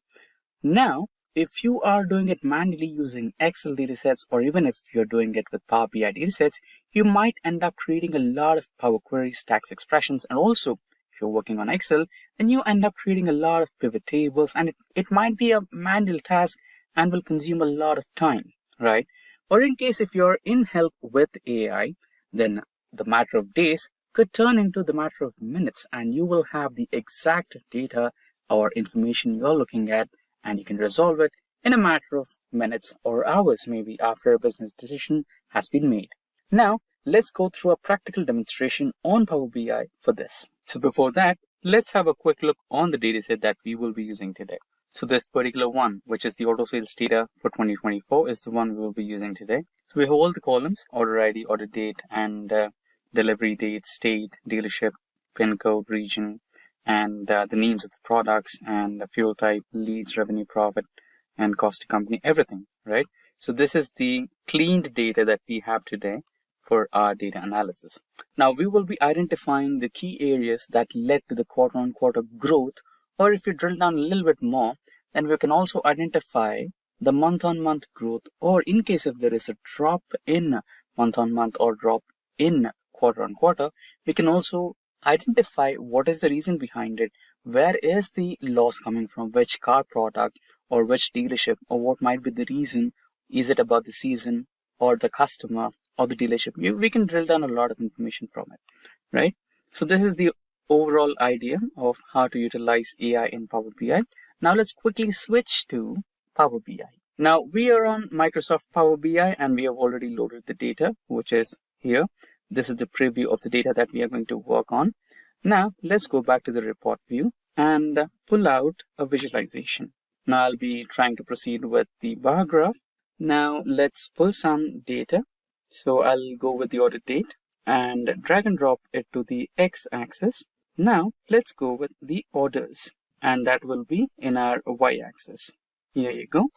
Now if you drill down a little bit, this year will be turned into quarters of the year. Now if you kind of drill down again, now you have month on month. Now let's try to do some modifications to this data, set all the data visualization and add some improvements. Go to the view tab here, go to the customize current theme and go to text. And now here you can increase the font size, maybe 18, to have a better visual. And after that, if you go to the format icon here, you can also add data labels if you want. What is the total number of sales that we made? Now we have a perfectly functional chart here. Let's eliminate this. Now let's begin with the AI for identifying the drop trends or the growth trends. Now here you can see the month of August in 2024 has gave us the highest sales, which is 2,618 orders. And you can see there is quite a good growth here. Now, if you wanted to find out what is the reason behind this growth, then just click that bar and right click or double click and go to the option called Analyze. So this is similar to the Excel's what if analysis, but with a little change. Now here you can see that Power BI will automatically give you a lot of charts and visualizations like this one here, which is a waterfall model, and this will indicate you what was the reason of the growth. And here you can see we have received 11 orders from Andhra Pradesh. This is a state-wise analysis, and also you have decrease. So there is a decrease in Mizoram and a few more regions like Karnataka and everything. So this is something behind the reason for growth or drop. And here you can see the product-wise analysis where we have some growth from cars like 8 Series, Wellfire and others. And after that you have some dealership data as well. So there is a good orders that is received by Prime Auto, Elite Auto and a few others. And there's a drop in Asian dealerships, etc. And here you have the status on delivery. So this is also good. And now let's say now you wanted to identify what's the reason for drop. Now what you can do is you can just click on the month which showed you the maximum loss or the least orders received, and you can go to that. So the least orders is practically from March, and here you can see there is a sudden drop from August. Let's say you wanted to compare with these 2 months, and then what you can do is you can just same procedure, you can just analyze and now explain the decrease. Now you have the reasons behind the decrease here. So we have a couple of cars which are not receiving good amount of sales, and after that you can also see state-wise a drop in orders, and after that you can also see the type of car which has stopped receiving orders. You can see sedan class has drastically stopped receiving orders. That's the reason behind it. And after that, most of the orders are in transit. So you can filter out the in transit ones because this will be delivered to the customer. So the overall, sales will be, or the overall orders number will be increased once this transit becomes to delivered, right? And here you have delivered as well, right? So it might be a drop in delivery numbers as well. And compared to the previous month, the number of orders delivered will be low. Or if you had to talk about the in-transit, I think this is about the in-transit one as well. So previous month had a lot of cars in transit, and this month compared to that number, it is a bit low. So that can be the reason. And after you drill down a little bit more, you have region-wise analysis. Now, this is also another way to find out the drop analysis. And let's say you wanted to compare two different months of a quarter, right? So here you have quarter one. The highest performing month of quarter one happens to be the February one, no, the January one, and you wanted to compare that with the highest performing month of quarter three, which is August. In that case, you can just hold control and select the first month from first quarter, which is the highest performing one, and you can compare month on month. Going to the Analyze button, explain the reason between the increase here. Now you have the entire report. Now, let's say you have a brilliant looking chart over here, and you wanted to present that to your stakeholders. Now, all you can do is you can just select this particular chart and select the option which says plus, which will automatically get added to your dashboard, which is somewhere here. And you can set it in the way you want. Now you almost have a semi-functional or mini dashboard for you, which explains you the decrease or the gain in orders and also the month-on-month performance. So you have a fully functional report in front of you, which is explaining the comparison between the highest two performing ones. So this is how you can make use of AI in Power BI for data analytics. Today, we will learn how to use Power Automate in Windows. Power Automate will help you to automate the mundane tasks like rolling out reports, emails, presentations, and many more. For that, let's consider a small problem statement, or in other words, a simple use case. So here it goes. Let's assume that you are a business unit head working with the top brass of your organization. Your routine might include a lot of tasks like setting up roosters, scheduling Scrum meetings, writing down emails, common data entries, and a lot more. These might not sound much of a task, but definitely consume sizable amount of your working hours. The time that you prefer to be more inclined to utilize for resource planning and setting up growth strategies for business development. If only there was a way to automate all these processes without having to hire another resource. Yes, that can be done with help of one of the most recent Microsoft Office tools called the Power Automate. With Power Automate, the time for all these tasks will be dropped by 50%, and you have a lot of time for productive utilities to build better business strategies. That said, if these are the type of videos you'd like to watch, then hit that like and subscribe buttons and the bell icon to get notified. Now, the first question. What exactly is Power Automate? So Power Automate is a cloud-based service that automates repetitive tasks across apps and services. It's designated to help users optimize business processes and focus on more strategic tasks. Now, it is not just confined to Microsoft products.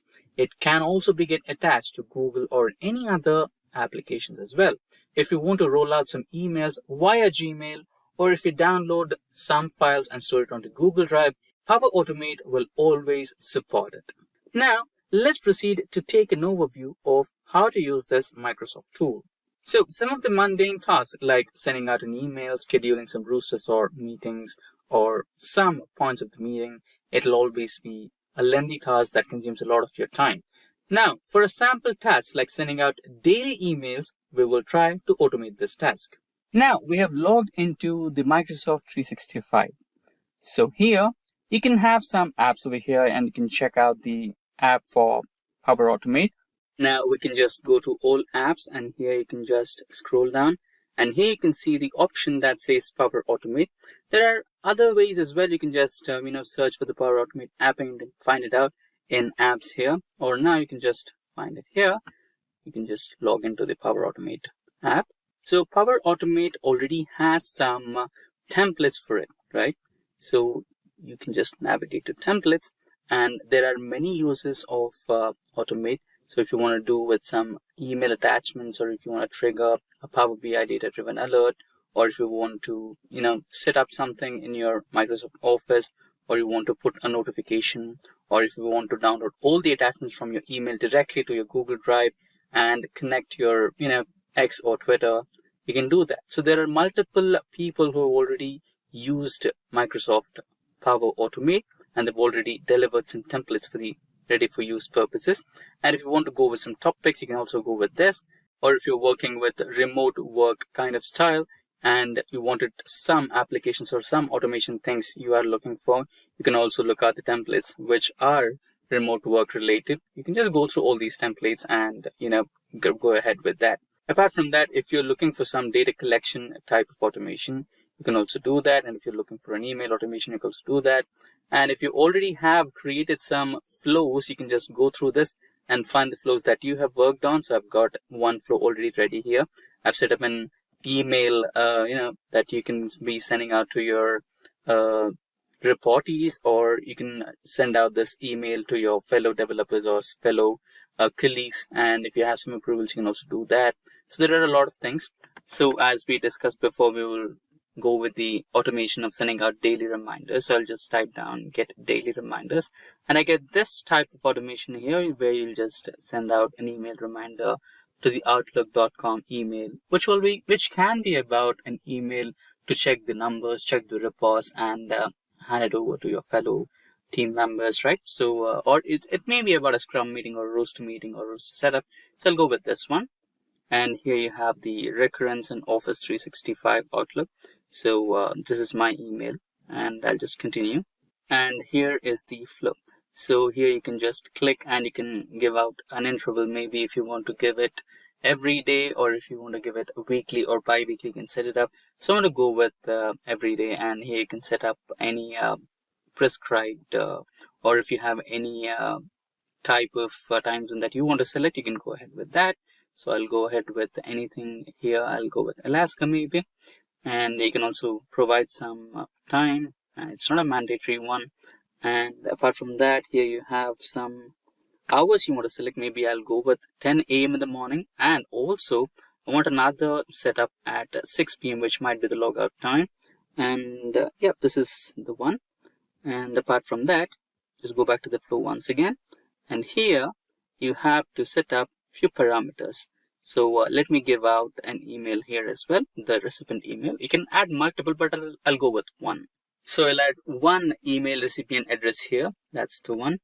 And apart from that, subject could be about Scrum call.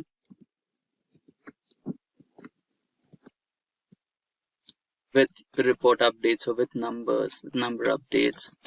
You can give anything according to the business needs. And you have a reminder. And I think I'll add the same subject here. There you go. And you can also provide the importance. So I'll go with high importance one so that the recipient will understand. So far you have set up the flow. I think it's fine. So you have no more notifications here. This says the flow is completely fine. Now you want me to save this flow. And once the flow is saved, you can proceed and test it. Just click on this. It's saved, and you can if you want to try and test it, you can also do it. Just test it, and it can happen in both the ways, automatically or manually. I'll now go with the manual one so that I can just cross verify if this is happening or not at the current time, right? We set a timing 10 a.m. in the morning and 6 p.m. in the evening, right? So it only happens twice. But now if you want to run it at this particular instance, you can also do that by just testing it, right? I've tested it. And I have sent out the, it finds good. And now if I select run flow, then it will run the flow. Now it has already done. It's successful. No problems here, and done. And you can now just, kind of log into your Outlook email, and then check the email, right? Just a second while I log into my inbox. There you go. Now we have this particular email that we sent right now. You have a reminder. Scrum call with numbers update. and you can just reply or forward it. So this is how you can just automate the emails with your Power Automate, and you can just send out email reminders to your fellow developers or teammates on a regular routine. And that's how you automate a lot of simple things as your daily tasks. And I've already created 2 here. And if you go to templates, you have a lot of other templates here, most of picked. Or if you're looking for a dedicated one like data collection, email, calendar, mobile, etc., you've also found them there. And if you're still in confusion, maybe you can just type down and find the templates which are in match with your requirements. Hey everyone, welcome to today's video on Power BI DAX. So here's a quick question for you. Have you ever felt like Power BI is like a cool looking dashboard, but you just wish you could do more with your data? You know, add those custom calculations or get insights that are a little bit outside the box. Well, that's exactly where DAX comes in. Let's think of Power BI as your data playground. It helps you visualize your data with charts, graphs, and tables. But what if you want to take it up a notch? That's where DAX, which is Data Analysis Expression, steps in. It's like the magic behind the scenes that makes Power BI not just a visual tool but a powerful data crunching machine. So what Power BI DAX is used for? Well, it is used to create custom calculations. If you need to calculate total sales, average profit, or even something more complex, DAX is your go-to tool. You can also build dynamic reports. If you want your reports to change based on user input or the time period, DAX will make it happen. You can also dive deeper with your data. With calculated columns and measures, you can explore data in ways that are more meaningful at your specific needs. So in this video, I'll walk you through how DAX works and show you how to create those custom formulas that can truly unlock the power of your Power BI reports. So let's get started. Hello and welcome to Simplilearn. In today's session, we are exploring one of the most powerful features in Power BI DAX, or data analysis expressions. Whether you're a beginner or looking to deepen your Power BI expertise, this video will help you master DAX and unlock advanced analytics for your reports. DAX stands for Data Analysis Expressions. It's a formal language used in Power BI, Excel, and other Microsoft tools. DAX lets you create powerful calculations, data models, enabling you to extract deeper insights from your data. In Power BI, DAX is essential for building calculated columns, measures, and calculated tables, which are the backbone of custom analytics and reporting. The purpose of DAX in Power BI is to analyze data and create custom calculations for better insights and reporting. With DAX, you can go beyond simple aggregations and build metrics that answer complex business questions such as year-to-date sales, growth rates, or profit margins. However, you must be thinking, if you're following up with the previous video where we have learned about interactions and different type of charts, we haven't used any DAX there. However, we still had meaningful insights. Why is learning DAX so important? DAX is essential for advanced data calculations and custom metrics in Power BI. It also enables time-based calculations such as year-to-year, quarter-over-quarter analysis, and helps to create custom measures like profit margin or growth rate. Ultimately, DAX empowers you to transform raw data into meaningful business insights that drive business decisions. Let's look at the types of DAX expressions you will encounter. So within Power BI, first we have predefined functions like aggregate functions, logical functions, date functions, information functions, user functions. Then we have DAX statements. These control the logical flow of calculations, such as if and switch statements, and more. Variable and written, very commonly used statements. Then we have data retrieval functions, which we called as queries. These will help you to pull data from your model. It is often used in Power BI's query editor, like evaluate or define. First, we will explore predefined functions, as most of them are similar to Excel. DAX functions come in several categories. First, we have aggregate functions Like you can see sum and average, minimum, maximum, count, standard deviation, variance, and more. Other are date and time functions. You will find them very similar to Excel, like year, month, end of week, weekdays, and more. Another are logical functions, like if, and, or, switch. We'll see multiple conditional logical functions here. Other than these three types of functions, we have information functions, reference functions, parent and child functions that are very specific to DAX. Most utilized DAX functions are common date functions like year, month, quarter, or looking at difference between two dates.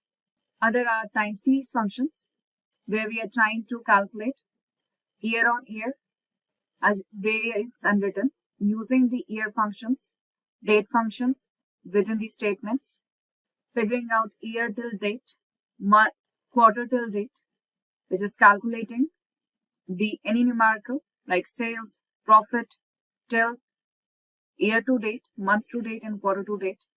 These are the time series functions. Other most commonly used are aggregate functions, even when we are not explicitly defining a function, implicit calculation as soon as we drag any numerical variable into the canvas, immediately it converts into sum of that particular amount. So if it is sales amount, then it will be sum of sales amount automatically. That is implicit. Yes, we can go ahead and create the explicit sum of sales, average sales, aggregate functions within Power BI. Other most utilized functions are user functions. User functions like calculate are where DAX gets really powerful. Calculate allows you to change the context of your calculation. For example, summing the sales only for a specific region. This gives us flexibility to answer very specific business questions. And logical functions like if and switch let you build conditional logic into your calculations. If checks a condition and return different results based on whether it's true or false. Switch is like a more advanced if, letting you handle multiple conditions easily. Let's create a calculated column together. We'll label each sale as high or low based on the amount. In previous examples, we have been using one or two predefined functions nested within one another, or simply one function or a statement to calculate one single column or an aggregate value. DAX really shines when you combine functions. For example, to calculate profit margin, we have to go ahead and utilize sum of sales minus sum of cost that we divided by amount again. This uses both sum and simple arithmetic function to give you a critical business metric. For time-based analysis, you might use dates YTD to calculate year-to-date sales or compare this year's sales to last year's. We can use same period last year. We can also use previous year, previous quarter, or previous month. These time intelligence functions are essential for any business that wants to track performance over time. Let's go ahead and see some time series based calculations with DAX in Power BI. As we have already seen few examples of Power BI DAX. Before we move on, here are some best practices for writing DAX. First, keep your formulas simple for better performance. Use measures for calculations reused across the reports. Instead of adding a calculated column, it is always better to add a measure. Measures are easily reusable across multiple tables within the data model itself. Plus, measures are not the part of a data model. Measures are created when they are utilized inside a report. So measures are always recalculated. So these are always updated if your data is updated. Third, always check how filters and relationship affect your calculations. If you're applying a relationship, it means within a data model. If you're applying filter or the slicer, it is going to affect the DAX calculation results into the report or the visual we are creating. In the next section, we will explore one of the most important concepts in DAX, that is context. Understanding row context and filter context is key to mastering DAX and building dynamic interactive reports. Let's dive in. Let's explore some most used DAX functions in Power BI. This here is Power BI Desktop application. In this application here, let's import our data from Excel. We can import it right from here. Or we can click on Excel workbook right here. We are getting a auto sales data set. Let's click on open here. We'll have our navigator window. We can highlight sheet 1. We can look at the data set right now. Let's check on that. We have order ID, order date, delivery date, how many days we took to deliver, which state did we deliver it to, dealership name, regional details, then we have customer details, product details, then we have here fact details that involves what was the traffic, quantity sold out, leads converted, orders placed, and then the revenue, profit, and cost to company. Let's transform data here. It will take us to Power Query Editor. Within Power Query Editor here, let's check out. This is our order ID. It is at data type 1 to 3. We have order date with the date, number. Let's check the data types for state. Everything is in text properly. Now if we look at the numbers are in the proper date format too. However, if we want, we can change revenue, profit, and cost to company into data type fixed decimal number. We'll add a new step. Let's rename this to, this is our auto sales data.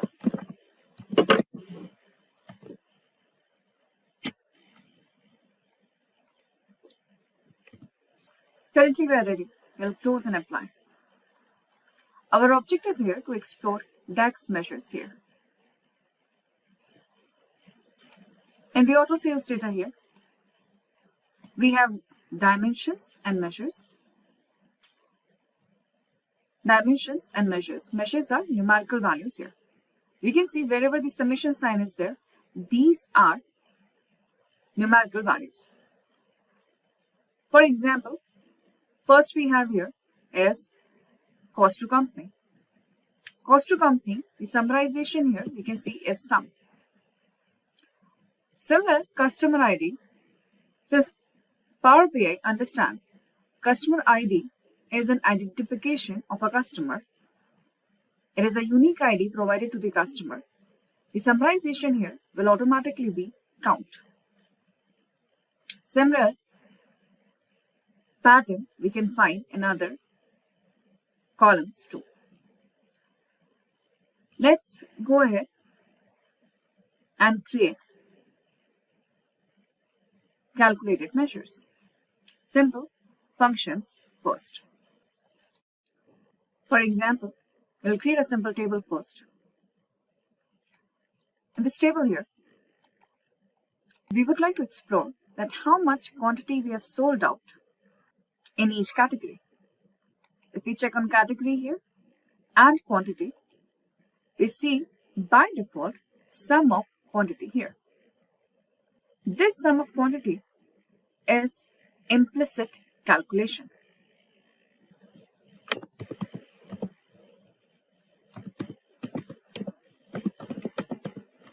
Implicit calculation here means this calculation is decided by DAX.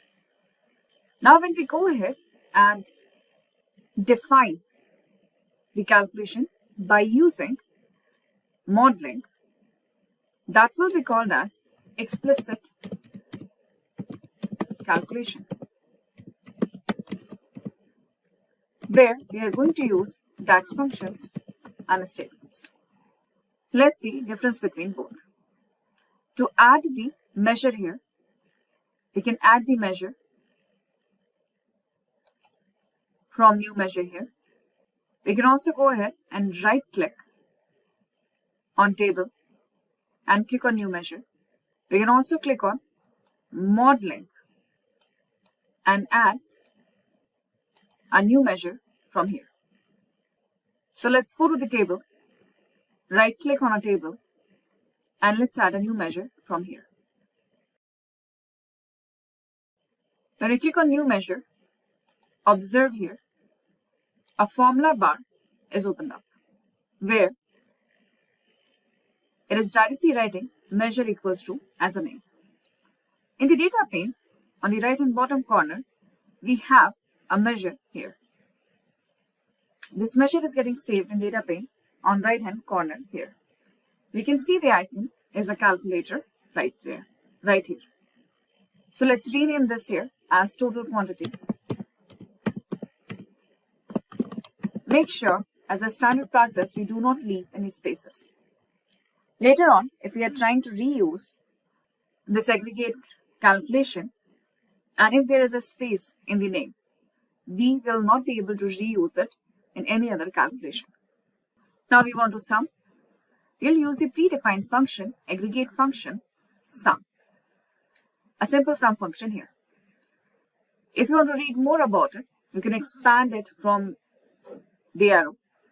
It will give you a simple explanation. This is true for any of these functions here.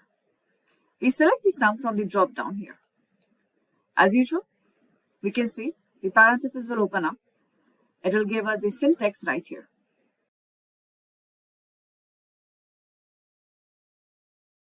We have the syntax and the arguments right here, and we have the options to choose from below.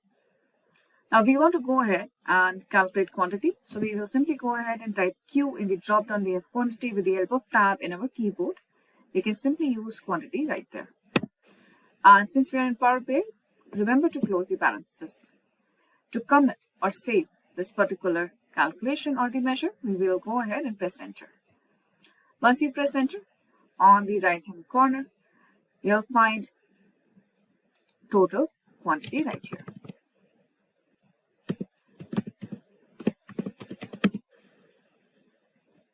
Total quantity sold right here. As you scroll down, you can see the measure is created here. Let's check and utilize this measure in the same table. We can close this from here. Select the table. Let's add the total quantity sold. As we can see, there is absolutely no difference between the explicit and the implicit calculation here. However, now, if we want to move forward and add the average here, we can have the similar average calculated there. But when we have sum of quantity, the implicit measure, if we are collaborating with someone, they will have the freedom to change the aggregate calculation right here. However, when you have explicit calculation, the calculation is fixed. The collaborator can simply calculate the percentages out of that. Nothing more than that. So aggregation cannot be changed. So if we want average quantity to be sold out to individual customer, we can go ahead and create the explicit calculation for that too. As we can see, what we have here is cost to company and the quantity plus the profit we have made out of that and the revenue. So let's calculate. Let's create a simple table where we want to analyze how many average days we take to deliver to certain state. So here we have list of a state, and now we want to calculate average days we take to deliver. First, let's look at the implicit calculation, which is by default sum. So we'll go ahead and create a new calculation here. We are at the Home tab. In the Home tab, on the right hand side, we have a new measure. So let's click on new measure. We are going to call this average days to deliver.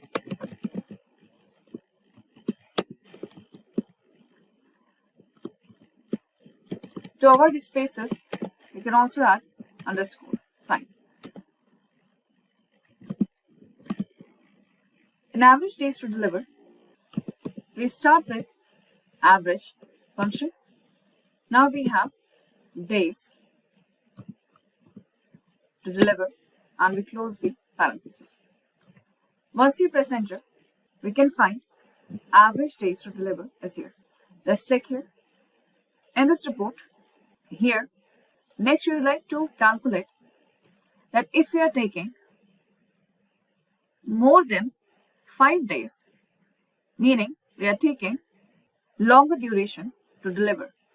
So that is not a expected KPI. The average days to deliver, if that is equals to 5 or less than 5, that will be considered a good performance. For that, we add a new measure again. So currently, as you can see, we are in the measure tools. In measure tools also, we have new measure here. Measure tools is opened up because we are currently selecting a measure. Let's click on new measure and apply a logical condition. The logical condition is going to tell us about delivery performance. We'll simply go ahead and type I. In the drop down we have if. In the if here, see the syntax, it is pretty similar to Excel. Logical test is here.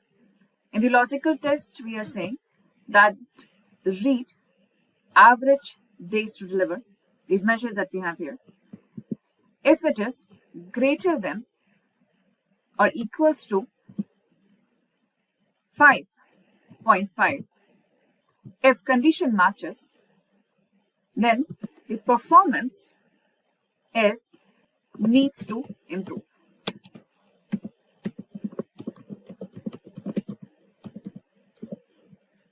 If the result is false, it means it is just opposite, meaning we are doing good. So the performance is good. So we have one condition and two output. Now we can see our measure is saved here. Let's check on the measure. Now we can see within each state what is the average days and whether it is good or it needs improvement. Let's keep a slicer here for region. This region size slicer will give us more insights here.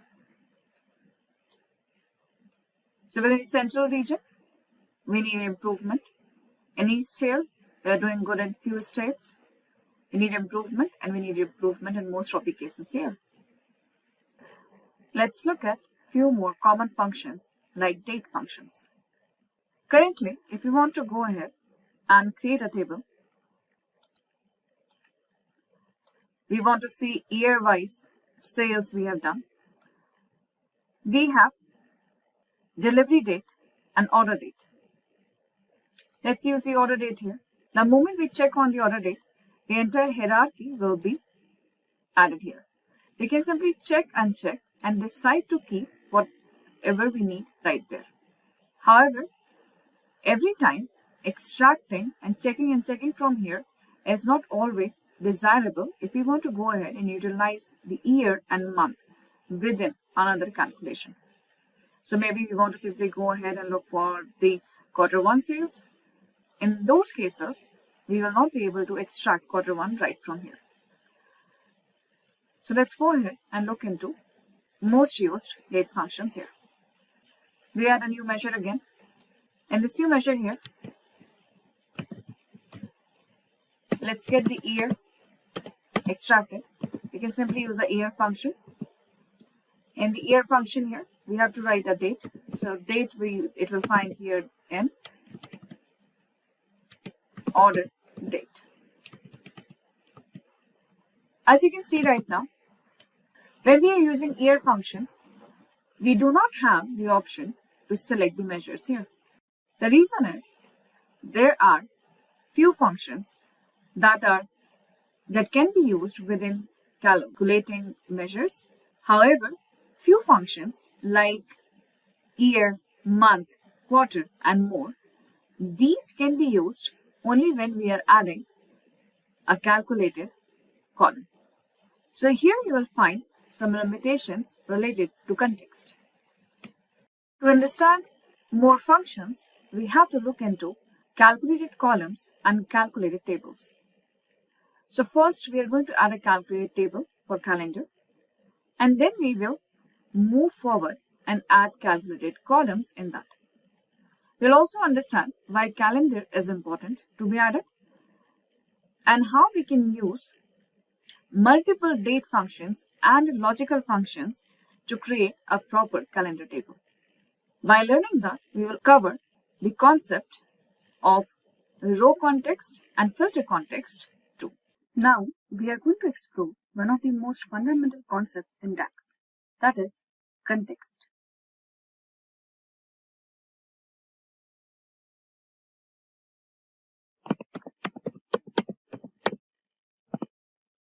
Understanding context is absolutely essential for writing effective DAX formulas. There are two main types of context: row context and filter context.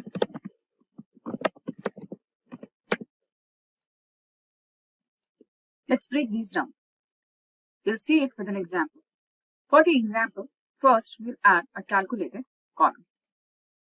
To add a calculated table, we will go to the table view. And here, let's add a calendar table. And within the table, you'll understand about row context and filter context. To add a new calculated table, currently we are at table view. In table view, we'll have table tools open here. In the table tools, we can see the types of calculations we can add. Currently, we are going to work with new table here. Once we click on new table, observe here on the right hand side, we have a calculated table icon, and here also we have a table. What we are looking for here is to create a calendar. A calendar in Power BI is a column which contains continuous date since the start to the end. This calendar table is helpful and required if we want to do any kind of time series calculations. The easy way to create a calendar table is use Calendar Auto. It's an automatic calendar. It will automatically figures out from the model wherever is the starting and the end date is. Currently we have one Excel sheet, so we are good with it. We can simply open and close. We don't require to add anything inside the syntax argument, as fiscal year month we can see is optional because it is in the square brackets. It can automatically pick up from the data model or imported data that we have here. As we can see, we have this calendar table here. The column is added, that is date column. This date column, let's select the date column here. Column tools will open up a new tab. This is not date and time. We are only looking for date here. There is no time component within it. And the format is a small date format, and we are good with that. Now let's talk about the context. Row context. Row context is essentially the DAX's awareness of the current row when evaluating a formula. It's automatically created when we work with calculated columns. For example, currently we have date. We want to go ahead and extract year, month, quarter out of this date column. So we will go ahead and add a new column here. And in this new column, see, a new column is added. So we want to go ahead and extract year. To extract the year, the function is year. In the year where our date is, in the calendar table date, so we can find it calendar table and date. With Power BI, we have to give the entire address, entire location of where the column is. So we are telling table name and then the column name here. This formula is evaluated for each row individually. So if we are asking it to extract month, it will go ahead and extract month from individual column, individual row here. So we can add one more column here, and we can ask to get the month here. So the month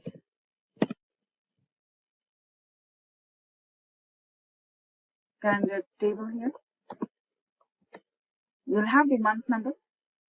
Now if we need quarter, we can add a new column again and get the quarter here.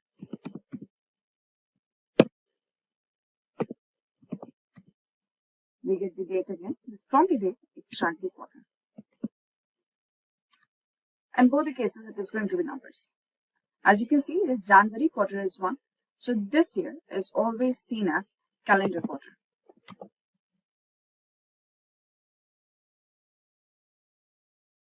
If you want to see the month name, we'll again write one more calculated column again in the row context, because it will evaluate for individual row, where we want to go ahead and look for a month name.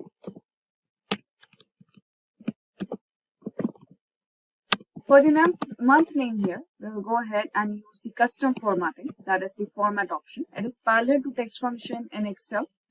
In format function, we will give the value and format it.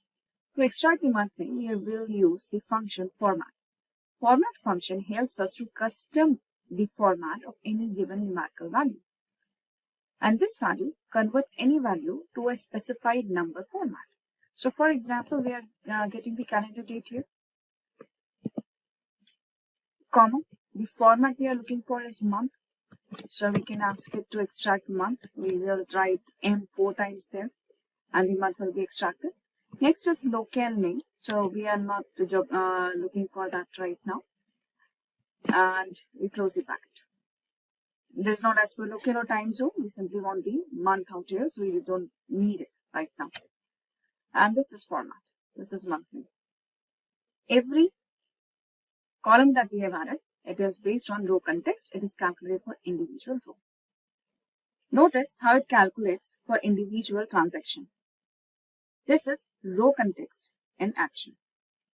Next is filter context. To understand the filter context here, let's go back to the report view. In the report view, let's calculate total profit. So the filter context, on the other hand, is about which subset of data is being considered for a calculation. It's created by filters applied to visuals, slicers applied on your report, relationship between the tables, filter arguments in DAX functions. Filter context is crucial for measures which don't have an inherent row context like calculated columns do. Let's see filter context in action with a measure. So let's add a measure here. Measures work on filter context. Let's calculate total profit. To calculate the total profit here, we use sum and we ask it to get the profit from the data. When you place this measure in a visual, for example, showing profits by region, when we place this measure in a visual showing profits by region,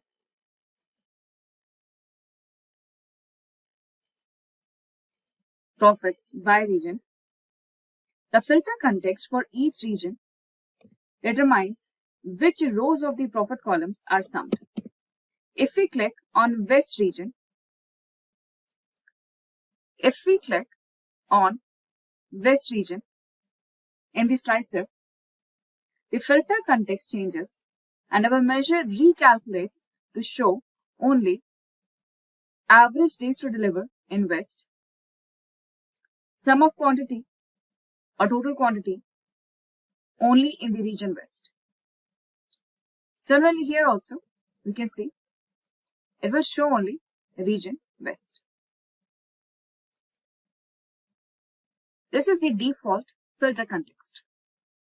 This filter context can be modified within the DAX measures by using calculate functions. The calculate function is one of the most powerful functions in DAX because it allows you to modify the filter context within the formula. This is how the calculate function syntax looks like.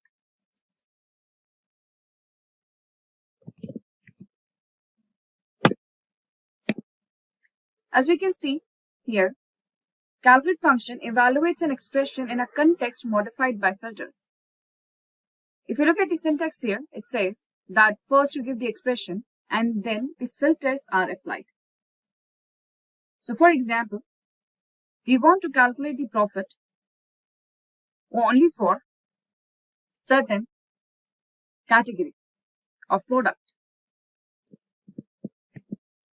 So let's see here, certain category of product, we have hatchback, MPV, sedan, and SUV. So let's calculate the profit only for SUV. To do that, we'll add a quick measure here. I'm naming this as SUV profit. And here we use calculate. And calculate, we are simply asking them to calculate the total profit. So here I'm using total profit. You can also go ahead and write sum of profit. In both the cases, it will go back and re-execute that particular tax. Now here, we will go ahead and give a filter. A simple filter will be that go to auto sales category, which should be equals to SUV.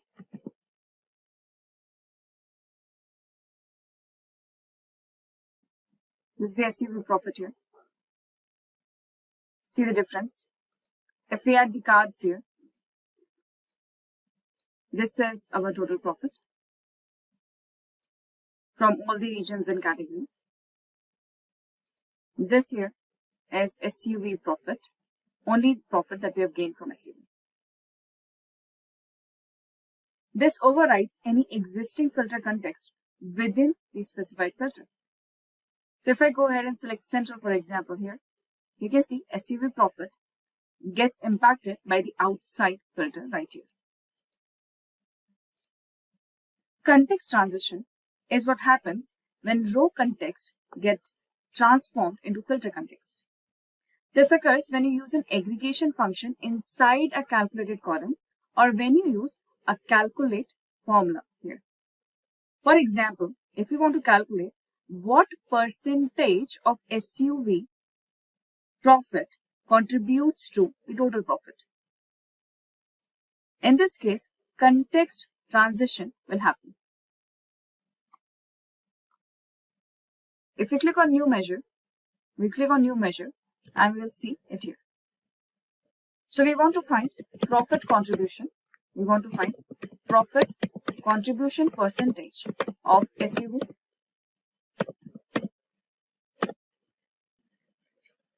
So here, we'll get our SUV profit that we need to divide it by. So we can use divide function here. SUV profit is numerator. And denominator here, now we want total profit. So now we will write calculate here.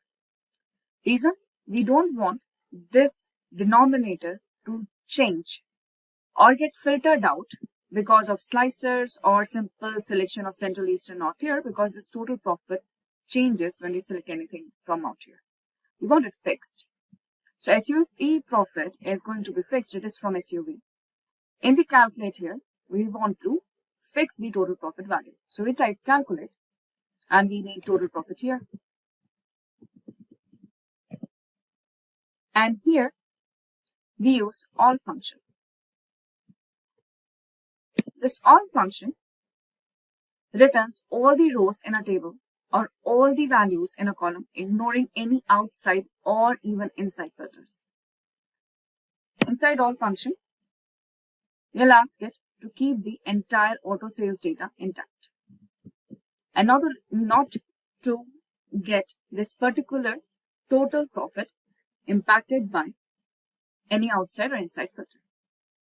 Here, the all function removes all the filters from the sales table, giving us total profit across all the product. Let's see.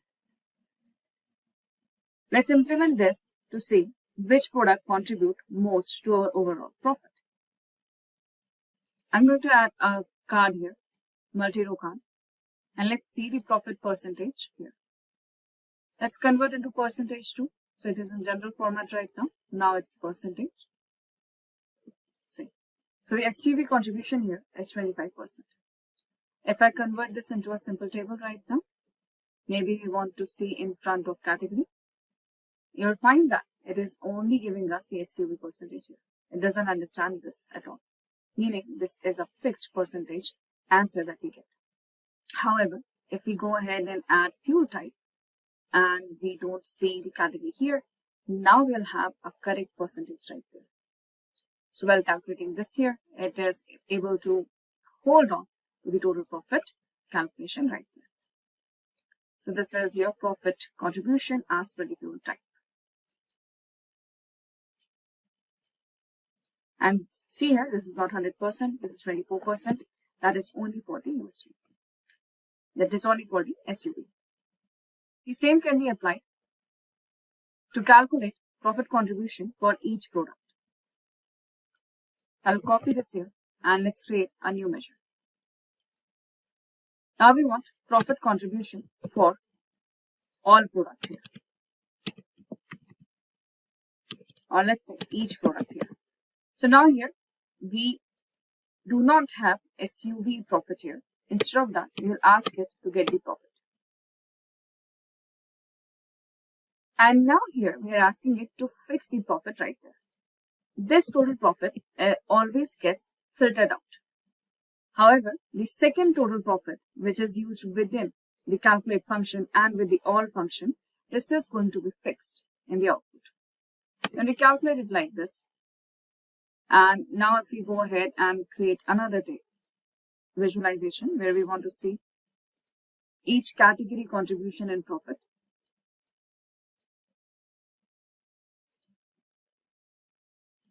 Let's convert this into percentage.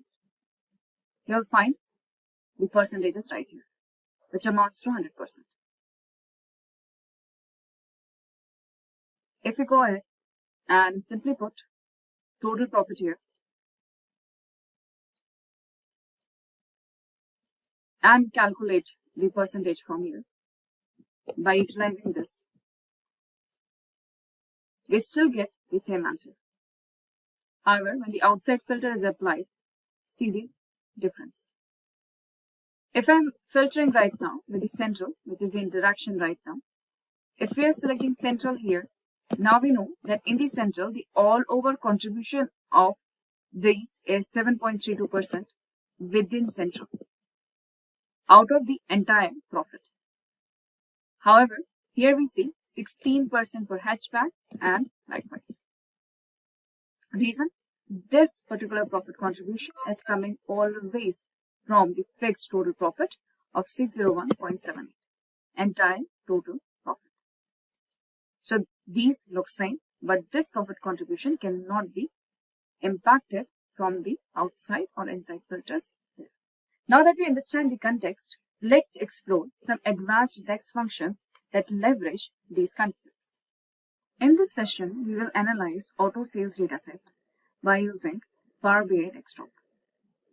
Continuing from the previous topic, we have an understanding of context in PowerBI DAX.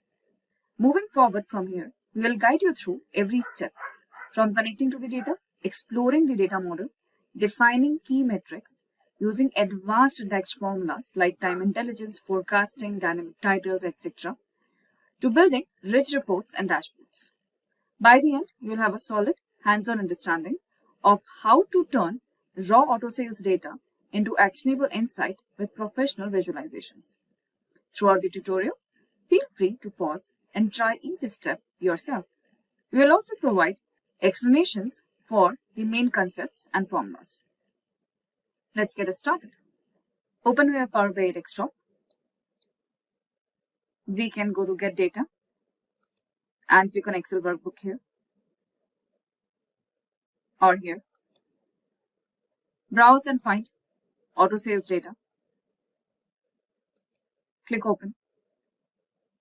In the navigator preview, select the table, the sheet 1, and click on load. Power BI will import the data and display it in fields pane on the right. This creates a new table in your data model. At this point, check that order date and delivery date columns are recognized as date or time types. Under the column tools, this is the date. And numeric columns like cost to company, profit, quantity, revenue are numeric. Let's go to Power Query to adjust the types. To go to Power Query, go to Home tab and click on Transform Data here. This redirects us to Power Query Editor. This dataset now serves as our fact table of auto sales record. We can check the data types right here. From decimal number, fixed decimal, whole numbers to date, time, and the binary too. These numerical value can be converted into fixed decimal number, that is currency. We always add a new step. From here, we will go ahead and first rename from sheet 1. So let's rename this as sales.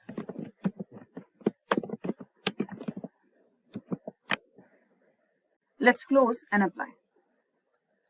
It will close the Power Query and load the data into Power BI. The data set now serves as our fact table of auto sales records.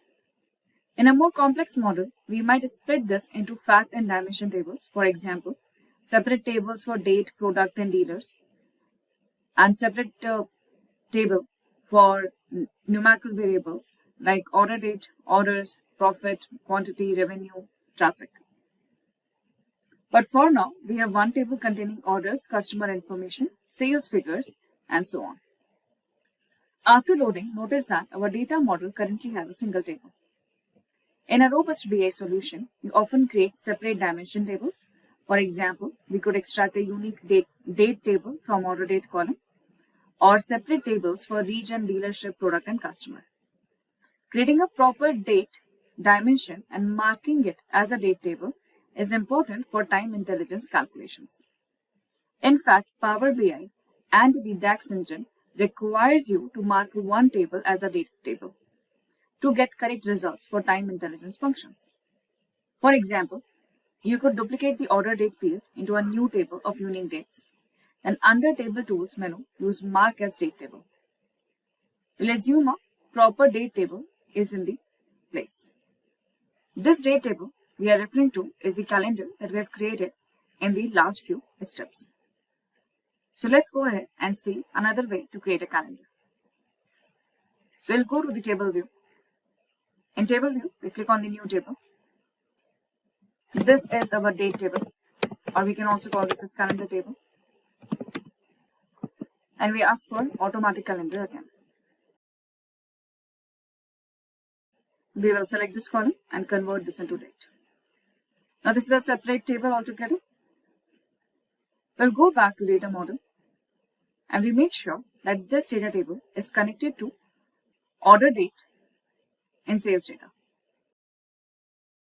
So we are making sure that this table is connected to order date here with the help of common column. Once the relationship is created, observe that the cardinality is 1 to many, meaning date here and date table are unique. However, order date here is repeated, since multiple customers can place multiple orders on the same date. However, this creates a unique list of continuous dates. Now let's go ahead and mark this as a date table. We'll go ahead and we mark this as a date table. We'll click on the 3 dots or epsilon right here. And from here itself, we can mark as date table. We'll switch this on. We choose the column date. It is validated here. Let's read everyone. The built-in date table that are already associated with this table, that is the order date, it will be removed. Meaning, now we cannot use order date within visualization. We have to use this date table only, since it is going to be continuous date. Look at, the icon will change like an ID, rather than having a calendar like this. Meaning now this is a continuous date. As before, we can go ahead and keep on adding year, month, quarter here. That is going to be our row context calculation right there. Let's see a new way to create a calendar table. As usual, we'll go ahead and click on new table. This time, we are going to name it dates. Remember that Power BI DAX is a functional language. It has its own way to write. We can move to the next line here with Shift and Enter. Now, when we say it's a functional language, meaning we have to give indents, we have to open parenthesis, close parenthesis at its places. It has a structure and format to type. Although it is used as a guideline, and since we are beginners, we might not have a full knowledge of how to write it. In that case, there are multiple websites that can help us to reformat the Power BI DAX. For now, what we are attempting to do is we are trying to add a new table. In that new table, we want to first need a first column where we have calendar. Now in that, we have added the entire calendar date, meaning a continuous date without any gaps. Then we want to add year column, month column, and likewise. To do that, we will start with add columns. Now add columns here returns an entire table with multiple columns at once. So we don't have to add individual new column every time we want to add something new.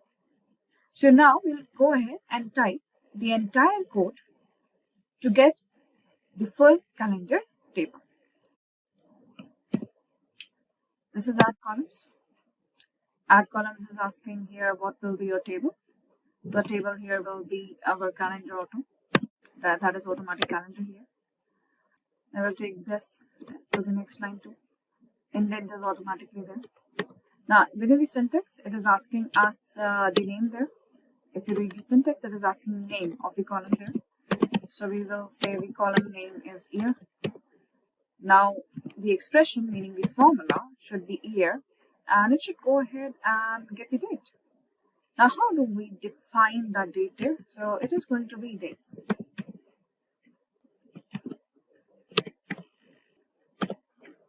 Here is the date column right there. Close the parenthesis, comma. We need month. So we're getting month number. The function is month here. And here we have date. Likewise, with Shift and Enter, we will move towards the next line, and we can keep working with new columns right here. Now we don't have to add columns every time and write them separately. It saves us so much time.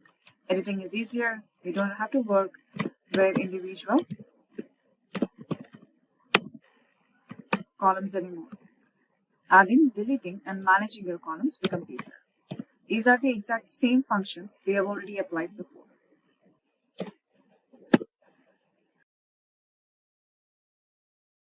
Now, as and when required, we can go ahead and add more columns in here. Currently, I am adding some basic columns here. Let's see an example, then we'll keep on adding the columns. And see, here we are. In a similar manner, we can also go ahead and add the quarter name for year. So here, let's see, we have 2024 quarter 3. So we are utilizing our format function again. We are extracting year, then we are concatenating it with quarter here. So likewise, we can move forward and add more columns in here. Now once we have our date, that is our calendar table, and the sales data here, first we will make sure that our date column here is marked as date table, so that it is recognized as a date table here. We'll also make sure that in the data model here, this date is connected with order date to determine the relationship properly. And now order date will not be used for visualization purposes. Now we will use the date always from the dates table. Now let's move forward and understand DAX.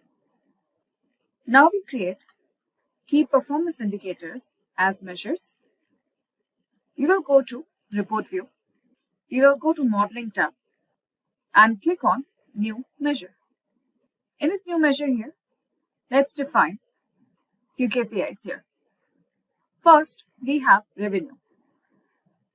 So the first measure here will be total sales.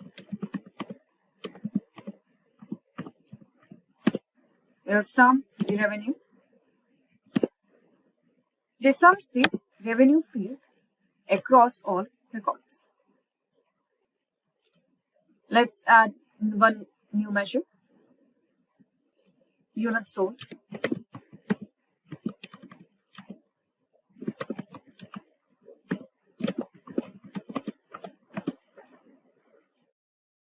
This sums up total number of cars sold.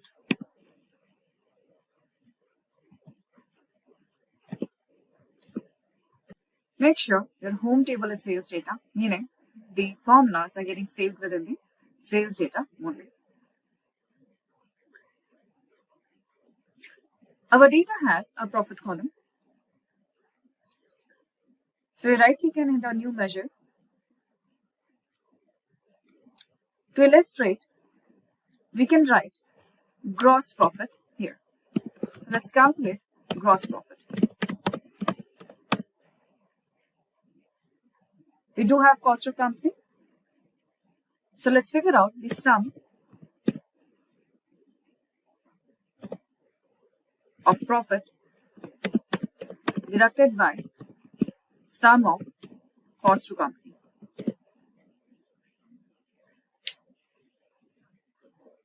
This follows the example of a profit measure as an aggregate difference. We'll add a new measure in sales data. Since we have a difference, gross profit, let's find out profit margin percentage here. We define the profit margin percentage by dividing the entire profit by revenue. This will compute the profit as a percentage of revenue, avoiding divide by zero errors with the help of divide function. In divide function, numerator is sum of revenue. Denominator will be revenue. The numerator is going to be the profit. Denominator is going to be revenue. Sum of revenue. Alternate result. Even if we leave it alone, it will be 0. Divide function helps us to avoid divide by 0 errors. Now we can move forward and create visuals here. We can go ahead and figure out, let's see, total sales by individual region. We can choose to create simple bar graphs too. So first, let's figure out a simple table for region-wise total sales. We can convert this into a simple column chart.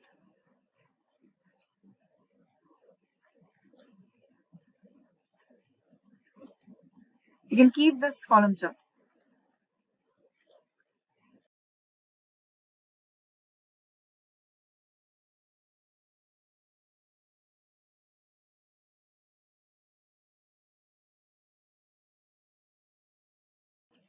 This is region by total sales. You can go to the format. We can switch on the data labels right here. Currently data labels are in billions. We can choose them to keep it at the outside end. In the values, let's fix the units at million.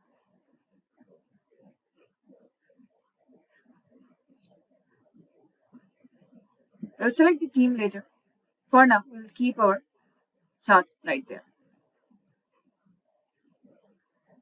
Next, let's see product by sales. We'll add the table again.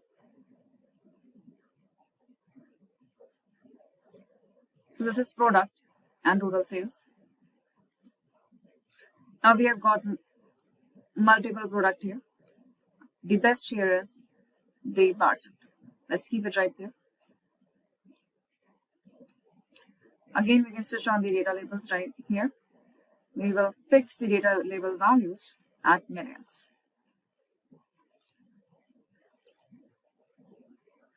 We can make it bold to make the color appear here. Let's decide the decimal values to be 0.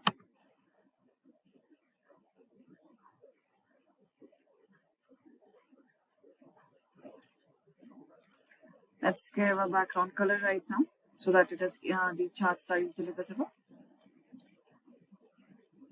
Right.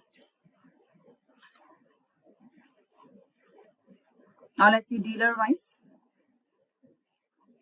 This is our dealership name and total sales. Here we can create a bar chart again.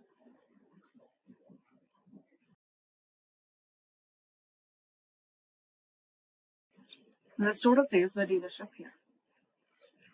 As usual, we'll go ahead and switch on the labels. And we fix our labels with display units millions.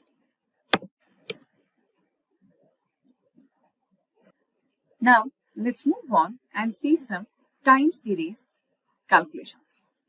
To use the time intelligence functions, we have to make sure that our date is marked as table. Let's see few examples. We'll make sure we click on new measure again. A new measure here. First, let's figure out what is the sales YTD, that is year to date. For year to date, month to date, quarter to date sales, use DAX time intelligence functions like YTD, MTD, and QTD. Time intelligence in Power BI uses special DAX functions to compare and accumulate over dates. These let us easily compute year to date, month to date, quarter to date, year over year changes. For example, YTD here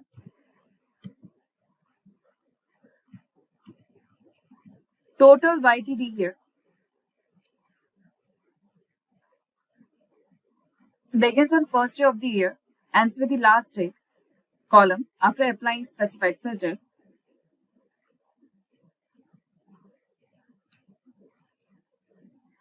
Can sum the revenue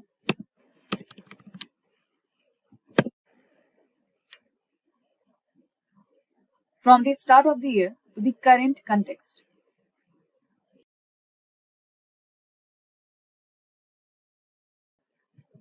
Dates we are looking for is from the dates table right here.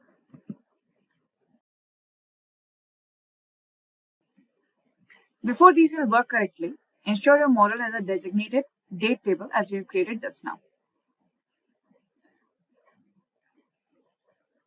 Next, for month to date and quarter to date, we will follow the similar time intelligence functions like these. So we're creating a new measure here. Let's see the sales month till date. We have total, MTD, and sum the revenue.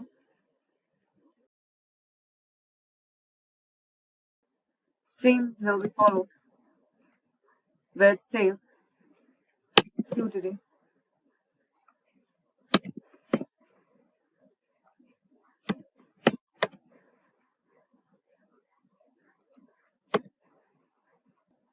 Let's also compare last year's sales versus current year sales.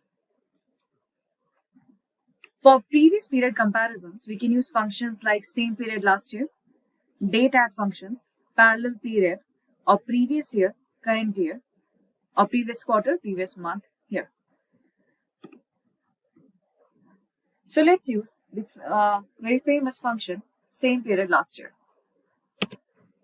This is last year versus current year sales.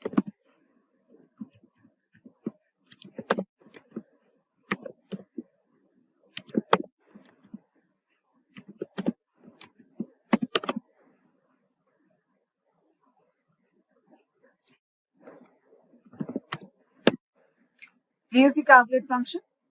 In the calculate function, we are going to ask that go ahead and give us total sales, calculate total sales based on following filter.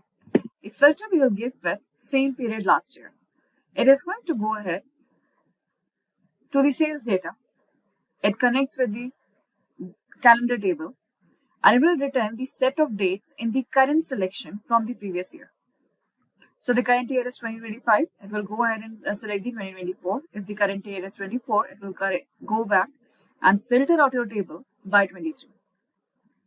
If you're in current quarter, let's say you're currently at quarter 1, then quarter 1 of 2025, then it will go back and select the quarter 4 of 2024.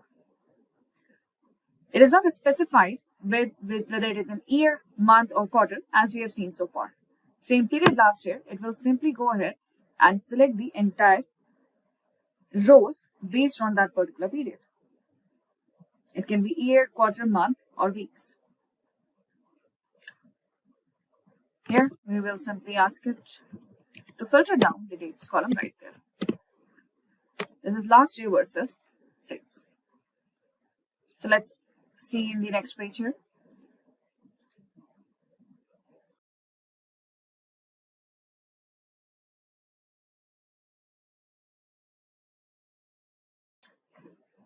I'm adding a multi-row card for now. And this card here, let's look at.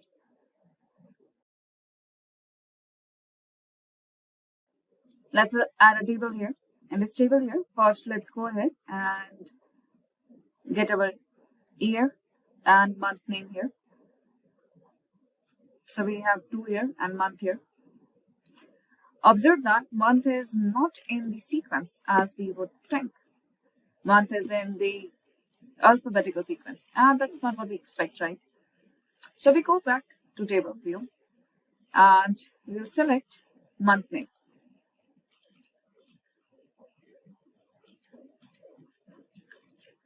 Highlight month name here and ask it to sort by month number. When you go back, you will see now that it is properly designated. The sorting is fine. Now let's add the calculations we have done so far. This is sales year till date. This is quarter till date. This is month till date. As you can see, this is January, February, December. So the numbers you will find are absolutely different. This is yearly, quarterly, and monthly. Now let's compare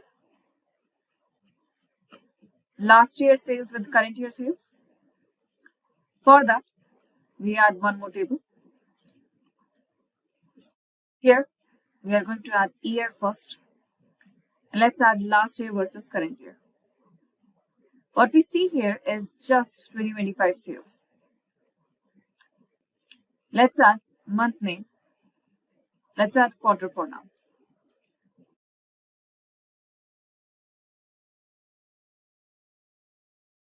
Now let's see here, this is last year sales right here. Whatever sales we are looking at is from the last year. I would like you to compare this year. This is 2025 quarter 1. And look here, this is 2024 quarter 1. What we are actually looking at right now is 24 number right here. What we here have is last year sales.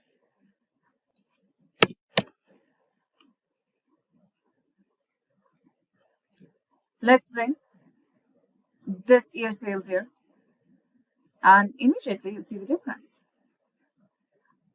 This is this year's sales and this is the last year's sales. Now we can see the comparison right here.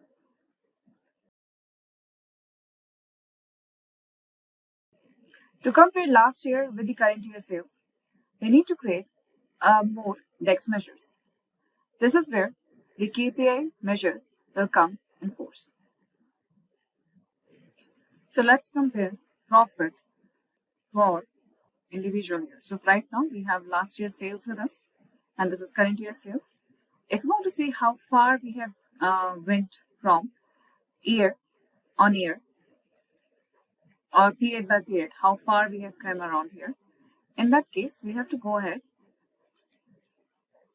and see the comparison, whether last year is greater than current year or not. First, we'll create we will create new measures here. When we click on the quick measure, a pane will open up. Here we have certain inbuilt calculations here. We can aggregate as per category. We do have filtered calculation, and here we have time intelligence function right there. We can talk about year to date, quarter to date, month to date, as we have written here. We also have an option for year over year change, quarter over quarter change, and month over month change here. Since we have seen the last year's sales, let's see how do we track quarter over quarter change. In the base value here, we are looking for profit currently. So let's bring profit here.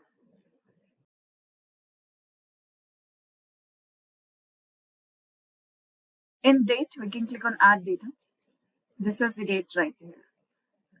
Number of period is 1, we are fine, and we click on add. Wait for a few seconds here, and the function is written for us. So currently, Power BI has used a statement. First is variable, that is the name of variable is previous quarter, and calculate function with date add function is giving us the total profit for the last quarter, that is -1, that is last quarter. And now it's dividing it by the total profit here.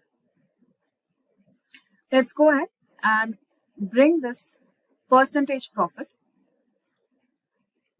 It is formatted in percentage automatically.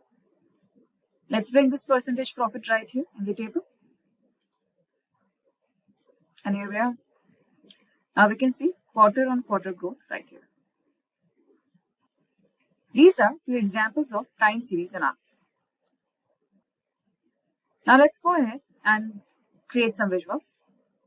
We apply the functions that we have calculated, the measures, into some visualizations. Then we'll learn about analytics and Power BI. Let's outline the report pages we will build. First, we are going to create a dashboard overview.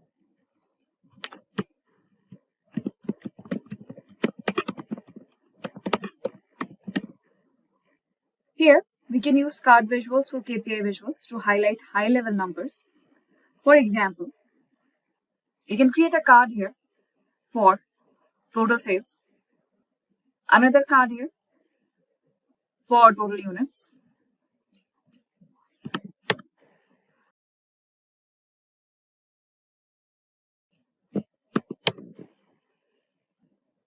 so this is the card visual here for total sales. Following up the same here.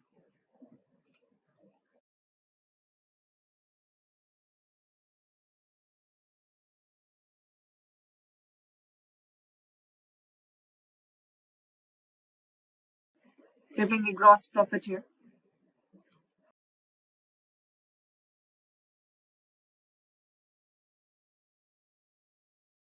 You can add it for total quantity, that is units sold. You can also use Power BI's KPI visual to show actual versus target.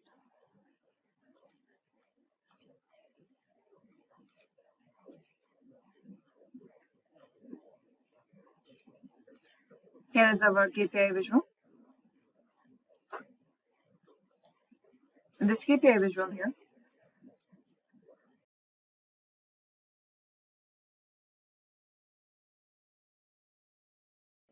let's look at total sales here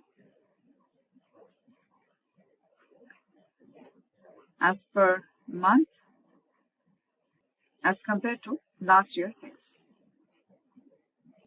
Once it is filtered down to last year or month, you will be able to see the excess.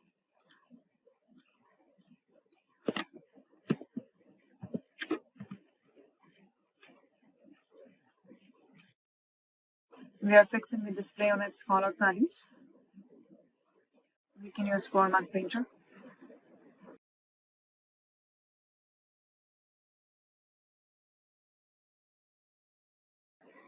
With colors here, we can see whether we are above the goal target or not. The target currently that we have here is our last year's sales. Next, from this page here, we have our total sales by region, total sales by dealership, total sales by product here. We can keep all of that at dashboard overview.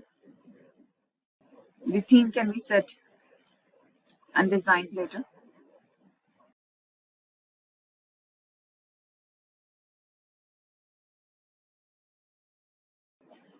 Now within here,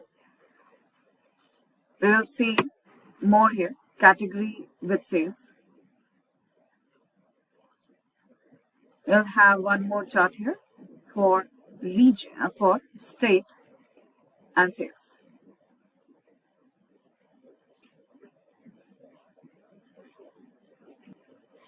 State and sales can be easily changed into a map.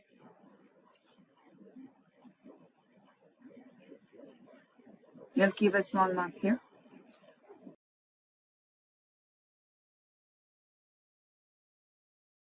In the bubble map here, we have the bubble sizes with total sales here. Let's go to the format your visual. In the bubble size here, currently it is automatic. You can ask it to use the data range right there. And we can now see it changing. You can also utilize the legend here or the color here as per the region here. That's great. Now we cannot have, now we don't need the title at all. So we can go to general here, switch off the title. We have got the legend right here. We are fine with the legend right now. We can keep it at the center. This is category by total sales. We can convert this into a donut chart. In the donut chart here, we will switch off the legends right now and we go to detailed labels. In detailed labels, we can ask you to only keep the category and percent of total right here. It is not properly visible here. We can go ahead and change the font style and font size to make it more visible. To quickly design it, we can go to view here and apply a certain thing for a quick design.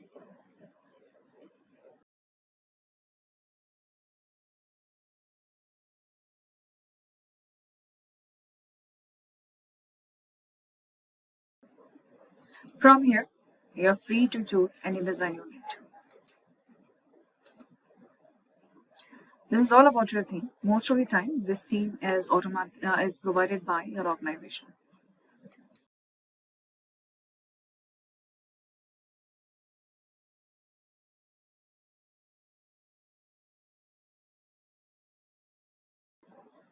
Currently, I'm sticking with the very simple theme right there.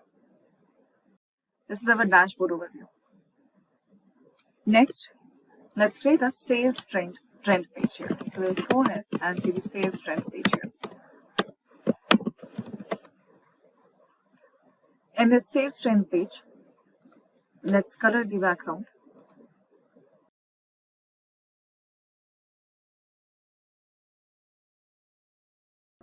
First, we'll create our line chart because we're looking for a trend here. From here, we'll add the year and month right here. With year and month and total sales.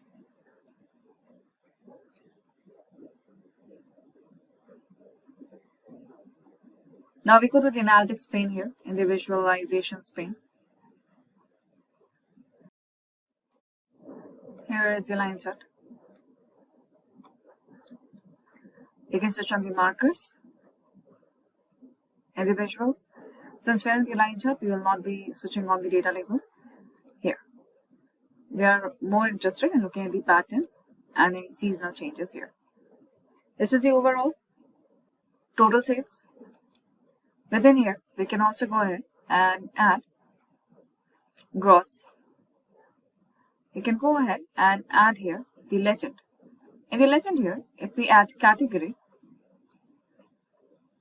into the legend, we will be able to see the trend over all the 3 categories right here. When we go here into the lines, we select individual hatchback, for example. If you want to go ahead and give different colors to it just for the recognition, we can go ahead and actually do that from here. You can see the line right there. For hatchback, currently it is near to black. Likewise, we can go ahead and check for individual series, and if you're looking forward, we can go ahead and change the color and line here. Color of the line here. This is for individual category right here. So let's create the trend for all the 3 categories here. We'll add a slicer for category. Let's convert the slicer here with vertical list and single select. We are going to keep it on top of the line chart. When we do this, when we keep it on top of the line chart, we will make sure we go to format and ask it to bring to front always. So when you click here, it will still stick here. When you click, you can see individual lines right there. After this trend here, let's look for the trend of year and quarter with gross profit. For now, let's create a stacked area chart. You can see over the quarter, the sales has been going down.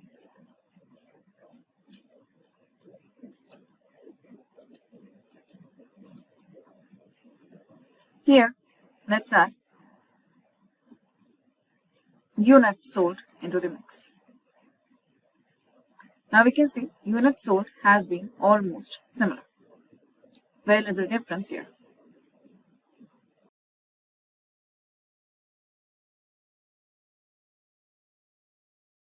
In the small multiples here, if we add year, we can see we do not have data for all the 4 years. We have data only for 2024. So it doesn't work. This is the quarterly trend of profit and profit margin. We can see it is going below over the time, even though total sales is currently going up. So currently we have total sales, units sold, and the profit margin. This is quarter on quarter here. And remember that this is only for the hatchback. For MPV it is going to be different, the sedan it is different, SUV is different. If you want select all option here, you have to switch on the select all here. However, when you say single select, all option will not be available. If you want all option, then we have to make sure that this is just checklist, not an individual selection. In the quarterly one here, we can go ahead and switch on the data labels too. See here, data labels doesn't make much sense, it looks crowded. So if anyone wants to look at the data set, they can simply hover the cursor over there and they can easily see all the three numbers right here in the tooltip. Let's add a separate chart for the comparison of profit margin over the fuel type.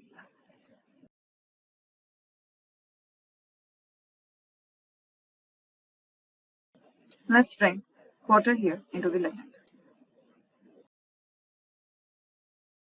Now we can see in every quarter how within petrol it was lowest in the quarter 1. It went up. This is diesel and here.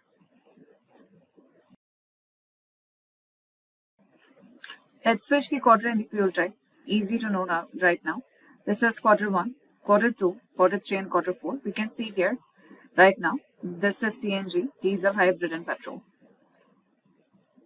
Now this quarter is aggregate quarter for individual year. We do have only one year. So let me show you by adding the slicer here. If I add a slicer here for year,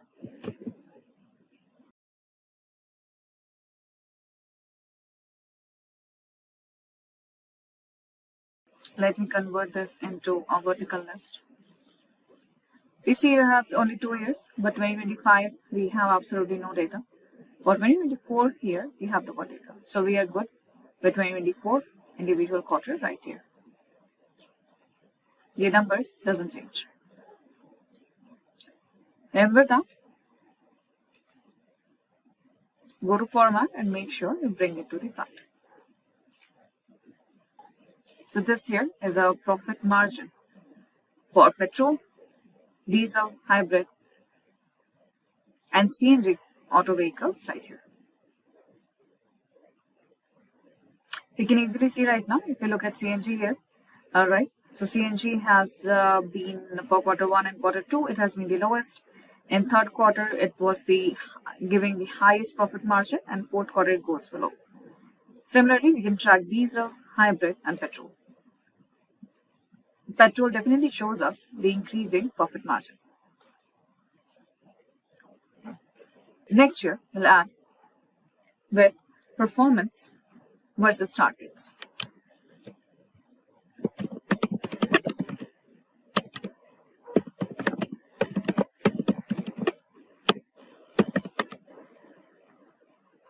And performance versus target, we'll go ahead and create few more DEX measures. These DEX measures are going to help us to determine how much traffic we had, how much customer traffic we had. Out of this, how many leads we were able to extract. And then we are going to compare this with the achieved revenue, sales and profit. That is going to be performance versus targets. We are diving into exciting world of advanced interactive reports in Power BI. If you have ever wondered how to transform your static reports into dynamic, engaging reports, this video is for you. We will build a report focusing on advanced features like filters, drill-throughs, bookmark, dynamic tooltips, and KPIs. By the end, you will have a dashboard that not only looks amazing, but also tells a compelling story. Let's get started. When we talk about features like bookmarks and drill-through, this is a performance review report for the retail business unit that we have created in the previous video. First, let's add advanced slicers to filter data dynamically. As we have understood the difference between slicers and filters, first let's explore slicers. In the visualization panes here we have a slicer. First, we can click on the slicer here. Let's add region to the slicer field. Let's resize it to fit neatly on the left hand side. Currently, the slicer here has vertical list with the check boxes here. We can format it by using the format painter. Now observe here, when we click on East, entire dashboard filter out only to one selected region. We can also select multiple regions with Control and click. Clear the filter, we can clear the selections from here. Let's add another slicer with date. Let's drag and drop date to the slicer. Region here was a categorical value. Date here is a date type. As you can see clearly, when our data is date inside the slicer, we are getting a slider from the start date till the end date here. Let's explore the types of slicer here. To see the types of slicers, we click on Format Your Visual and we go to Slicer Setting. In Slicer Setting, the style of the filter is Slicer Settings. The style of the slicer is between the to date, then before the date, after the date. We can also find relative date. Relative date is if we want to go ahead and look for last, next, or this. It can be last month, last week, last year, or this month, next month, year. This is dynamic or relative filter based on your system date. Currently, then we have relative time. If you have date and time both, you can also use relative time filter, which is quite handy to do hourly analysis. Currently, we are going to keep at between. This is the date slicer. Let's add one more slicer. This time, we will see new slicer with the lightning bolt. When we click on new slicer, lightning bolt, let's add customer type. Customer type, we can see there are two cards inside one single slicer. To understand this, let's go to Format Your Visual. We open the slicer settings here. In new slicer, slicer settings only give us the option for selection. What kind of selection we are looking for. In the layout, we have the option to select the arrangement currently. As we can see, we have two cards only, two types of customers. Instead of keeping a grid, we can keep a single row. The single row, we have two types, we can keep two buttons only. The new slicer will always have the cards inside it. It will not give us the option like vertical list between here. So this is the customer type. These are the two cards inside the slicer. I was setting the layout here. Let's use the Format Painter. After Format Painter here, it is quite visible. Buttons are not getting formatted. To format the buttons here, these are the buttons, we have more options for formatting. The new slicer gives us option to make slicers interactive like we are using an online application and to make it interactive with the end user. For example, when you hover the cursor over the corporate button, it darkens with the color. When we click here, it gets a shade darker, and when we select it, it becomes black in color. It shows the interaction. It also makes it look like we are actually pressing a button. So interaction is enhanced. To define these type of interactions, to customize these interactions, we have multiple settings inside buttons. 4 stages. First one is default. What is the default without selection format setting? When we hover, how it should behave when someone hovers the cursor over the buttons. When we press the cursor, how the change should look like. And when any button is selected, how it should look like there. We are going to start with default. Default, the background is white. Border is fine. In the fill here, let's follow the color here. You can increase the transparency too. If you want, you can also add an image. Currently, we are filling the color. We do have the option for shadow and glow. Now, when we hover over it, see here, it is now changing the color.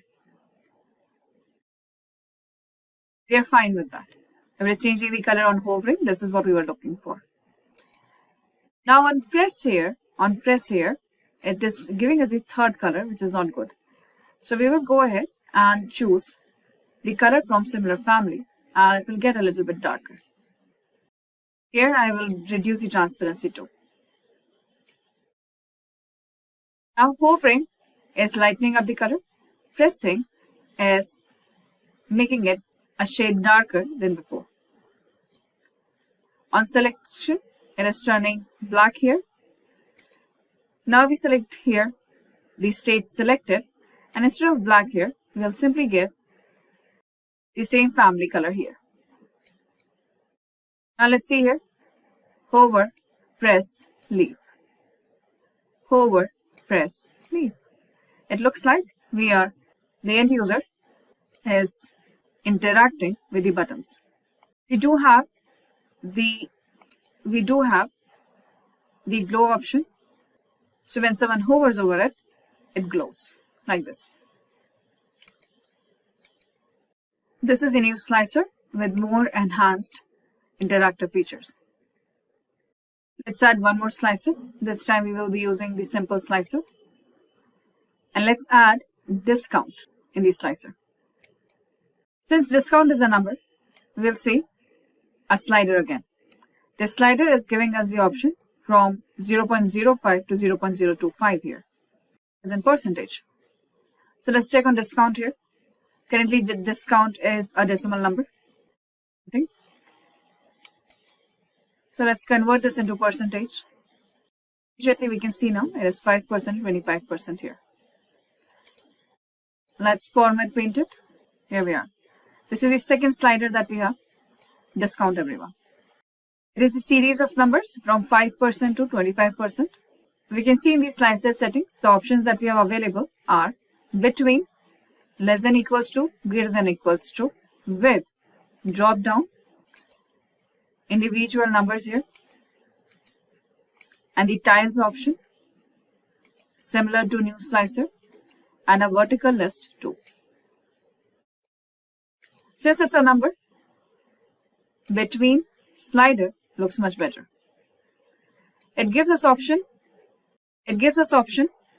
to filter the entire page currently. For example, we want to see the performance report, the sales and profit, if we are giving the discount between 5 and 10%. So if we give the discount between 5 and 10%, this is the report. Now, if we give the discount on the higher part, let's say 20-25%, this is the report.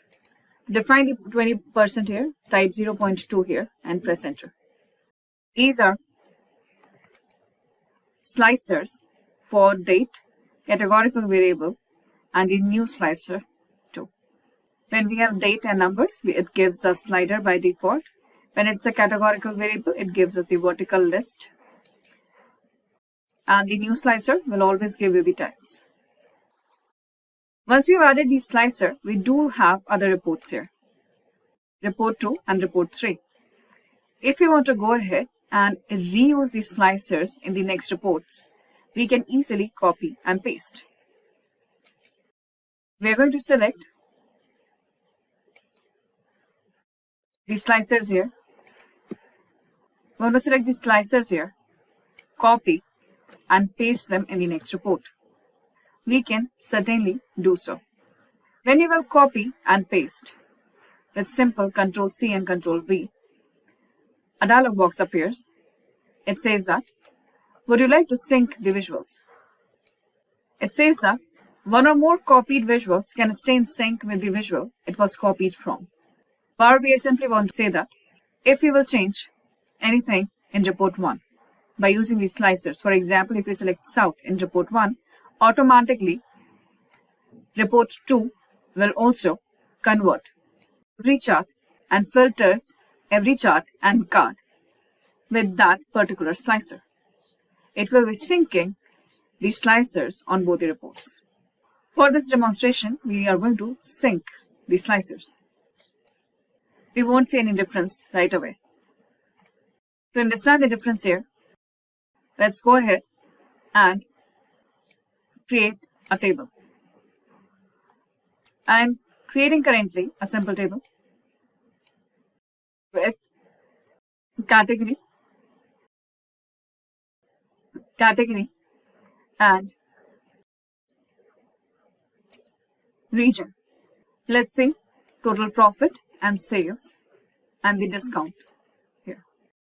To the discount here, let's convert this to average. It's a small report. Let's also add the quarter to track the changes. Now let's apply the slicers. We are not going to apply the slicers here. We will go to the report 1 and apply the slicers here. Let's select the corporate type customer in North region. And let's say we are looking for the last quarter. So we have made the changes on the slicers.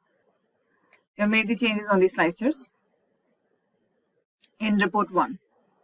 We click on report 2. You will find automatically it is selecting North. We are towards the last 2 quarters here, quarter 3 and quarter 4, with only North region. And for report 1 and 2, all the slicers are synced. If we don't want to sync the slicer, we can still copy and paste. However, then both the slicers will be independently filtering the connected pages and graphs. That was types of slicers. Let's move forward with other component of the dashboard, that is drill through and drill down. First, we'll go to drill through. Drill through here enables users to navigate from a summary report to a detailed view of a specific data point. So let's set up a drill through from report 1 to report 2. To add drill through, we need one bird's eye summary report and another detailed report. In this performance review report, we can see analysis by region, category and customer type, year and quarter, and the state. To deep dive in the report 2, currently we have added a matrix. With the matrix here, we can add more detailed cards. For example, let's go through the cards here. These cards here are here to show the KPI metrics. Currently, in the KPI metrics, we have sales. In one card, we can add only one metric. So here, this is the sum of sales, as we can see. Let's format it here. However, the title font is too big. We can go ahead and change that here. This looks better. We can resize and place it accordingly. So this is our sum of sales. In a similar manner, if we want to show other metrics, we have to add same card, and we can add only one number, one metric inside one card. If we don't want to do that, we have too many metrics to show. We do have an option of multi-row cards. Multi-row cards here can show multiple metrics within one single card. However, they will not be as presentable as a normal card. Normal cards, we have the ability to change the title. Here, we cannot change the title. We'll change the sum of discount into average. This is multi-row cards. Then we also have a new card here. Let's explore the new card. In this new card here, let's bring sales, profit, and units sold. As you can see right now, if we are adding numbers, we can also go ahead and add. It gives us simple tiles, exactly similar to the slicer we have seen before. Let's format. In formatting, first we have layout. In the layout, currently it is a single row. Let's convert this into a grid. In the grid here, we get to choose how many rows and columns do we need. Currently it is showing just one column, 5 columns and 3 rows. Now here, I am going to change the number of columns to 2 and maximum rows to 3. After layout here, we have option of callout values where we can decide the font here. I'm keeping the font as 24, quite visible. Let's decide this. Now we can format paint it. We can decide it to keep it at center. Decrease the font a little bit more. After the value settings, here we have the layout for vertical alignment. We have card settings here. These are the cards here. We can choose the shape of the cards. We can decide how far they are from the border, the alignment of the cards, and the background color of the cards too. Here we have the card settings. For this also we can use the format painter. Here we have got cards too. In general settings, under the effects, we will have the same background and border options here. Remember that these are for the back card visual, not for these buttons here. We can select the background color, increase the transparency. Looks much better now. You can also give a visual border with the increased rounded corners. Currently this is our new card. In this new card, currently we have added only numbers. Let's add a dimension or a categorical value like customer. When we add a categorical value like customer, let's say currently customer type selected one is retail. But if I click on corporate, it will remain corporate. However, if we clear out the slicer here, it will still get stuck at the first customer corporate, which is quite misleading. Usually, adding dimensions inside the cards is avoided, unless you have a very good option to make it work. So inside this card, let's add the fourth metric that is left. That is our discount. Now we are going to have 4 cards here inside a grid. Sum of discount doesn't make sense. It should be average. We can go to the drop down and convert this to average of discount. So now we have KPI matrix available with us. We have got KPI matrix, everyone. With the KPI matrix here, now we have a detailed report. Now let's set up our drill through. I am going to click on report 1 in the back. And let's observe. In the report 1 here, below the visualizations, we have drill through cross report available here. When you hover over the cursor, over the cross report here, it gives you an information that it allow other reports to use this page as drill through destination. Meaning, we need to decide which will be our micro report and which is going to be our macro detailed report. Destination is the micro report. Currently, report 1 is from where we want to start, which should take us to the report 2. So this detailed report should be switched on for drill through here. To set up the drill through, there are a few pre-requirements. The pre-requirements are the report 1 is currently using category customer type, region as a categorical variable with the sum and profit. In the page 1, we also have a state and year and quarter used. These measures and dimensions should be used in report 2 also. If we go now to activate the drill through, we simply switch on the cross report and report 2. Switching it on, we need to add the drill through fields here, which means that which chart will have the ability to give us the drill through option and to filter out the report to on the basis of that.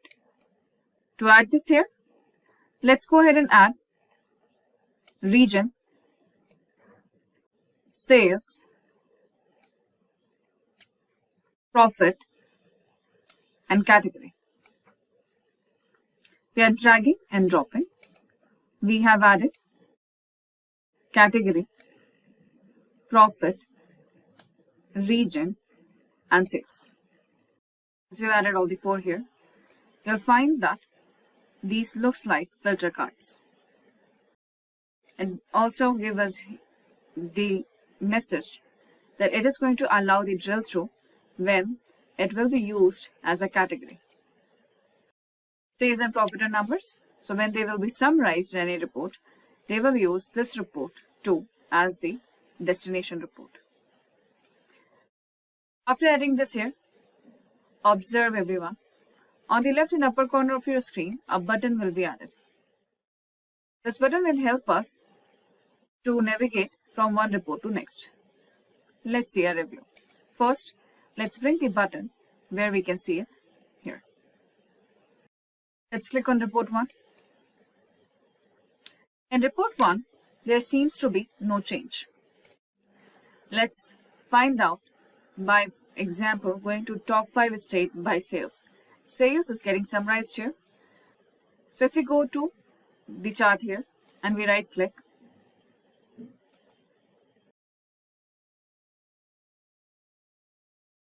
we select, for example, Scotland, and we right click here. It allows us the drill through to report 2, meaning we will be looking at the entire report only for Scotland. Let's click on report 2 in drill through and see. Now we are looking at the filtered down report only for Scotland.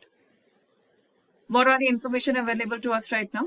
In Scotland, we have done our sales starting from 25th January and the last order was at 2nd February. We have given the discount from 6% to 25%. Immediate insights, everyone. Plus, we have given total sales of nearly 50K. This is the average discount and the total units sold. We can also see the KPI cuts in the new cart matrix too. And what we were able to sell out? We were able to sell clothing, electronics, furniture, and groceries there. We have the detailed report within deep dive for one single state. To go back here, since we are in developing mode, we will be control and clicking here to go back. We'll go back to a normal report. Let's try more deep dive. Let's click on retail here. Now this report and the second report, since these things slicers are synced, both are showing us retail customers. In the retail customer type, the highest sales we have seen in the electronics here. So let's right click on the electronics and drill through everyone to report 2. So here we can see customer type is automatically retail. The first order was near 11th January and the last order was in October here. Similarly, we have given the discount in the range of 8 and 25%. On an average, it is 16.5%. Here we have the category only electronics. This drill through will help us in deep dive and navigation from the macro report to the detailed in-depth analysis. Thus, to navigate from a macro summary report to a detailed in-depth view for a specific data point and KPIs. Talking about navigation here, bookmarks are a fantastic way to create dynamic navigation. With the bookmarks, we can set up a before and after view. We can set up a navigation with the help of buttons or with the help of bookmark navigation buttons too. So let's explore how bookmarks and navigation work hand in hand. Let's take an example for bookmark. To understand the bookmark better, let's go to the View tab. In the View tab, we have Filters pane here, then Bookmark and Selection.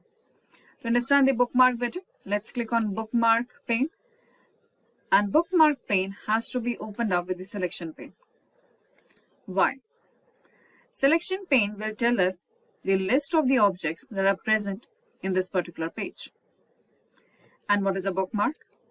A bookmark here will help us to create multiple views within one single page. In real time, bookmarks are used used in a book, where we go ahead and we place the bookmark on a certain page number, so that when we come back, we can go ahead and simply go to that bookmark and restart exactly from that page. In a similar manner, in each page, we can set up multiple bookmarks, and each bookmark will give us a separate view of one simple report. For example, let's create a simple bookmark here. So currently we have these objects and the slicers here. Let's say we want to see the sales report first, and then we want to see the profit report. So let's create some space here. A profit report, everyone. Now this particular chart should appear later. We want all these three charts first, and later we want the sum of profit by region to appear. So we want two views. One view is entirely for the sales, and the second view where we have the detail for profit is also added here. Let's set up a bookmark. To set up the bookmark here, our objective is absolutely clear. In one view, we want to see all the three charts, but not the second one, not the profit one. In another view, we would like to see all the charts together. We'll use the selection pane here to select and hide the object. As we can see in this selection pane, we have the show and hide option here. For example, we want to go ahead and the profit chart. So I'm selecting the profit chart here. The moment we select the profit chart here, observe here, sum of sales is automatically highlighted in the selection pane. Now we can hide it here. We'll click on hide this visual. Now it's hidden. Don't worry, it is just in this view here. Once you have hidden this here, we will go ahead and click on add. As soon as you click on add, this bookmark 1 do not have profit visual, only sales here. So we can go to the three dots here or epsilon and we click on rename. I'm going to name this as sales report, so we know only sales visuals are there. Next, we need all the visuals at one place. So let's unhide this visual here and add here. We go to the three dot. We rename this to sales and profit. We have these two bookmarks. Let's click on sales report. It is gone. Sales and profit, it's here. Now, these bookmarks can be used to make multiple views out of one single report. In a similar manner, we can use these bookmarks to switch between different type of charts within one single page too. Let's go to a new page for demonstration of bookmarks. First, let's create two visualizations. First visual, we are creating a simple stacked bar chart.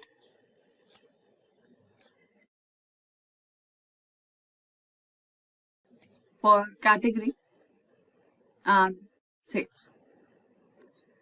A simple bar chart, everyone, for category and sales. I'm keeping it right here. Next here, let's create a line chart between profit and our date hierarchy. Date hierarchy, we don't want to see day-wise here, and year and quarter together. We are good with this. This entire profit trend is for all the regions We will scroll down under the visualization and we drag and drop region into small multiples. Now we can see the trend for individual region here. You do have the option to add legend here. The legend, we can add customer type. Now we can see trend of profit for each customer type. Let's format them. First formatting, we change the color of the line here. To series, we select corporate right now. And I'm going to change the color for corporate. Then we select retail series. I'm going to change the color of retail to the red family for now. Changing the colors, we have the option to switch on the markers. So here we have a very clear view of all the trends for the profit. Give a quick format for the background too. So here we have our two charts ready. Both the this here is for sales and this here is for profit. Now we want to switch between sales view and the profit view. So either we want to see the sales analysis or we want to see the profit analysis. So let's place these charts here first and let's enhance the bar chart here. In the bar chart here too, we will scroll down. In the small multiples, we add region. In legend here, we add customer type. So the same color. We will go to the bars. In the bars, we select corporate. Corporate is blue in color. Then we select retail, which we have kept red family color. Be consistent in the colors, everyone. And now here we have sum of sales by category and customer type. And here we have profit by month and year. Now we want to switch from sales report to profit report here. To do that, we are going to utilize bookmark. Expand bookmarks and selection pane. Observe that we are in the report tree. However, we can clearly see previous bookmarks too. To complete the report, I'm going to copy the slicer region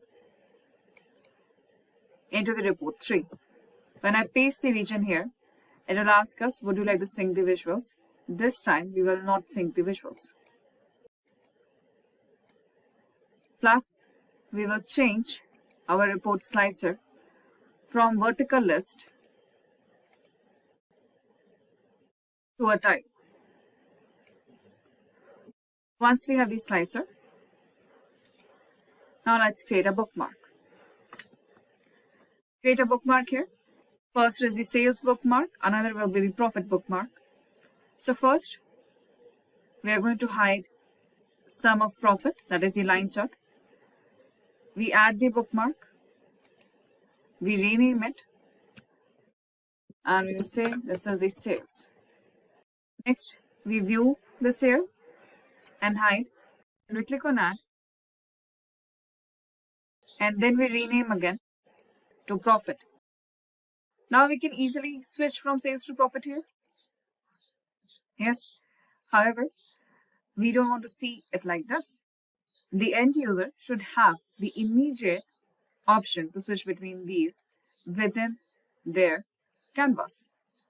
If we are looking for that, we have two options. One is to add the buttons. Another is to add the bookmark navigation. So let's see the newly added bookmark navigation button. In the Home tab, we have View tab. To add the bookmark navigation, we go to Insert. On the right hand side, we have got buttons. And here we have Navigator. In the Navigator, one navigator here is Bookmark. When you click on Bookmark Navigator, on the left and upper corner, we can see the list of all the bookmarks at one place. However, we don't need all the bookmarks here. We need only sales and profit. If we go to the Format Navigator, here we have the option for bookmarks. By default, it is going to select all the bookmarks here. We go to the drop down, it doesn't give the option to select which bookmark we need. So let's see how we can make sure that we can only see sales and profit. Go back to the bookmarks pane. We will control and select sales and profit. Control and select sales and profit. Say both are selected. Now go to profit and right click. When you right click, you will have the option of group. Let's group them together. It says group 1. Let's rename the group 1 to report 3. So you will remember that this is the report 3 group. After rename, we go back to Format Navigator, and to view all the bookmarks, to view the selection between the bookmark and the group, we have to add or refresh the report again. So I'm going to delete this here. Let's remove it and then go to buttons again, Navigator, and click on Bookmark Navigator. Still, all the 4 are here. Now we go to Format Navigator and Bookmarks. When we go to the drop down here, we have the option right now to select. Go ahead and select Report 3 Group. And see, now we have sales and profit. Now with Control, click on Sales.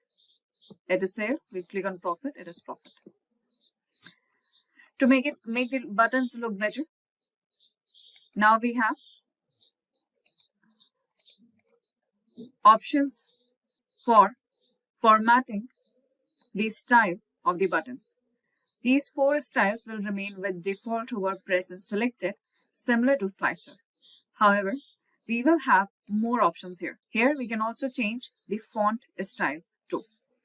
I will give you a quick style setup to make it look like the buttons are interactive.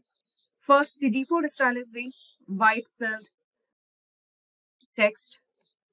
Let's change the text to a slighter bold font. After the text here, we'll go to the fill color, which is going to match one shade lighter than the background. The border here will look same. Right now, we are not giving any shadow or a glow.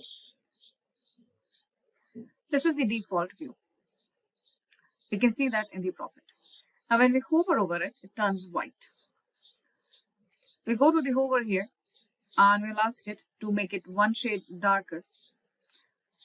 And in the text, we'll ask it to increase the font by 1. Now see, it looks like we are hovering over it here, a small change. After hover, we have press. Currently, when we press, it looks like we are pressing it here. In the text here, it will remain same. To the fill here, it gives one darker shade. So when it is default, we hover and we press. Now the selected view is black. We change the selected view right now. Back to the darker shade here. Plus, we increase the font size with the bold font. See the entire process. This is hover, press, and select. Hover, press, and select. So now our bookmark navigator is working. However, our report looks like we are jumping from one page to other. Now we don't want end user to know that. So we are going to make sure that both of them are at the center. Both of them are at the center here. When I go to profit, go ahead and set the profit here too. Now let's check this sales, this is profit. Looks like we are changing the entire dashboard with the help of a few buttons. You can change the entire dashboard from sales to profit. You don't need to create 2 separate pages for that. Bookmark can also help you to switch between just one single chart within the entire report.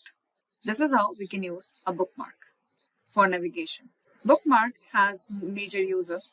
We will explore the bookmark in an entirely separate video dedicated only for that. Now, let's go to the next option to make dynamic report, that is dynamic tooltip. Dynamic tooltips let users see additional insights when they hover over visuals. So what is a tooltip, everyone? When we go to a certain report and we hover over any chart, whether it's a bar chart or a tree map, a white colored dialog box opens up. This is called as tooltip. So currently the tooltip is saying estate and the sum of sales. We go here to the tree map. It is giving us more options here. So let's go ahead and see how we can go ahead and give a dynamic tooltip. To do that, first let's add a new page. In this new page, first we have set this page as a tooltip. Whatever we create on this page, it can be used as a tooltip. We'll go to Format Your Report page. And here we have Canvas settings. And Canvas settings, the default is 16:9 slide. We will go to the drop down and here we have the option of tooltip. The height and width is here. Now here we have a tooltip. We can see that the canvas is quite small. We can click on plus to zoom in. Now here we can design a tooltip. When we say design a tooltip here, so for example, if I go to this report here and hover over, we should be looking at a deep dive analysis within the Scotland. So right now we can see top 5 estates by sales. If I hover over the Scotland, I want to go ahead and see more details about it. So for example, in the page 1 here, I will open up the data pane right now. And let's say we want to see that how much profit we have gained in that country. Plus, we'll also add category for the details. Now, it has automatically chosen a type of a chart. Let's go ahead and convert this into a stacked bar chart. Easy to read the names here. We can go to here and switch on the data labels. For a tooltip, the name is quite huge. So I'm going to go to general right now and switch off the title altogether. We can see category and country and sum of profit. We don't need the, now here, let's format.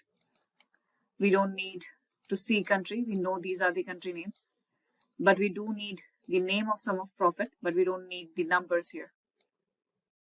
And the numbers are indicating what kind of category it is. So we do not need this title here. So let's format. In the formatting here, in the first formatting, we go to y-axis. In the y-axis here, we need the values, but we don't need the title. In the x-axis here, we need the title, but not the values. Then we have legend. The legend, however, we don't need the title. We can see all the 4 are here. Plus, since it's a tooltip, we will decrease the font size here. So this is a small bar chart, everyone. First, let's explore edit interactions with filter and highlight. Once we have a dashboard like this, we would like one chart act as a filter or highlight or simply do not interact with it. As you can see on the right hand upper corner, right here, there is an edit interaction button. You can set the interaction for individual chart and how it interacts with other charts here. Also observe on top of each chart, there are 2 types of interactions. Either filter, highlight, or do not interact. We can find the certain interaction feature within Power BI to gain more detailed insight within the dashboard. Filter simply filters the bar charts or the line chart or the map chart here or a simple table. Highlight simply highlight that particular bar or part of a bar or part of a line where these edit interactions are usually set by default. However, we might need to change it as per our requirement. So let's see how to do that. Now, let's look at the steps to edit the interaction. First, we have to select the chart which we intend to use as filter or highlight. Then, we click on Format tab. In the Format tab here, on the left and upper corner, you will find Edit Interaction under the Visual Tools. Once the interaction mode is on, we have to first select the chart And then we can select whether we want other chart to get filtered by the selection or to highlight, or we do not want it to interact. This interaction mode will be also available even for the cards that we add. We can add this interaction for the slicers too, not only charts, also the slicers. After edit interactions, which is a basic interaction available in Power BI reports. Next is bookmarks in Power BI. Bookmarks are a very useful feature within Power BI. They help us to save multiple views of one single report. How do we use the bookmarks here?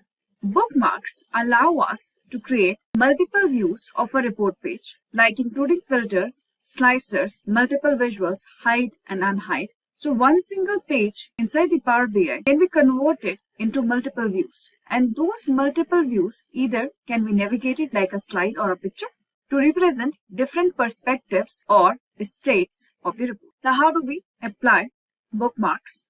First, we need to go ahead and switch on the bookmark and the selection pane. So we need to go to View tab and we have to click on the bookmarks pane and the selection pane to activate. Once we are there, and on the right hand side, we can see the bookmarks and the selection pane. We can go ahead, create our selections and add to create a bookmark. So for example, if we have a slider, for example, if we have a hierarchy to choose, we'll choose a hierarchy. When the hierarchy is freezed on our screen, we can go ahead on the right hand side and simply click on add a bookmark and name the bookmark. In a similar manner, if we have an entire dashboard, we want to spotlight one of the charts there, go ahead, select the spotlight and freeze that screen with the bookmark. Like this, you can also apply, for example, a country filter. So let's say you apply the filter for India and the entire data, currently the entire dashboard screen or your report screen is showing all the data that is related to India. Now, you can save or add that as a bookmark. Now we can switch between two views. First is the global sales and then sales within India. So we don't have to create multiple page reports here. By simply adding the bookmarks, we can go ahead and create multiple views and navigate through the bookmarks too. Let's go to the Power BI and see some examples. So since we have created multiple bookmarks, now we would like to navigate those views. This is very easy. There is two types of navigations, page navigation and bookmark navigations. In the new updates last year, now we don't need multiple shapes to be added, set the bookmarks, or we don't need buttons there. However, we can utilize that here too. To activate the navigation or use the direct navigation available here, we have to go to buttons drop down. So let's see these steps here. If we want to add, once we have created the views, if we want to add buttons, we have to first click on a chart. Once you click on a chart, Format and Data Drill option opens up. Go to the Format tab. In the Format tab, we are going to find buttons. Once you find the buttons there in the drop down, go to the last section and you are going to find navigation. In that navigation, go ahead and select bookmark navigation. Once you select the bookmark navigation, you will see the list of all the bookmarks and the views you have created on multiple pages. Now you can go ahead and navigate. Let's see the example in Power BI. Currently, we have seen we can directly activate the bookmark. There is an entire strip of the buttons. We can click and navigate to whichever view we want. However, we can also choose to switch between only 2 or 3 bookmarks, not all the bookmarks there. For that, we can use button and images too. Meaning, we'll go ahead, we create a button or a shape and we assign a bookmark to that. For example here, once we have opened the bookmarks and the selection pane here, we can link the bookmarks to certain chart or to a certain image or a shape. It creates an intuitive and a very easy visual user interface. These steps will involve, we insert a button or an image from the Insert tab. We select the button and we go to Visualizations pane. In the Visualization panes, under the action, we choose the bookmark and the action type. Action type will be the page of the bookmark. We can use this to switch between 2 charts within the entire dashboard. You can also choose this to simply switch between 2 entirely different views of a simple page report. Once we go ahead and select the bookmark we want to associate with that button or image, we have to do that for multiple charts together if we want to switch between the 2 views. For each view, we apply 2 different images.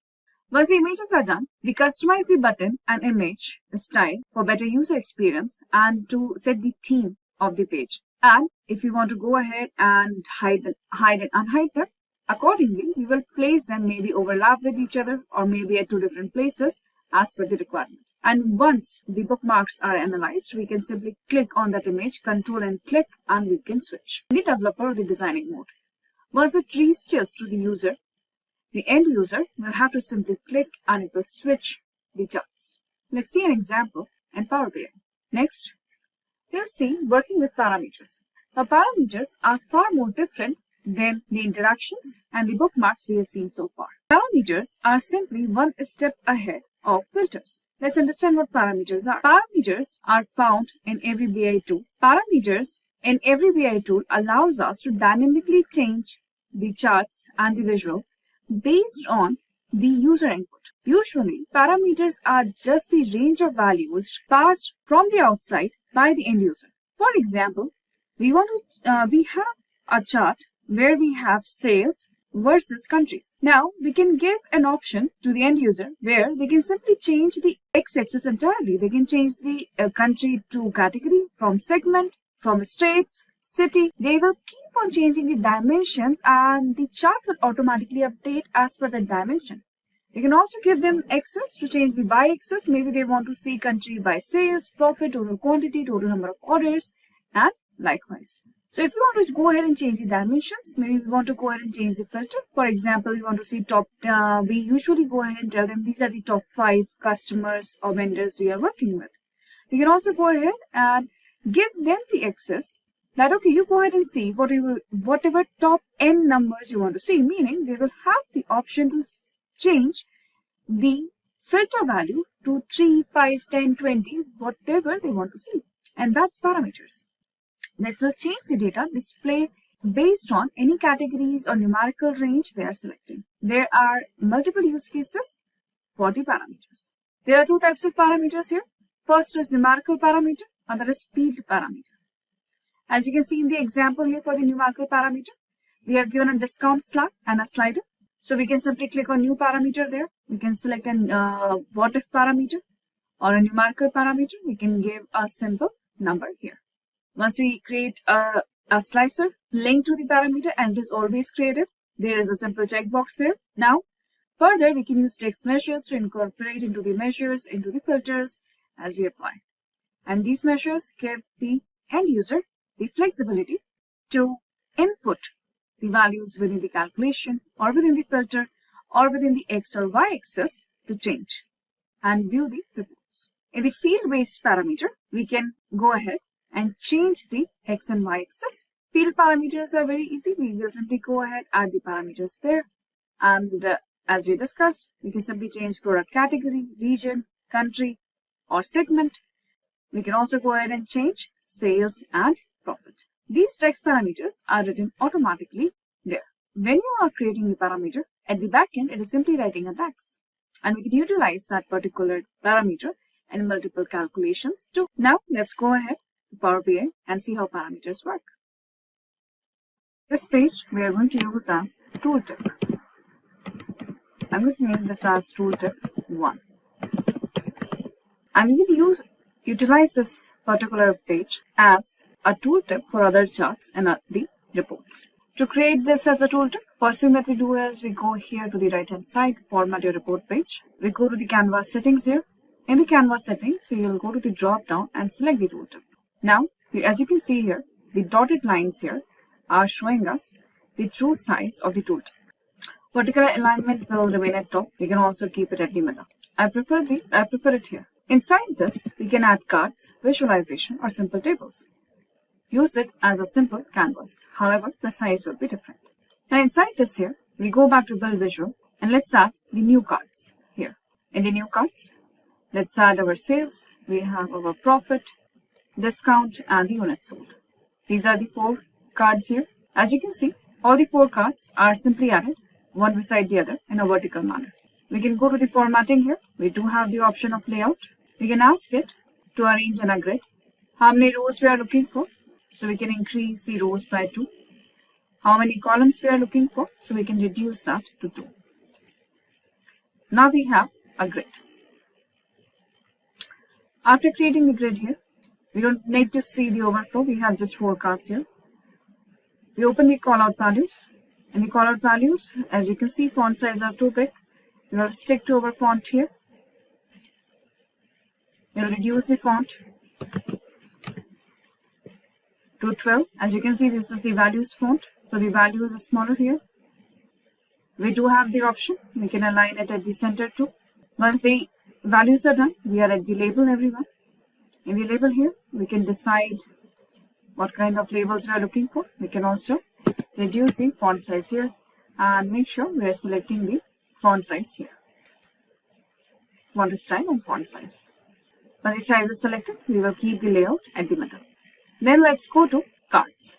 In the cards here, we have multiple shapes. We will let's go ahead and change the shapes here. We have the snipped shape here. We can change the shape. We can change the shape too by simply deciding here. The padding simply means the difference when the space between 4 cards here. We can keep it narrow, make sure the alignment remains at center. Within the cards here, we can decide the background color. Please utilize your organization colors for that too. You can also add the images at the back. So this is here. We have multiple borders. You can decide for the border colors here. So there is multiple options here for formatting. Once the cards are selected and created, now we can utilize this as a tooltip on other charts. So let's see how do we add this as a tooltip. If I go to report 1 here, in this report 1, this is a simple column chart here. So let's look into the column chart. The tooltip that we have currently is simply saying region is west, sum of sales is that. And we can easily see that within the chart too. So let's add a better tooltip. To add a better tooltip here, first select the chart here.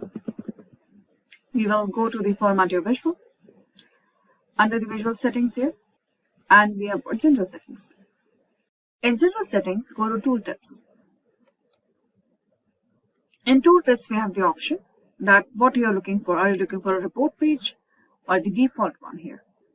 You can see we are looking for a report page. And once you go to the drop down here, you will automatically find tooltip 1 cards in the drop down. Once you select this here, tooltip 1 cards, when we hover the cursor over here, you can see the card appearing right there. And the number will keep on changing as per the selection. When we see it like that, the size is too big as we see in the column here. We can go ahead and customize it too. As you can see here, we have multiple options for the tooltip. If we have something typed there, we can go to the tooltip 1 card here. It looks smaller here. However, we click outside. We go to the format page. And canvas settings here, within this tooltip, we can customize it too. So when you go to tooltip, you can see height is 240 and width is 320, right? And we want it to make it smaller, so we can go to custom here. First thing that we do here is we make it smaller, like this, right? So for example, if we're keeping it smaller within this custom tooltip, let's see, I'm going to keep it here, smaller. Does that make it smaller in the report? Let's see. It doesn't. It still leaves the white space. So we go ahead to custom, page navigation, and the canvas settings, we will go to custom. In custom here, let's reduce this size, height 200, and width here to 250. And you can see, now this looks much better. Now we can see the report 1. You will see the size will be immediately copied. Now likewise, you can decide on the size of the tooltip cards here. You can have another type of tooltip cards where we have multiple visuals added here. These visuals should be added again within the canvas of the tooltip. Now when we go to build visuals here, so for example, waterfall chart. So let's add a waterfall chart here. We'll add this waterfall chart within the quarter and the profit. You can easily see it here. This is sum of profit by quarter. We can go to the settings here. First, switch on the labels. Now on the y-axis here, let's switch off the values. We don't need the values here. Once we have this here, we neither need the title. This is cleaner. Now we can go to general. We have the title here. Let's reduce the title by 9. Font size will be 9. Let's select our font style 2. And this is simply profit by quarter.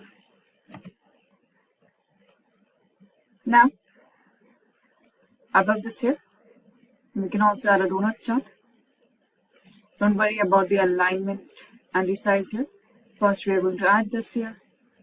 There we go. Now, let's create a donut chart between customer type and the sales. Since it's a donut chart, we will simply present only the percentages and nothing else. So we go to the settings again. First is, we have to keep the legend. We have to tell them what type of customers are. Or we can simply add it into the details label here. In the detail label, we can say that simply go ahead and tell us category and percentage.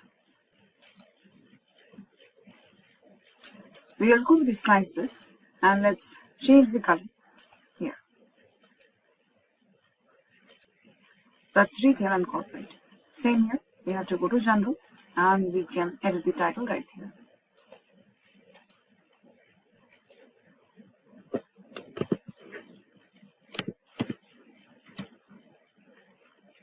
This is sales by customer type.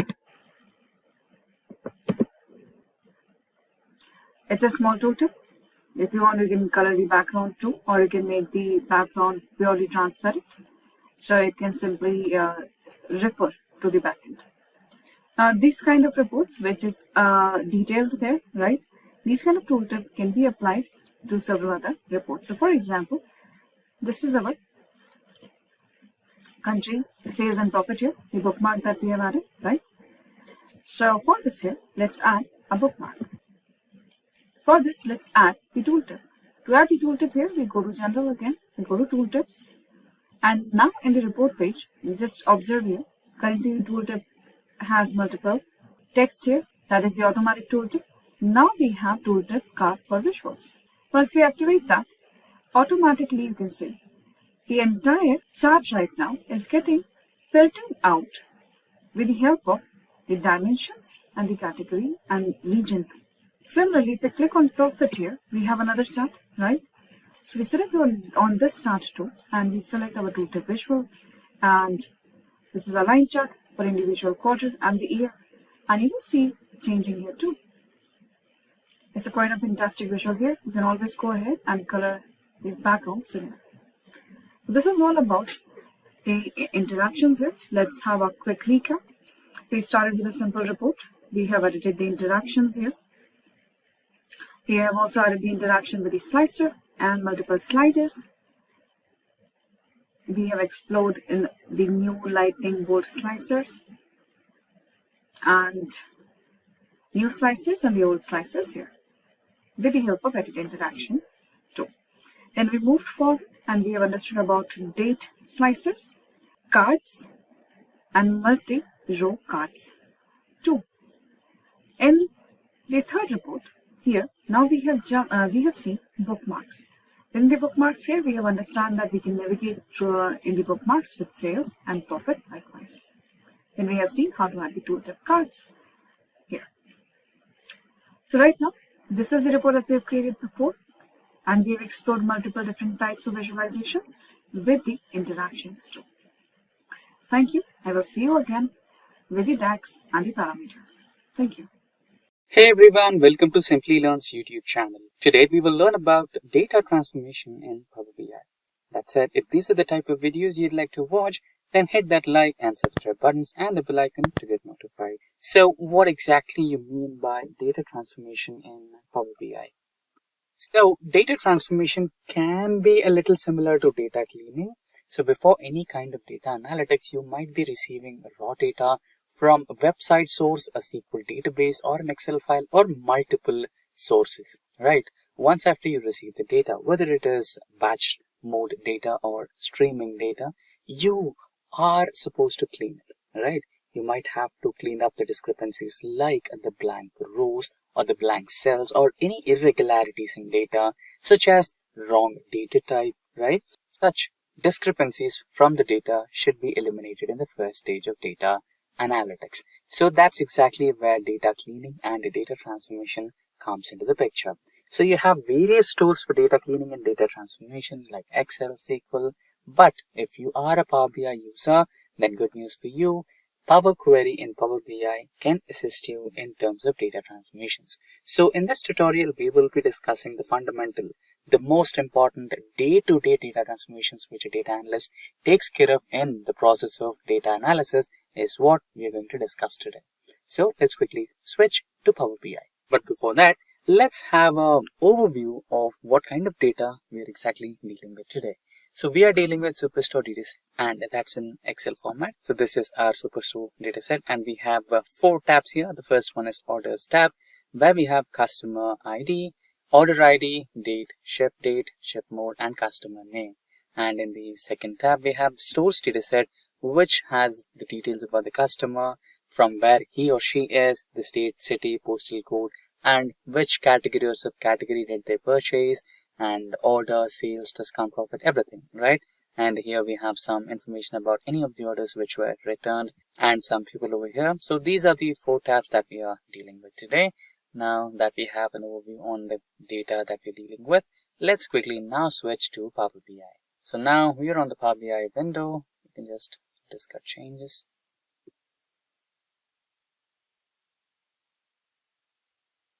There you go. Let's quickly import the data from our downloads.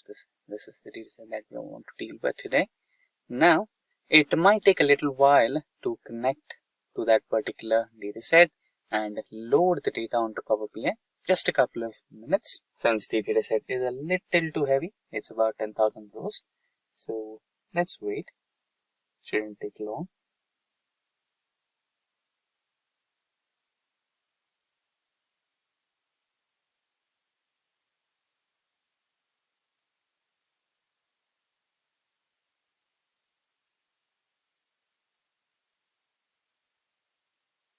There you go. The data got successfully loaded.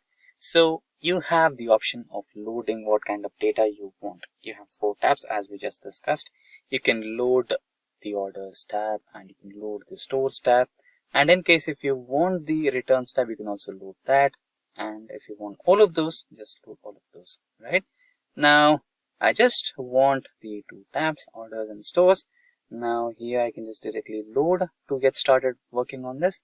But in case I don't want any kind of discrepancies, in case if I have a doubt that this data might not be cleaned, I shall go with data transformation. So ideally you should go with data transformation. Check your data first before any kind of analytical processes. So let's go with that. Transform data. And shortly we should be having the Power Query window open on our desktop screens.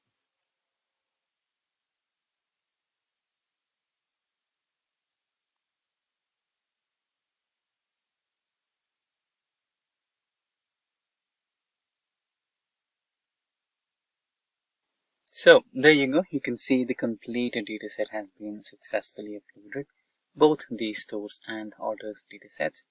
Now let's quickly check the data from our dataset. So here you can see we have orders date, right? But I can see 42682 and 42533. This is not in the form of date, correct? So this is the simple step that we discussed, changing the wrong data type. So you can just click on the lower arrow button over here, and or you can right click, and here you have an option to change the type, correct? So it is considering it as a whole number, which is wrong. So you can change it to date. Replace current. So now we are trying to change the order date from a data type a whole number to date data type. So there is some error. If you click on error, or if you just navigate onto it, Power BI should be able to show you what error was it, and just in case if it's not working, okay, we are unable to parse the value provided, so you can just remove that and try it in a different way. Change type to date and time zone. Date. I think this should be helpful.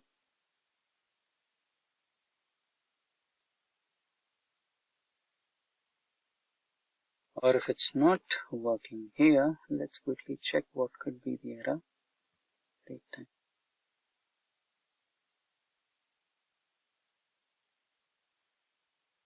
And now let's try to refresh the data.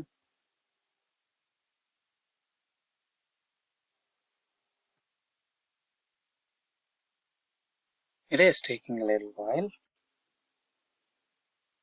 We also have another information that to deal with. We have the first row as row headers. So we should be declaring Power BI that we also have a row header over here. It's taking a little while to refresh. Meanwhile, let's quickly check into the stores data, and here we have customer name. So let's try to apply second type of data transformation, which will be like, let's say, split column. We have the complete name of the customer. Let's try to split it into first name and second name. So by delimiter, and we can give multiple options over here. Leftmost delimiter, let's say a person has three parts of his name: first name, middle name, and second name, or the last name. So, but we just wanted to split it into first and second name, so we would go with the first leftmost delimiter and split the data set.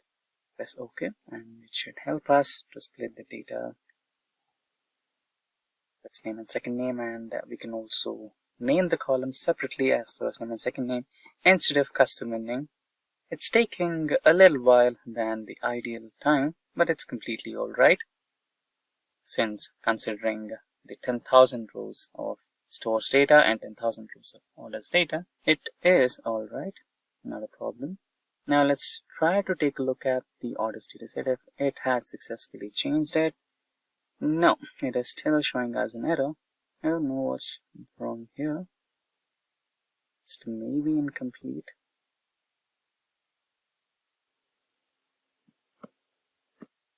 Let's quickly refresh all instead of preview and check if it can help us.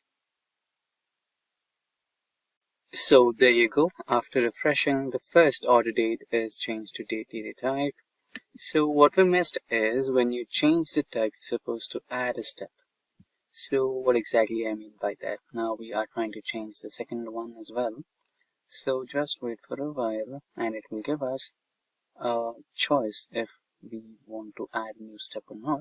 That's when we select the option yes, please add a new step. So what do I mean by steps? So applied steps, you can see something over here, right?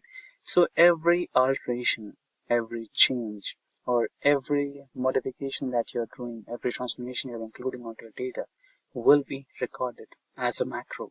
So that can be implemented if you are loading a similar data set for the next batch. Let's say this is 2022 data, and if you're trying to analyze the 2023 data, and every column is similar, then you can just follow these applied steps and the same implementation will be automated. You don't have to spend time in doing the same process once again.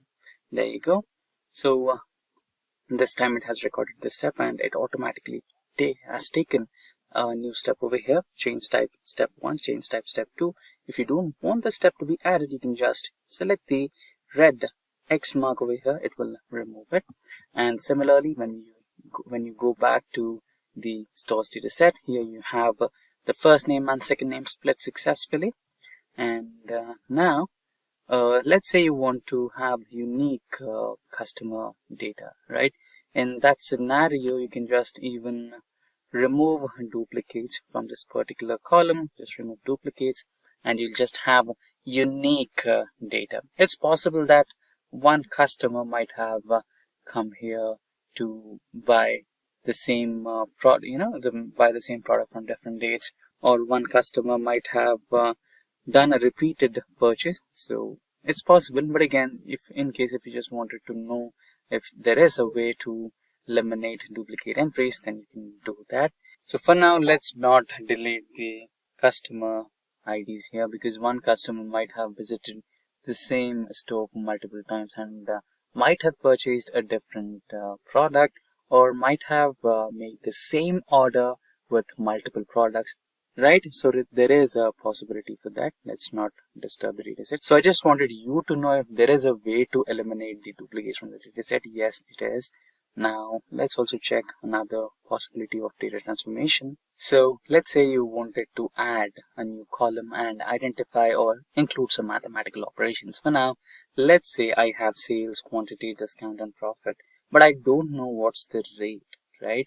So here the sale is for $261 and quantity is 2, but I don't know what's the rate of one product. So I can include that. You can just select the last column, or where you want a new column, just go to the add new column here, and here you can just choose the custom column. Should be somewhere over here. Yeah, this is the custom column. And now if you click on the custom column, you can rename the custom column to rate of product, and here you can choose the mathematical operations to be applied on the columns. So sales column, insert, or double click, divided by quantity. Okay, now it should give you the rate of each product, individual product.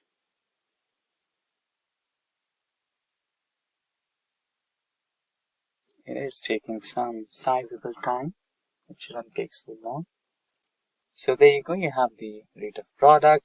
And now let's say you want to combine multiple data sets. For example, here I have stores data set, but my stores data set doesn't have any data related to orders, and orders does not have any data related to customers. Now I want to combine these two. Is there a way? Yes, you can do that. Now let's get back to stores, and here go to home option, and here you have something called merge queries. So now the stores dataset has been selected in the first dataset. Here, just select the drop down and select the second data type, which is orders. So here you can see stores with the current one, which is in the first place. Now, select based on which primary key you want to combine both. So I want to go with customer ID because both of my datasets do have customer IDs. So I'll go with customer ID, and both datasets will be combined. At the end, at the last column, Power BI will show me a new table, not a new column. It will give me a table combined with all the columns in one column. You just have to expand the column and select which columns from the second dataset you want to include in your overall dataset. So let's do that practically. So here you can see I just have tables. If I select the expand column option over here, you can see I have a lot of columns here. So just deselect everything. I do have row ID, I do have a customer ID. What I need is order ID, order date, ship date, shipment mode, and customer name. I do have it. So that's all I need. So just press on OK, and I should have them included in my new dataset altogether.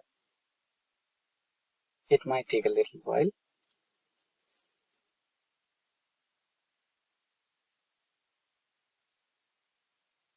So there you go, we have the new orders ID, order date, ship date, and ship mode added to our dataset. Now just click on close and apply.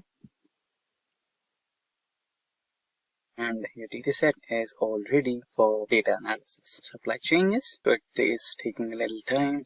So at the end, you just have to click on the apply changes and your data will be ready for analysis. So that's exactly how you can perform data transformation in Power BI desktop version. So there you go, the dataset got successfully loaded all over here, and you can just drag and drop them onto the visualizations part and you can work on your data. We will learn how to build a star schema using the data modeling process in Power BI.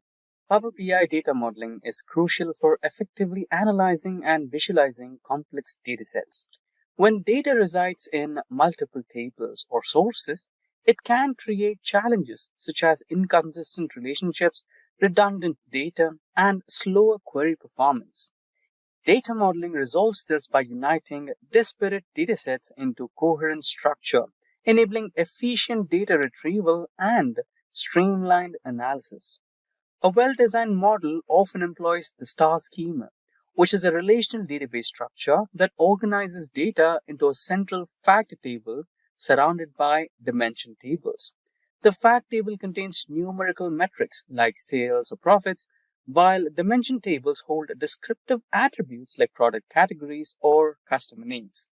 The star schema simplifies querying and enhances performance by minimizing redundancy and maintaining clear relationships between all the datasets. This structure is particularly advantageous for reporting and business intelligence, as it ensures faster processing and more intuitive navigation for users. By implementing a robust data model, Power BI users can overcome fragmented data and unlock actionable insights with ease. That said, if these are the type of videos you'd like to watch, then hit that like and subscribe buttons and the bell icon to get notified. Now we will understand what exactly is a star schema in Power BI. So in other terms, people also prefer to call this as a snowflake schema in Power BI because the shape of the schema represents a star shape or a snowflake shape. So basically, there will be one fact table which stores the major part of the data set, and there will be some sub tables or the subordinate tables which store the relevant data to that particular fact table. So the fact table maintains many to one relationship with these dimension tables, right? So basically it will be interconnected with each and every table in the particular schema, and you can extract information in the way you like. This might be a little confusing theoretically, but let me navigate you through this session through a practical demonstration. Let's actually create a dataset using generative AI, and moving ahead, we will extract or we will pull the same data onto the Power BI platform, and then let's look at the star schema practically. Now, let's go to the ChatGPT or any of the generative AI platforms to create the dataset that we are looking at. So this will be my prompt for creating a star schema. So we will be trying to generate 5 different data tables with 2000 rows each. So we will be creating one fact table, which is the sales data. Followed by that, we have 4 dimension tables, which are customer data, product data, orders data, and shipping data. So this is the prompt that we will be using today. Now, let's select the entire prompt, copy that, and get back to ChatGPT. And here, you'll just paste that prompt and then hit the go. I've already created one such data table. It would take a little time to generate the dataset. While a ChatGPT is working on creating it, let's look at the data that I already have in my inventory. This is the data that we have in inventory. So as for the inventory, the sales data, which happens to be our fact table, has order ID, price, discount, cost to company. Let me expand this, profit and rate, right? And then the fact table is then connected to the dimension tables, which is about the customer information, customer data, customer name, state, city, etc. And the product details to which category or which product is being bought by the customer. And then we have the orders data and shipping data, right? So shipping data includes the type of shipment mode chosen by the customer and also the order date and the ship date. Let's save this. Now, let's have a look at the generative AI prompt that we just wrote. So there you go. So ChatGPT has successfully created us the dataset, and here the link is. You can just click on this link and you'll get the downloaded dataset, which looks something similar to this one, right? Now, how exactly star schema or snowflake schema works? Now, let's say I have this order details here, the sales data here. I have order 0, 0, 0, 1, 2, 3, 4, and 5. Let's say I wanted to track this particular order with ORD 0005. So I want to find out the customer who bought that. Now I can get connected with customer data having the order key, order number as the key in between, which is common in between both the tables. And based on that, I can extract the customer details, the customer name, the customer city, the customer state, country, and region. And now let's say I wanted also to extract the product details of what the customer 005 has been buying or on the order number 005 is at, right? Now, if I trace down the order details further, I can identify the product ID, product name, and product category along with the subcategory of the product name, which happens to be tables, right?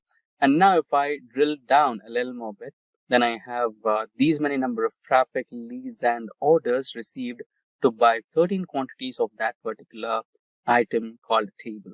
And they preferred, kind of same day delivery. So this is how the star schema works. All tables are interlinked to each other. Now, let's quickly switch to the Power BI platform and try to extract or pull the same data set onto the Power BI platform, and then let's wait for Power BI to generate us a schema. There you go. Now we are on the Power BI platform, and now the data that we are working with is in the form of Excel. So let's prefer the Excel workbook as our source. Now this is the data, the demo data that we just created. You can just open it and the data will be pulled for you onto the platform. It might take a little while. Let's wait. So here we have the data ready, and we have 5 tables according to the discussion. 1 fact table and remaining else are the dimension table. So the customer data, orders data, product data, shipping data are the dimension tables, and the fact table is sales data.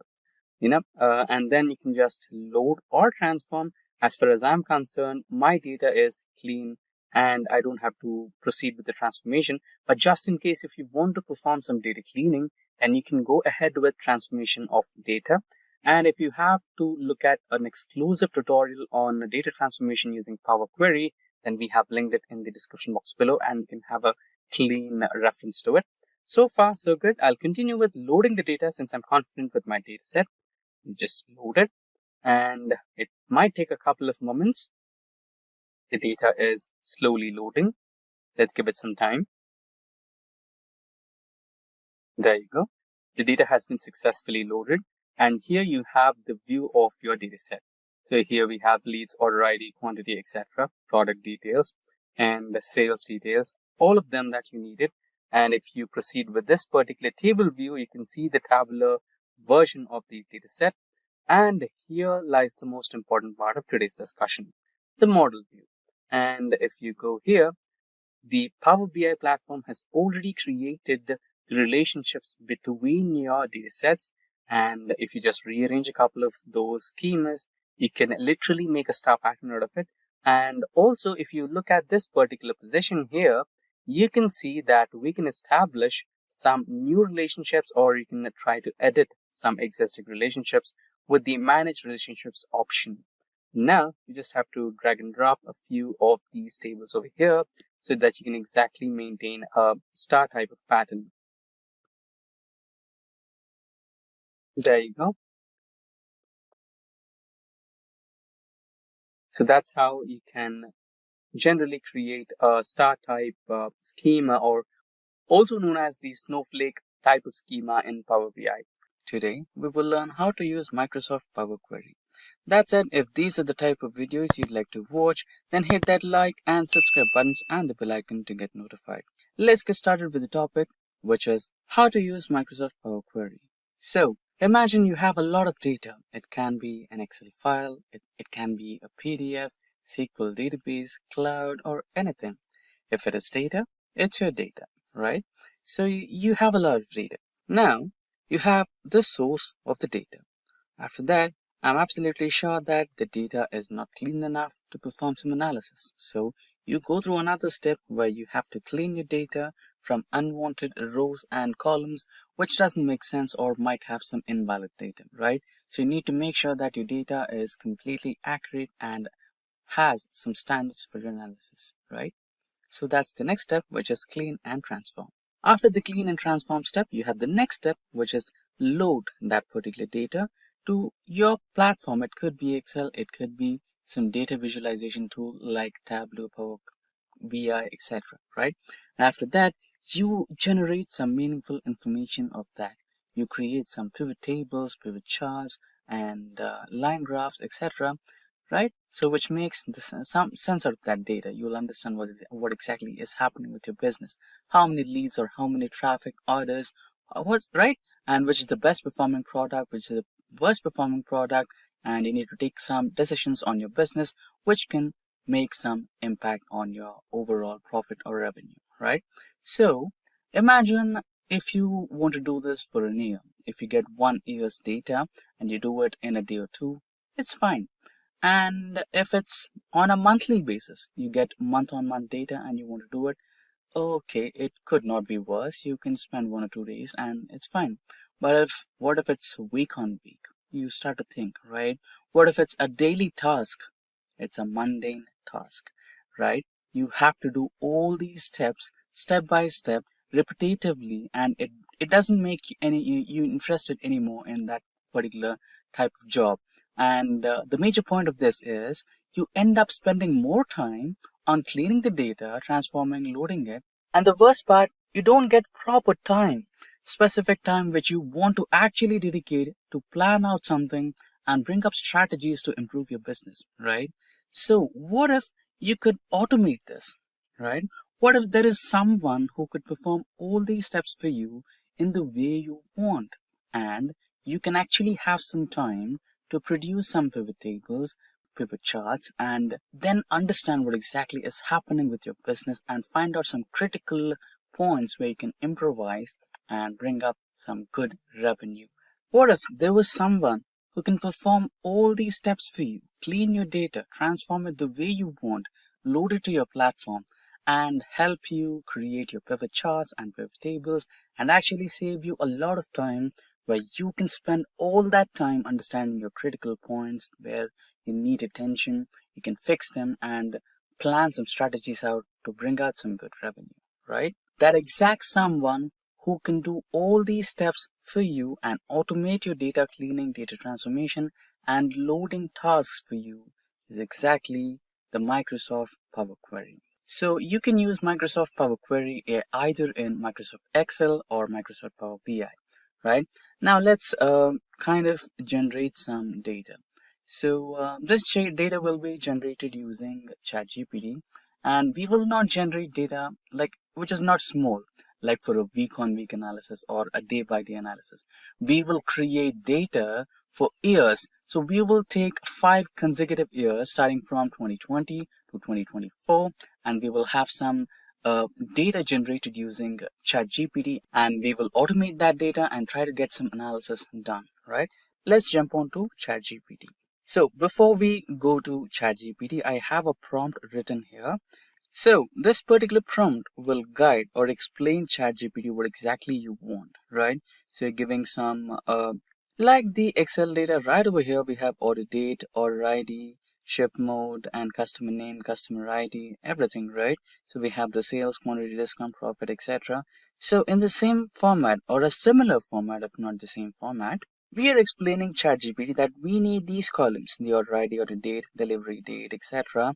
And we want all these files in a downloadable Excel file links, right? So you can also specify this column should have certain things, and this column can have certain things, right? So we will copy this prompt and head back to ChatGPT, and you can just paste the prompt and hit enter. There you go. Now your request is being analyzed, and shortly you should be receiving some downloadable Excel files or some recommendations from ChatGPT. I've already performed this process and we have already downloaded some data. So there you go. You have the data from 2020 to 2024. You can just click on this to download the file. So I've already done this job, and I've downloaded the files. So those files are exactly in my downloads here. So if you go to downloads, here we have orders data for 2021, 2022, 2023, and 2024. So this orders data has just one file, which is orders 2020. So we will perform the data cleaning. So first we will specify the source of the data. Then we will perform the data cleaning and transformation process. Then we load this particular Excel 2020 data into Excel. And then we load this Excel data into the visualization tool. We'll use Excel for this. And then generate some pivot tables and pivot charts. We will only do this for one file, which is 2020, right? Now, what's the surprising part is this particular file will also get data continuously for the next year 2021, for the next year 2022, for the next year 2023, and the current year 2024, right? When we just copy paste or cut, copy paste these files into this particular folder, the same transformation steps, the same data cleaning steps, and the same data loading steps, and also including the analysis, will be done for you in the Excel pivot table, right?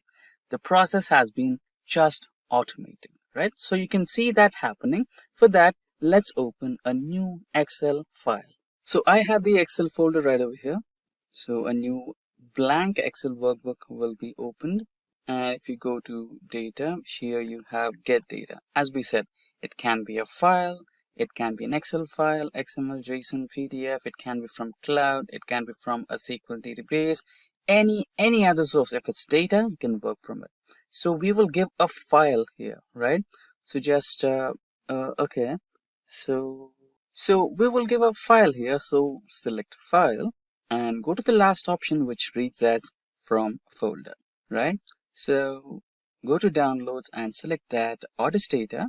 Yeah, go to downloads and select that orders data. Remember, this particular folder should have only one file according to us, which is 2020 data, the first year's data, right? Select the folder and open. And this should include the data of only one file, which is orders 2020, right? So if you have multiple files, you can either combine, transform, and load. If you have just one file, you can just go with the transformation option over here, or you can load if you are comfortable with what you have. So I feel there are some minor changes which I would like to make to my data, so I would go with the transform option. Now the Power Query window will shortly open. Now with the Power Query window opened, you can select the orders 2022 Excel folder and it will be loaded. Now let's try to click on the content button over here, which should load our data. Now you can go with the first file. So here's the preview as we expected. We have the order ID, order date, delivery date, etc. Let's press on OK. So the data has been successfully loaded, right? Now we have the first column as source name, which we will not be needing anymore. And you can just remove that. Order ID is fine. Order date is fine. Is it? No, right? So you can just select both the columns and change the data type, right? So here you have the option of change the data type, where you will change the data type from a whole number to date, so that you get a date, right? So you have that. The first transformation step, changing data type, has been recorded here. So this is like Excel VBX or macro, which will save all the steps and will apply to all the upcoming files, right? You have to change the type of delivery date as well. So we will be finding the how many days it took to deliver, or if the delivery got delayed, right? So we can test that. And here, if you see, yes, we requested customer ID and customer name. So we got customer ID along with the name. So we don't want that. We want that in two separate columns. We can do that. So you can just select the entire column, go to the split column option over here, select by delimiter. So I think it all automatically recognized that for us. But there is one loophole. We have a space delimiter space option. So just press OK and they should be helping us with the customer ID. So let's rename the customer ID to just customer ID and this to customer name space name, right? And that's done. Here we have product, which is fine. Quantity is fine. Traffic is fine. Leads is fine. Orders, and here comes the money part. So we have revenue, cost to company. So we don't know the profit yet, right? So to calculate the profit, what you need to do is subtract revenue from cost to the company, and automatically you will get your profit. So in some instances, you might get a negative value. Don't worry about that, because that can be a discount offer or some 50% off, 75% off that you regularly sell out your products which are selling in less numbers, so that you can just, move out the products from the stock. So that can be done. and order status. So we have order status as delivered in transit, not delivered yet, or order cancelled, right? So we might have to rule out some status here, right? So we are calculating profit here. So we don't want the profit for cancelled orders or not delivered. Okay, maybe not delivered orders. This might be considered as the cost to company and revenue because it takes some delay to refund the amount to the customers. So we can just add a filter to this particular column, and we will unselect not delivered products and order cancelled products. So not delivered happens when the vendor is not available to deliver the product to the delivery agencies. So in that case, the order gets automatically cancelled, and the order will be the money will be refunded to the customer. So we will rule out these. Now the data is clean. Now, as we thought to calculate the profit, select these two columns, first revenue, then cost to company, because we are subtracting cost to company from revenue, right? So we will go to add to column and standard, and here we have some options. So we will subtract that. So we will get the profit here. So now you can name it as profit. Done. So we just move that column to the money part of this particular data set. So profit, cost to company, and revenue are the money parts. So we will change data type from just values to currency, right? So then that should be converted into the dollars format. Now the first one, we don't need this source name, so you can just rule out this. You can just remove this column, and there you go. Now you have a clean data. You have the order ID, order date, delivery date. Yeah, we forgot the another part of this particular data set transformation, where we wanted to find out the number of days it took to deliver the product. Okay, I think we changed order ID, so we don't want this.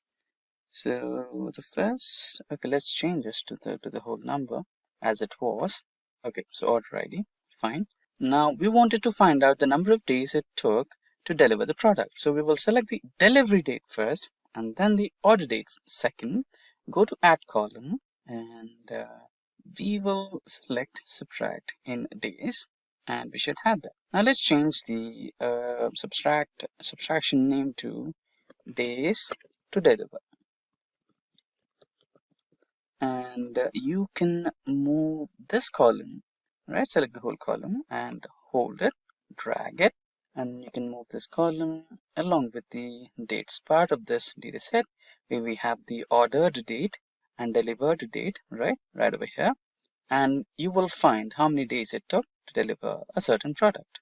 Now let's recheck once. Order ID, order date, delivery date, days to deliver, customer ID, customer name, what product did he or she order, and what quantity, and the traffic which we received to the website, the number of leads we got out of those traffic numbers, the number of orders we got out of those leads, and what's the revenue we got out of those orders, and what was the cost of the company, and what is the profit that we made out of that order, right? And we also have the order status. Remember, we only considered two types, right? We considered in transit and delivered statuses only. We ruled out cancelled orders and not delivered orders so that we have accurate results of our profit made and revenue made out of this, right? Now I'm completely satisfied with my transformation and the cleaning of my dataset. Now let's go to home, and here we have the option of close and load. So we will go with that, and this particular dataset should be loaded to the data visualization where we have selected Excel, right? So we have the orders data for 2020, correct? Okay, let's not add date here because after all, we will have some more data for 2021, 2, 3, and 4, right? So let it be the way it is. And if you just check the filter here, we have only 1 year. And if you just check the filter here, you will have only 1 year. And if you just check the filter here, you will have only 1 year, 2020. And if you go to the delivery date, which let's say if you have an order placed on December 31st and it got delivered on January 5th or something, so you'll have a little bit of a part of 2021 data, which is completely all right, not to be worried about. So the main important thing is order date. So we want the order dates of 2020. So that is loaded here, right? Now you can just select the whole data set over here, and you can add or insert some pivot tables here, right, from the selected range. And let's go with the default option, which creates a new sheet and everything in a new location. Right here you have it. Now let's say you wanted to make out some insights from this data set. Let's delete the other sheet which we don't want, and let's name it as pivot. Now the products will be loaded to the columns, and profit will be loaded to values. So you have a data set over here, sum of profit from beds, chairs, cupboards, sofa, teapot. So here you have the pivot table, which has sum of profit, bed, chair, cupboard, sofa, teapot, and grand total. Sum of profits made from these, and these. Now select this entire data and go to the insert option here. Go to the pivot chart, and here automatically here you can see that it is suggesting or recommending us to go for the bar chart, which is a lot more better. Just select OK, and you have your pivot chart over here, right? And see the grand total here, 2248,114.15. Now this is only for 1 year of data. Now what we will do is go back to the downloads folder, select the remaining years, which is 2021, 2, 3, and 4, add that to the file location. So let's quickly go to our folder here and go to downloads, select the folders. I'm going to cut them from here, go to orders data and paste them here, right? Now our job is done. If we go back to the data here, go to home and data. Okay, so now that we have added the data to our folder, go to the orders data and here select the data segment and just select refresh all. So everything is refreshed. Now let's check the order date filter, and we will have all the 5 years from 2020 to 1, 2, 3, and 4. And let's press OK for that. And if you go to the pivot table, you can also see the changes here. Just press refresh all, and there you go. You have the updated data right over here. Now that saved a lot of time for you, and now that time can be utilized to plan a strategy and focus on the lower parts of your business and improvise them and bring a big change to the revenue. And with that, we have come to an end of this session on how to use Microsoft Power Query. I wondered what those people with fancy charts on their computers are doing. They are probably business analysts. So what's a business analyst? Think of them as the Sherlock Holmes of the business world. They look at lots of information and figure out how to make companies run better. And guess what? It's a pretty cool job right now. Lots of companies are trying to hire these folks. Want to know how much they make? On average, about $85,000 per year. Some of them even make over $120,000. Not bad, right? But here's the thing. To be really good at this job, you need to know some special words. It's like learning the secret code of business. And in today's video, we are going to look at the 10 important words every business analyst should know. And by the time we are done, you will be talking like a pro. So let's start with a little story. Meet John. John works at a company and is always overwhelmed by all the data terms his colleagues use during meetings. So words like KPIs, data warehouse, and analytics were thrown around, and John often felt lost. He knew understanding these terms was crucial for his career growth, so he decided to dive into learning about business intelligence. John started by learning what business intelligence actually means. He discovered that BI involves strategies and technologies that help companies analyze and manage their data. For example, if he worked at Spotify, BI could tell him which songs are getting the most plays, when people listen the most, and even predict the next big hit. This realization made John see how powerful BI could be for making informed business decisions. Alright, so let's dive in and let's understand what business intelligence actually is.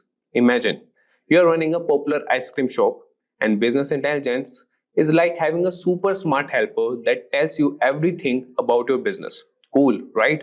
So, what exactly is business intelligence? It's all the tricks and tools companies use to understand their data better. It helps them make smart choices based on facts, not just guesses. For example, let's say you use a tool like Power BI in your ice cream shop. It might show you which flavors sell the most on hot days, what time your shop is busiest, and which toppings are most popular with kids. This info helps you make smart decisions like stocking up on popular flavors or hiring extra staff for busy times. Business intelligence is super important because it turns boring numbers into useful information that helps businesses grow and succeed. It's like having X-ray vision for your company. Next, let's talk about data visualization. So, data visualization is the graphical representation of information and data. By using visual elements like charts, graphs, and maps, data visualization tools provide an accessible way to see and understand trends, outliers, and patterns in data. For example, a bar chart showing the most popular pizza toppings in a delivery app. This is crucial for presenting data in an easy to understand format. Moving on, we have analytics. So, analytics involves the systematic computational analysis of data. For example, using analytics to understand which times of day are busiest for a pizza delivery app. This term is important because it helps in making sense of large amounts of data and aids in decision making. Next up is KPI, that is key performance indicator. So, a KPI is a measurable value that demonstrates how effectively a company is achieving key business objectives. For example, tracking the number of pizzas sold each month as a KPI to measure business performance. KPIs are essential for measuring performance and progress towards strategic goals.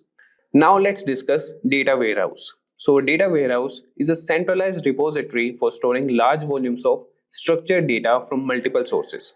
For example, storing customer data from different gym branches in one place for analysis. It is used for reporting and data analysis and is a core component of business intelligence. Data warehouses are important for consolidating data from different sources and making it available for analysis. Next, we have database. So, database is an organized collection of data generally stored and accessed electronically from a computer system. For example, a database storing member records for a gym. Databases are foundational for storing and managing data efficiently and are critical for any business intelligence processes. Moving forward, let's introduce data mining. So, data mining is the process of discovering patterns and knowledge from large amounts of data. For example, a gym analyzing member attendance to identify the most popular class times. Data mining is important for extracting useful information from large data sets. Next, let's talk about dashboard. So, dashboard is a business intelligence tool that allows users to track key metrics and KPIs. For example, a dashboard for a gym showing daily attendance, most used equipment, and membership growth. It provides a visual representation of data and helps in monitoring performance at a glance. Dashboards are crucial for real-time data monitoring and decision making. Next up is reporting. Reporting refers to the process of organizing data into informational summaries to monitor how different areas of a business are performing. For example, a monthly financial report summarizing income and expenses for a gym. Reports are essential for tracking progress, identifying trends, and making informed decisions. Finally, let's discuss SQL, that is structured query language. So, SQL is a standard programming language for managing and manipulating databases. For example, writing an SQL query to retrieve all gym members who joined last month. It is used to query, insert, update, and modify data. SQL is fundamental for anyone working with databases and business intelligence tools. Remember, whether you are running a multi-million-dollar corporation or a neighborhood lemonade stand, these BI tools and concepts can help you make smarter decisions and grow your business. They turn raw data into valuable insights, helping you understand your customer better, optimize your operations, and stay ahead of the competition.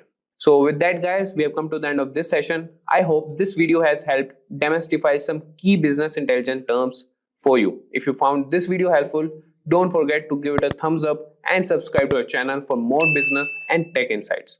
If you have questions about BI or want to share your opinion, you can comment down in the comment section below. In today's session, we will learn some important tips to crack the business analyst interview questions. Now, without further delay, let's get started.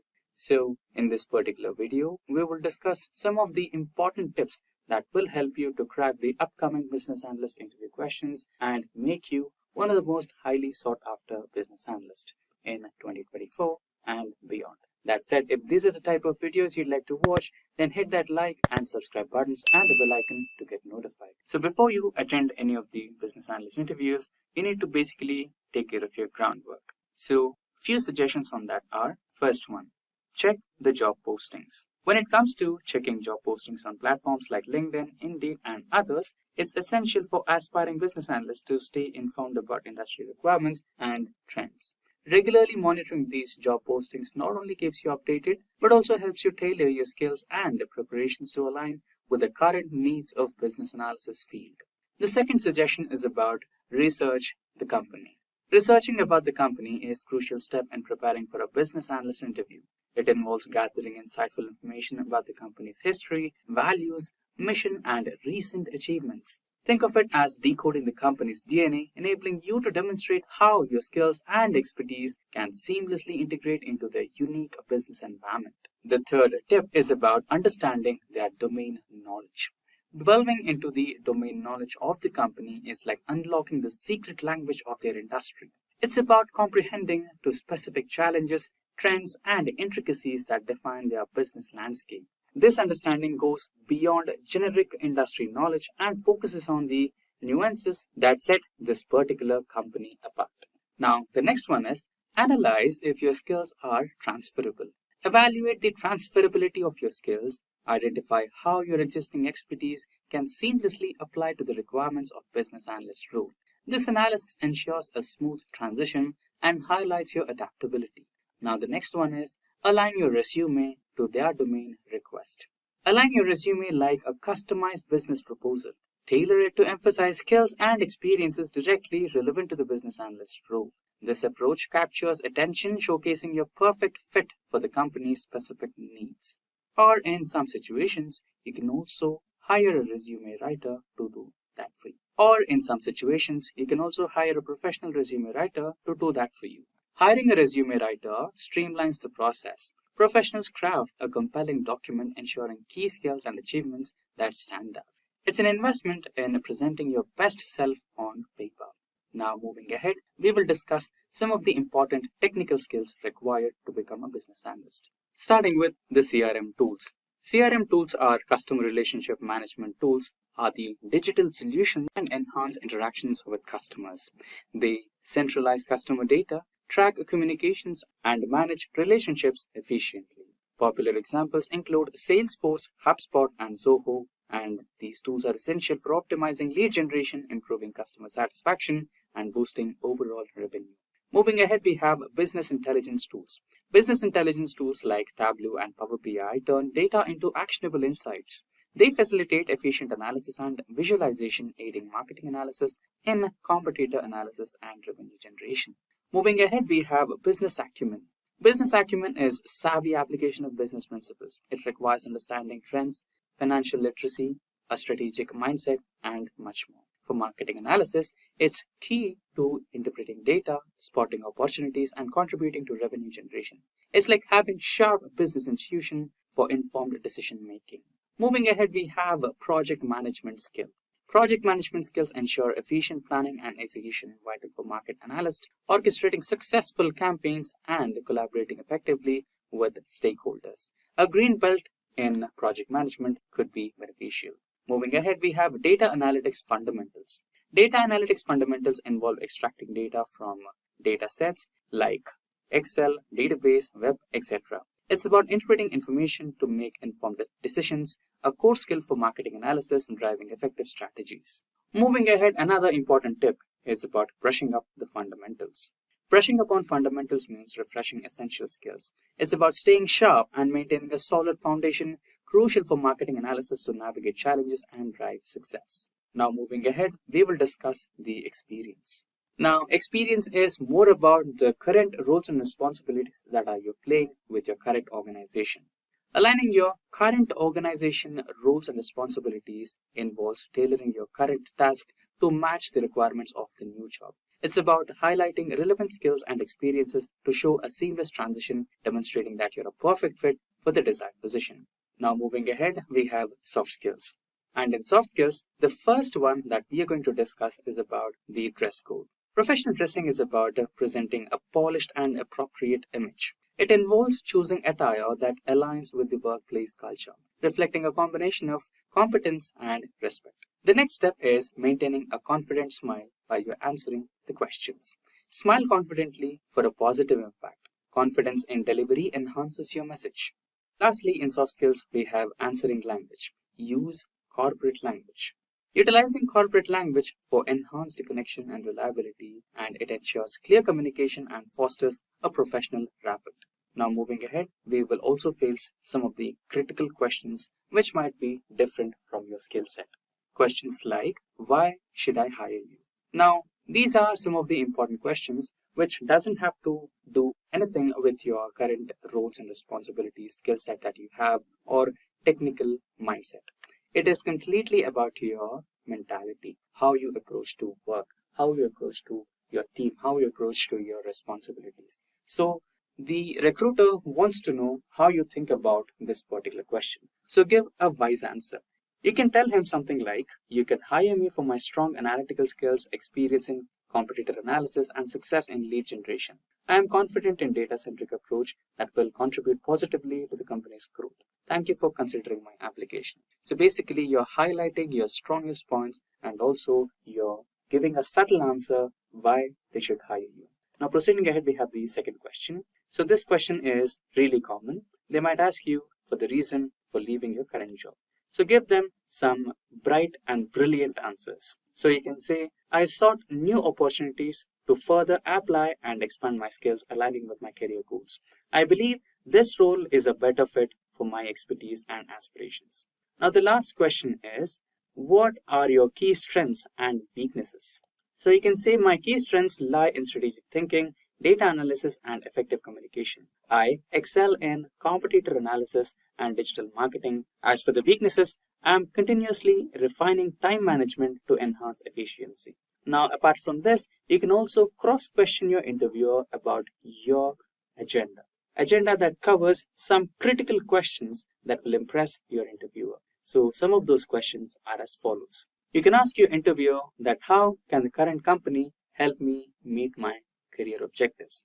Questions like, what new skills will I get to learn when I join your company? And questions also like, what does a typical day look like with your new organization? Or if you have already joined, what does it look like a normal day in your current organization, right? So questions like these can impress your interviewer, and it will explain how enthusiastic are you about your new role and how enthusiastic are you about your new work environment, right? And with that, we have come to an end of this session on tips to crack business analyst interview questions. And if you have any queries regarding any of the topics covered in this session, or if you require the resources that we used in this session, then please feel free to let us know in the comment section below, and our team of experts will be happy to resolve all your queries at the earliest. Today we will learn about the Power BI interview questions and answers.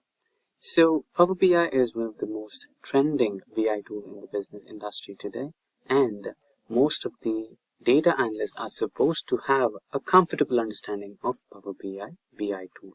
So if you are about to attend an interview for a data analyst or a Power BI developer, a small set of Power BI interview questions and answers are found to be the most frequently asked questions. So those important questions will be dealt in this particular session today. Firstly, the first question is, what are the different types of filters in Power BI reports? So if you are an experienced candidate or a beginner, these type of interview questions are the ones which you're definitely going to face. So coming to the answer, what are the types of filters you'll be facing in Power BI reports? So there are three main filters available in Power BI, which are visual level filters, page level filters, and report level filters, which are almost self-explanatory. So if you want to be someone who stands out of the group, just to mention a couple of more like slicers, which can also act some type of filters there, right? So visual filters, page filters, and report level filters are the three main types. And if you want to add onto it, you can also add in some slicers. Right now, let's proceed to the next question. Explain DAGs in Power BI. So what exactly is the meaning of DAGs? And to improvise your question to improvise your answer, or if you want to outperform, you can also explain with some of the explanations or implementation of DAGs in your nearest examples. Like if you're a beginner, or if you're a fresher, if you're working on a portfolio, then you can give the example of your DAX implementation on that portfolio. Or if you're an experienced candidate, just explain your latest implementation of DAX in your previous projects. So the answer for this question is DAX is basically the full form for data analysis expressions and is a formula language used in Power BI, Power Pivot, and SQL. DAX includes functions, operations, and constants that can be used as a formula expression to calculate and return one or more values. So DAX, just understand it in this way, right? So if you are about to perform an analysis, or if you're about to extract some insights, for example, you own a superstore, right? And you wanted, okay, let's assume that you own a superstore and you have 5 regions: north, south, east, west, and central, and you are providing products from a few categories, let's say IT, mobile phones, desktops, everything. And now you wanted to identify one zone which is giving you highest sales in mobile phones, and you wanted to identify one zone which is giving you least sales in mobile phones. In such scenarios, you can just write up a formula equals to mobile phones product and products minus products which are less than a specific number. You actually wanted to identify products less than 100 mobile phones, right? You just want to know if there is any region which is selling less than 100 mobile phones. Then you can extract that. So the expression what you're writing there is nothing but a DAX expression. So apart from this example, you can also put up some complex examples if you're an experienced candidate, or if you're a fresher, then you can come up with some DAX expressions that you build on your portfolio projects. Moving ahead, we'll discuss the third question. How does Power BI integrate with other tools and services? So there might be a situation where you might have to get connected to different sources of data, right? So let's say you wanted to import Excel data as well as some service like a cloud service. You want to extract data from a cloud service as well. So how can you do that? And if you want to do that, can you do it, right? So that's the question. So basically this is a kind of question which comes up from two different zones. Can you integrate or can you connect to two different sources of data? Or in case if you can connect, how to connect, right? So it's like, is it possible to connect? This is also a question to beginners to test your knowledge on the fundamental knowledge on Power BI. They want to know if you can connect data from two different zones. It's not like two Excel sheets. They want to know from two different platforms altogether. Let's say I have data in Azure.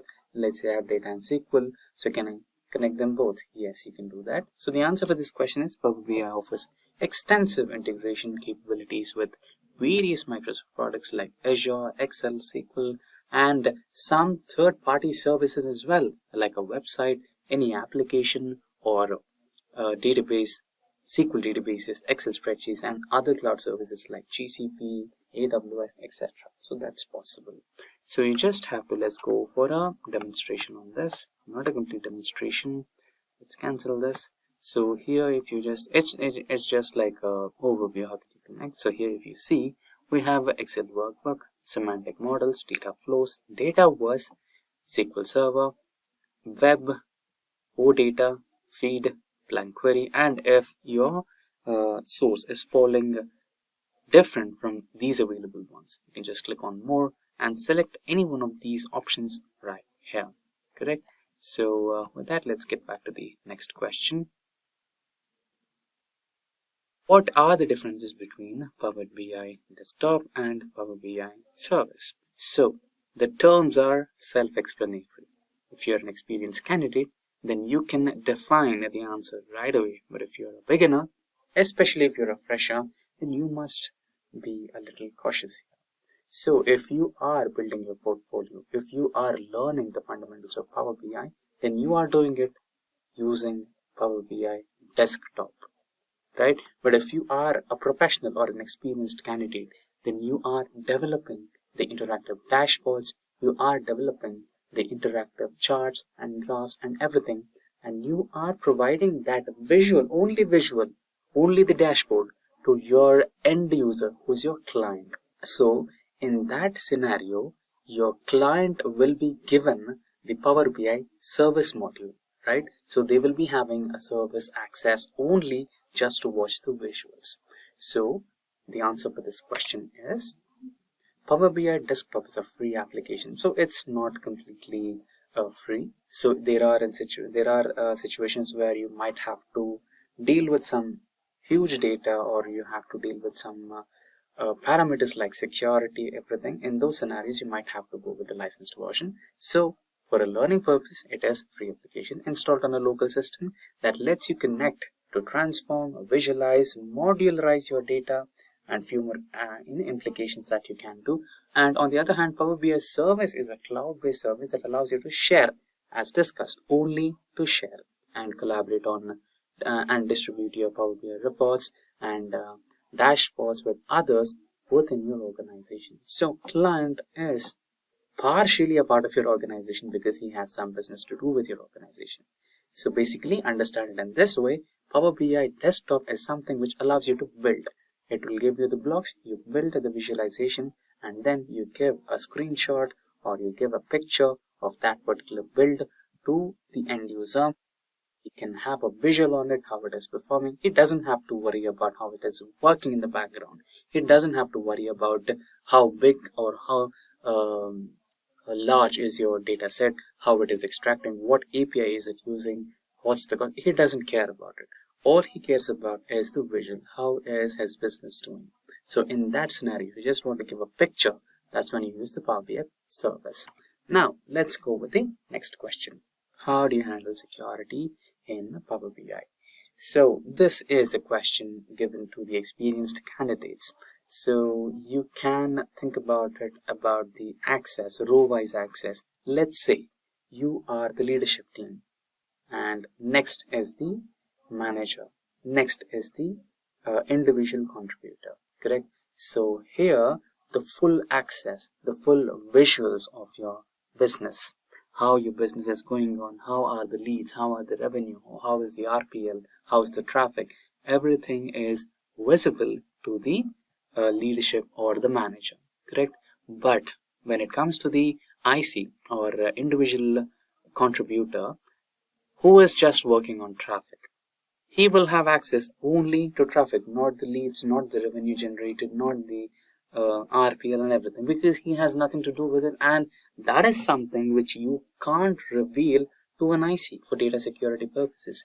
So you can also consider this in the way of inheritance, right?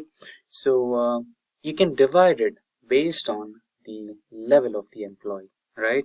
So level wise, you can provide the access to your employee, to your manager. If you're a developer, let's say, so based on the employee level, based on the manager level, based on the leadership team, you can give separate access to separate candidate. So the answer for this question is Power BI provides row-level security RLS, which allows you to control access. So you're basically controlling the access to the data for different users within your organization. You can define rules on the dataset that filter the data based on the user role. Additionally, Power BI integrates with Microsoft Azure Active Directory to provide authentication and authorization. Now, the sixth question. What is a content pack in Power BI? Content packs are a type of package that includes a related set of dashboard, report, and data elements they use to share insights, reports, and datasets with colleagues and organization within a broader audience. Power BI also offers organizational content packs which allows users to quickly connect and analyze data from popular business applications. So basically, content pack, you can imagine content pack as a set of charts, graphs, or a complete dashboard or dataset elements. So when you integrate all those inside a bubble, that particular bubble can be considered as a content pack. Now moving ahead, we have the 7th question. Describe a scenario where you improvised performance of a Power BI report. So let's say this is so basically, before we answer this question is for an experienced candidate, not for an intermediate or not for a beginner level, right? So if you are someone who has 3 to 4 years of experience, that is when this kind of questions are suited. So explain a scenario where you improved the performance of a Power BI report. So there are certain scenarios where, let's say you're working with business data, Amazon sales data. So you have Amazon sales data or any other data for a beginner purpose. Okay, let's say some XYZ company. So you're working with XYZ company and you have sales data from a past couple of years. And your client asked you, last year this particular dashboard was working fine, but down the line when we entered the new quarter or new annual year, I can see there is some discrepancy or I can see there is some delay for the Power BI dashboard to load. Now there can be multiple reasons for this. The first reason could be the hardware setup, or maybe the data is increasing day by day, so the hardware is not supporting. So that could be one reason. And provided if there are some visuals which are already created, visualizations or graphs or dashboards, and we are not mostly using them, so those can be one of the reasons. So in these scenarios, you can just give some explanations which you already faced in your current organization. For example, like you can say the client is not willing to scale up the hardware, like the hardware which stores the data or something like that, is not ready to scale up the hardware, but he wants to use the same hardware, but he wants you to increase the speed. In this scenarios, you can eliminate the data which is not currently in use. Let's say you're using 2020, 21, 22, 23 and 24 data. Now all you focus on is the year-on-year growth. So you just need 2022, 2023 and 2024, not 21 and 20, right? You can erase that data from your existing hardware or servers. This will ease up the load on Power BI and automatically there should be an increase in speed. Another one, if you have already created some visualizations which you're not currently using, let's say you already created 2 to 3 dashboards and you rely on one dashboard alone, not the rest of those two, you can delete those visualizations. So something like that which can help you. But to consider this question as an assignment, I would like the viewers who are an experienced data analyst to answer the question in your way possible so that the viewers can benefit from multiple answers. So you can write down few scenarios where you face this problem and how you solved it. It can be a one-line answer, it can be a points which you can mention, right? A set of points which you can mention that helped you to improve the performance of your Power BI end report. So the answer for this question which I have is, in one scenario, I improved the performance by optimizing data model, reducing the number of unnecessary columns and rows in data sets, and utilizing summary tables to decrease the data volume that needed to be processed. I also replaced complex calculations in the report with simpler ones, which were possible, and used direct query mode for real-time data requirements to speed up a report loading times. So this can be a good answer. You can also add up some answers from your end as well to benefit the viewers. Now let's go with question number 8. Explain the difference between a measure and a calculated field. So this can be an important question for freshers especially, right? So me personally, I've asked this question to the candidates many times. So the answer could be a little tricky, right? So most oftenly the question can be asked as what's the difference between measure and a calculated column, or measure and a calculated field, or measure and dimension, right? So the answer should be like this. Just pay attention to what the interviewer is asking you and answer wisely. If he's asking you the difference between measure, and dimension, it's clear, self-explanatory. So something like measure is something which can be measured. The number is a measure. Let's say the salary is a measure. The average of marks obtained is a measure. Marks obtained in a specific subject is a measure. Rate of interest is a measure. Traffic is a measure, right? So when it comes to dimensions, something like a character data type, maybe, and name of the store, and let's say we had various regions in the previous question: north, south, east, west, central. This particular data which cannot be measured is called as a dimension. Now for this question here, what's the difference between measure and a calculated column? So calculated column is something which you generate out of a calculated field, right? Whenever you try to, let's say you have the quantity and you have the price, but you don't know rate of each product, correct? In such scenarios, you can write up a calculated field and build a new column called rate of product. That particular column is a calculated column, which is newly generated after writing a calculated field. So the answer for this question is calculated column creates a new column based on existing data using formula. It adds to your new, it's add to your existing table as a new column, as we discussed. Measure creates a dynamic calculation that summarizes your data. Measures are used in visualizations to analyze trends or answer specific questions. Now with this, let's move on to the next question. Describe the process of publishing a Power BI report to service. Now this can be an answer for both, this can be a question for both freshers as well as experienced. So now you can give it a try. You can give me the answer for this. You can write down your answers in the comment section below. And everybody has their own way of answering this question. But as simple as that, let's keep it normal. Now in Power BI Desktop, go to Publish and choose Power BI Service. Select the workspace to publish and configure settings like sharing access. Click Publish to upload your report to Power BI Cloud Service. So this is the answer given by most of the experienced candidates. But when it comes to freshers, it's okay if you answer in this way. Create multiple charts, create multiple graphs, understand the requirement of the end user, build the required charts and graphs, integrate all those charts and graphs to the dashboard. It's also a good way to tell it, but if you're an experienced candidate or if you're a beginner, just try to include these points as well. Just go take a step ahead and go a step further and answer. Include these points in your answer. Go to Publish, select Power BI Service, select Workspace, right? So these will enhance your answer and make you stand out from the other crowd. Now, let's continue with the 10th question.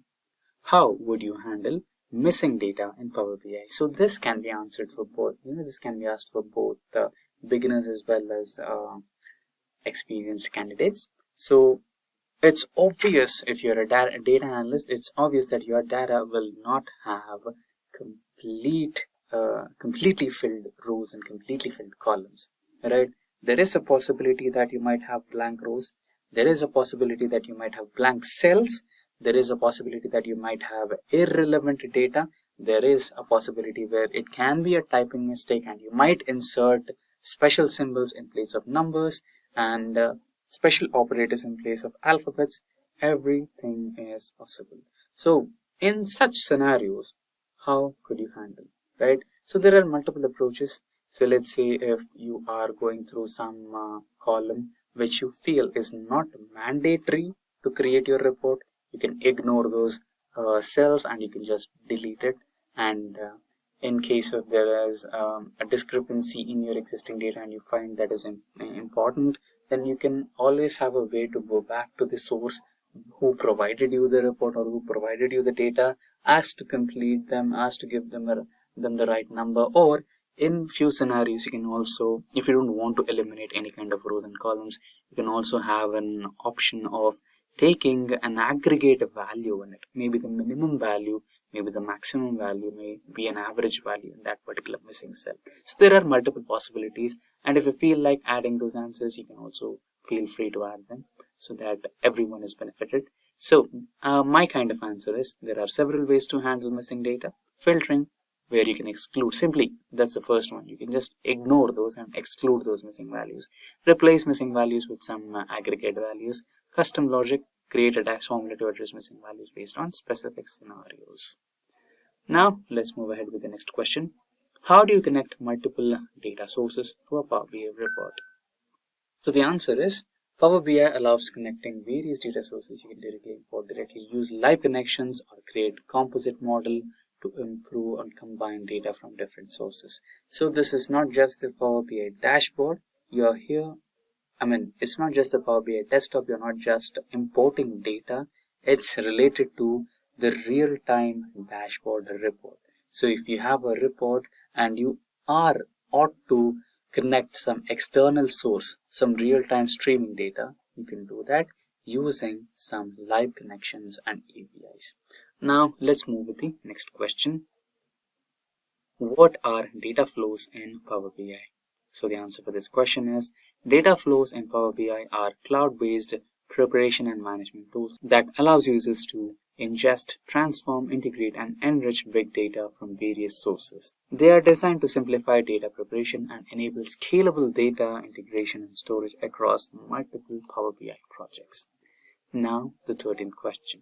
How can you handle data updates in Power BI? So, this is also one of the simplest but also the trickiest question.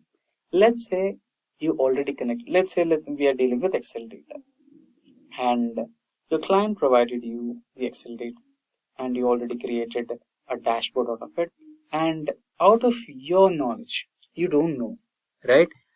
You might not know what happened after they shared you the data, and the client gets to know there is some discrepancy here, there is some irrelevant data, or there is some missing value in the data provided to you, and they add it, and you missed it, correct? In those scenarios, how can you handle data updates, right? You can either refresh. So there are multiple answers for that. So let's go with the answer. So data updates in Power BI can be handled through scheduled refreshes or real-time streaming datasets. Scheduled refreshes. So let's say you provide some 6-day or 1 week or 1 day based on requirement.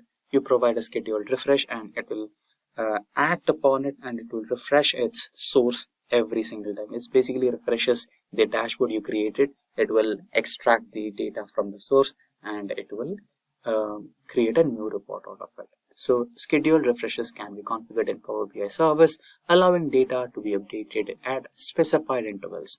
Real-time streaming datasets can be used for dashboard tiles that require continuous updates. Now, the 14th question on our list. Can you explain the concept of a slicer in Power BI, right? So those who already are comfortable with the Excel, they might know the answer for this. So it's completely similar, right? So let's discuss the answer. A slicer is a Power BI visualization used to filter the data. Basically, it's nothing different from filter, right? It's just an option like a drop down that you create in Excel using the data validation. That's the same in Power BI as well as Excel. You just have a slicer option where you can provide your selection, and it will give you an end report. So basically, it's a filter. So it provides a way for users to filter the data that is displayed in other visualization on a report page. Slicers offer a more interactive and intuitive way to make selections and see the data that changes dynamically as selections are made. Let's say you have class 10, class 9, class 8, and you wanted to just check the results of class 8. You just select the option of class 8 on the slicer, and you have the report. So that's how it basically works. Now, the last question for today's session. What is direct query in Power BI? So the answer for this question is direct query is a connection type in Power BI that allows you to directly connect to a supported data source, enabling real-time reporting capabilities without importing or copying data into Power BI while it offers up-to-date data. It also limits certain functionalities and might impact performance based on the query load on the source system. So with that, we have finished the top 15 Power BI interview questions and answers that are frequently asked in a data analyst interview provided for both freshers as well as experienced. Should you feel that we missed out on any of the important questions that you might have already faced in your previous interviews, please feel free to let us know in the comment section below, and So we can have them answered, or you can also provide us the answers so that it can benefit both of us and also the viewers. Now, having said that, we have come to the conclusion of this session. Now that's a wrap on a Power BI full course. If you have any doubts or questions, you can ask them in the comment section below. Our team of experts will reply you as soon as possible. Thank you and keep learning with Simplilearn. Staying ahead in your career requires continuous learning and upskilling. Whether you're a student aiming to learn today's top skills or a working professional looking to advance your career, we've got you covered. Explore our impressive catalog of certification programs in cutting-edge domains, including data science, cloud computing, cybersecurity, AI, machine learning, or digital marketing. Designed in collaboration with leading universities and top corporations, and delivered by industry experts, choose any of our programs and set yourself on the path to career success. Click the link in the description to know more.